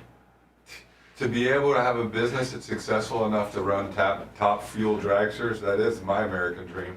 Yeah, if I even knew what the It business probably was. cost Randy $5 million a year in sponsorship. Right. Just to sponsor a car. Yeah, that's not. Yeah. Well, his 3 cars are probably $5 million a year. To actually run them. To all in. Maybe 7 because of hospitality.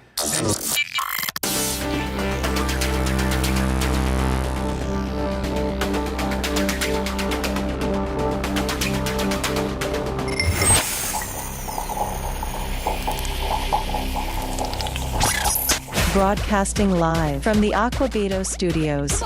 Aquabedo.com, promo code BUBBA. It's the Bubba the Love Sponge show.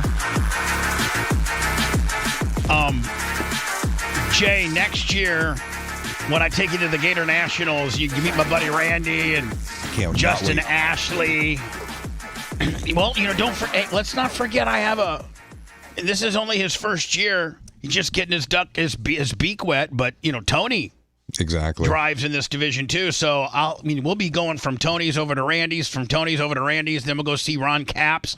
And the other thing is, Jay, NHRA usually gives me a golf cart pass, so we're just golf carting all around Willie. I love it. And so they have, all this catering and food and all this and all this kind of stuff.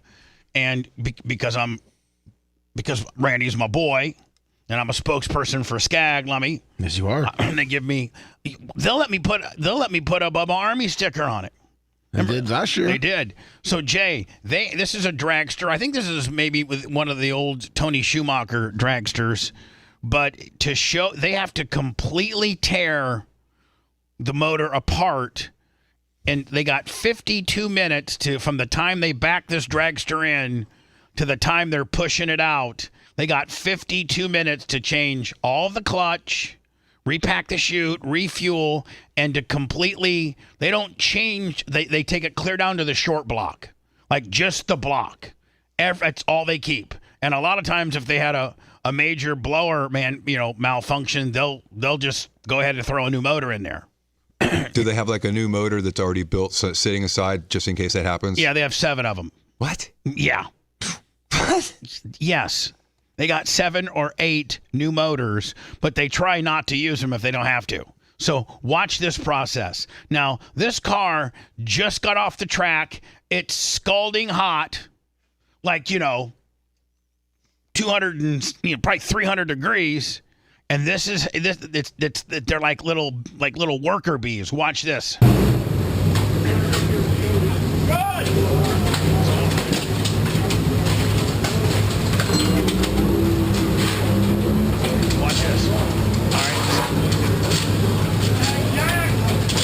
Taking pieces off. Wait, hold on there. 20 seconds. There's the oil bucket. A bucket's they're going to drop the pan.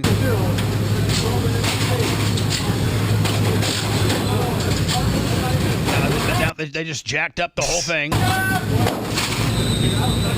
The valve cover's already off.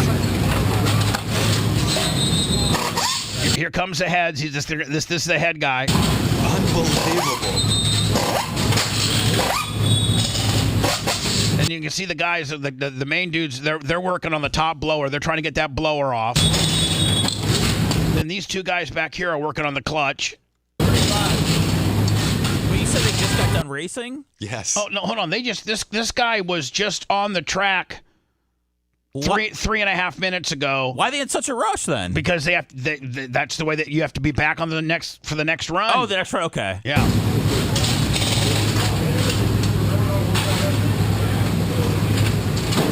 So the engines are literally good for one run. One run. And they say that they say that the dead cost on it is $50,000 to $70,000 per run. Oh my God. With regards to the wear and tear and fuel and. Is this environmentally friendly? Oh hell no! I mean neither is your Generac generator either. I know right? this. Okay, so I'm just saying, we're gonna start breaking that down. You know what I'm saying? I mean,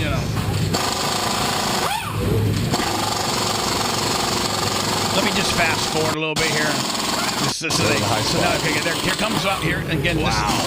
Now they're down. They're almost down to the short block. Let me fast. Now they're gonna start pulling pistons here.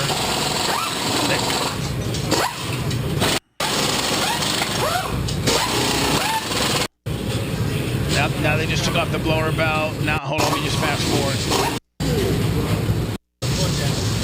There they are. They're down. Now they're down to the short block and they're dropping pistons. And that's all they got left. And that took 4 minutes and 52 seconds. Yeah, it took 4 minutes and 52 seconds. And as you can see, it's down. It's literally down to the short block. Yep. Jeez. Oh, Jay, I got to take you next year. You'll be so. I can't wait. It's. I will go, Bubba. Here's the deal. You'll be about with Randy and his little ducklings. Because if you follow Randy, they'll let you go anywhere you want. I'll be a duckling. And so, yeah, I'm a duckling. And you'll literally be from me to you to the back tire of when they're taking off. And it's so overwhelming that it takes your breath away. Where's Seth going to be at? I Oh, heard Seth's going to be at the card show. It's like watching hockey, where if you're there, you can't experience it until you've actually experienced it. Because I have a friend that goes every year to Gator Nationals, and he's like, you feel every run, you feel it. You can't in the stadium. This is even more. The first time I watched a professional hockey team, the Lightning, play in real life, and was down kind of near the glass. I turned to my friend. I was like, I never knew of the athleticism involved in being, listen, you see a football guy, he has to, running back's got to be elusive and fast. Quarterback's got to be able to check down and throw. Your lineman got to be able to block. Yeah, try doing all that on skates. Yeah, but you're right. And then your baseball player, you got to hit the ball, you got to run, you got to catch the ball. There's a lot of athletic basketball. You got to dribble the ball. You got this big 7-foot black guy that's trying to swat your. There's just a bunch of stuff. But hockey, you got to do all that while on a thin blade of ice at a very, very high level. So, but this, Jay, makes hockey look like kickball. What? Yes. To think I think it's 5 or 6 Gs leaving the line and 7 or 8 Gs once they pull the parachutes. To think, man, there's a human being in there. Like it's the most violent thing you will ever experience. It is the most violent. You're like, I cannot believe how a human being can be in there steering this. It's faster than a rocket ship. I can't believe it's doing 100 miles an hour every second. That is, it's basically 3 seconds, 2.7 seconds. And here's the thing. It gets 0 to 300 at half track, and from half track to the finish line, they only gain 30 miles an hour. What? Yes, that's one thing people don't know. From 0 to 300 happens in about 2 seconds. They only gain 30 to 35 miles an hour half track on. They're at that point, man, they're full. I mean, they got what they got. It is unbelievable. I'm taking you and Danny next year. That's why reaction time's so important, huh? Because once they beat them, it's like that's the most important part. RT's everything. And drivers will get fired for bad RTs. Like if you're putting in 78s and 80s, you got a chance of losing your job. You got to be putting in 30s and 40s. So that's like 0.78 of a second. You're almost a full second. Yeah. Like, some guys will choke and do like a 101. Oh. Yeah, those guys are losing their. Randy's firing that guy. If this guy's doing a 0.26, oh yeah, well, he had Jan Camporo on his side too. He did. That was a great. We got to do one more. We got one more break. Yes, sir. All right, perfect. If you want 24/7 on-demand Bubba and the crew, go to BubbaArmyHQ.com Right now. The Bubba the Love Sponge show will be back after this.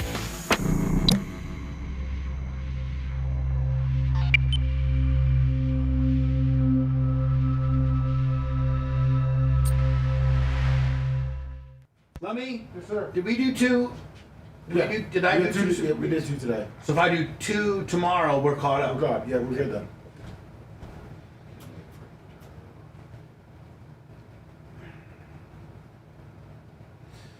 Holy moly.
That's unbelievable.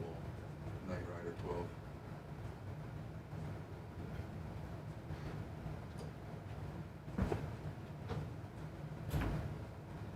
This is bullshit. Lana's gonna come on the air next. Who? Lana for the liquid lunch. We're running into her shift. Oh, I used to get so much heat for that. Oh my god. I know. I wanted to hear some Three Doors Down, and you just kept on going.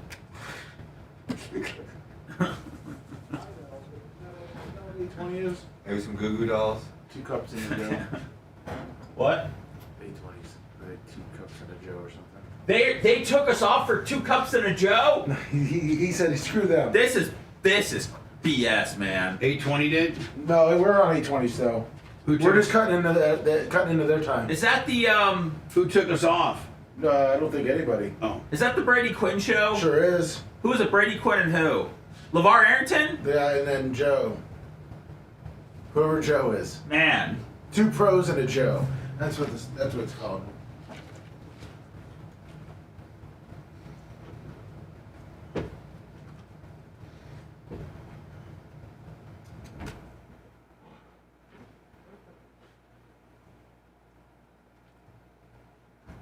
God, I'm having cursor issues. All right, so we're going to talk about this too, Seth. Yeah. And then Lieutenant Dan saying the N-word. Do we have that? Yeah. Do we have that? I'll send it. I mean, if you want to send for the after show, right? Yeah, but send it to Lummy to send to me. Well, why can't I just send it to you? Oh yeah, you can send it to me as long as it's IM. Yeah, that's how I connect. That's how I connect. Okay, lover, I got you, lover. Okay, great. Here it is, right here. Thank you, lover. It's funny, Seth. My son showed it to me within a few minutes of him broadcasting it.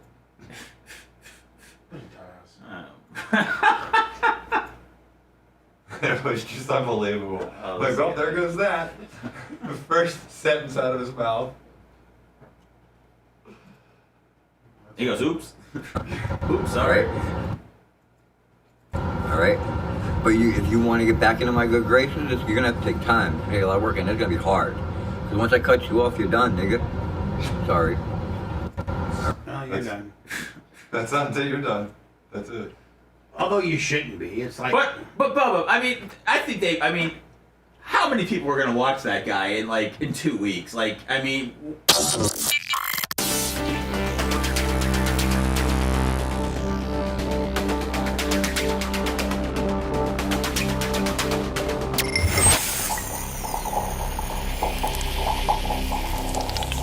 Broadcasting live from the Aquabedo Studios. Aquabedo.com, promo code BUBBA. It's the Bubba the Love Sponge Show. Love me on today's after show, which will be a podcast. The only place you'll be able to get that is you can go to BubbaArmyHQ.com if you'd like it. Love me, any news on the app? I mean, I know we were really gung-ho, and then like 2 weeks, and then we had a big time snafu, if you will, and I think it's since been delayed a little bit. Grouper Lips $25. Yes, it's that one. It's the problem with the download. That's still the hiccup on it. But we're trying. Yes, right? we are. Yes, fantastic. 2 weeks. I'm not even gonna give it 1 month, 30 days. We don't know. We don't know. Okay, all right. Today's after show will be a podcast. A podcast only. So go to wherever you get your podcasting stuff, whether it's iHeart, iTunes, Spotify, Apple Play, it doesn't matter, and type in The Bubba Army and be a daily downloader, because it's usually exclusive stuff that you're not going to be able to find anywhere else, whether it's Stoner and Loner, whether it's Operation Pigmentation, whether it's the Monday show with all of us, Clem Kush on Tuesdays, and other things as well. I think we're good. Jay, thank you for the overtime, my friend. My pleasure. Seth, let's can we call it, Lummy, 10:40? Yeah, 10:40. Can we call it 10:40, Seth? I mean, I don't have a home to go home to, so I'm here all day. 10:40. We'll start the recording of our Monday after show. We're going to talk about the Lieutenant Dan who said the N-word. We got Lieutenant Dan's daughter that made some statements. We got the Hawk 2 bitch. We got a lot of things to talk about. And if not, we'll see you right back here tomorrow. Appreciate you. Thanks for letting me finish. You've been listening to the Bubba the Love Sponge Show, starring Me, Bubba the Love Sponge. Co-host and show historian, Lummit. It's Seth, co-host and president of podcasting. It's Brian Matroni, king of counter programming. Rhett, the filthy ginger video editor. Yeah, back here wiring up. It's Mini Macho. The BRN agent, Thomas Buttoned Up B. Co-host Dr. Dan Diaco, Esquire of Council. Co-host J. Diaco, Esquire, the Spitting Cobra of Council. Now, time for the legal disclaimer. Exactly. The Bubba the Love Sponge Show is intended solely for the enjoyment of our listening audience. Any rebroadcast, retransmission, or other use of this show without express written consent of the Bubba Radio Network is prohibited. We must dissuade him of this delusion. Until next time, always remember. I'll repeat hello.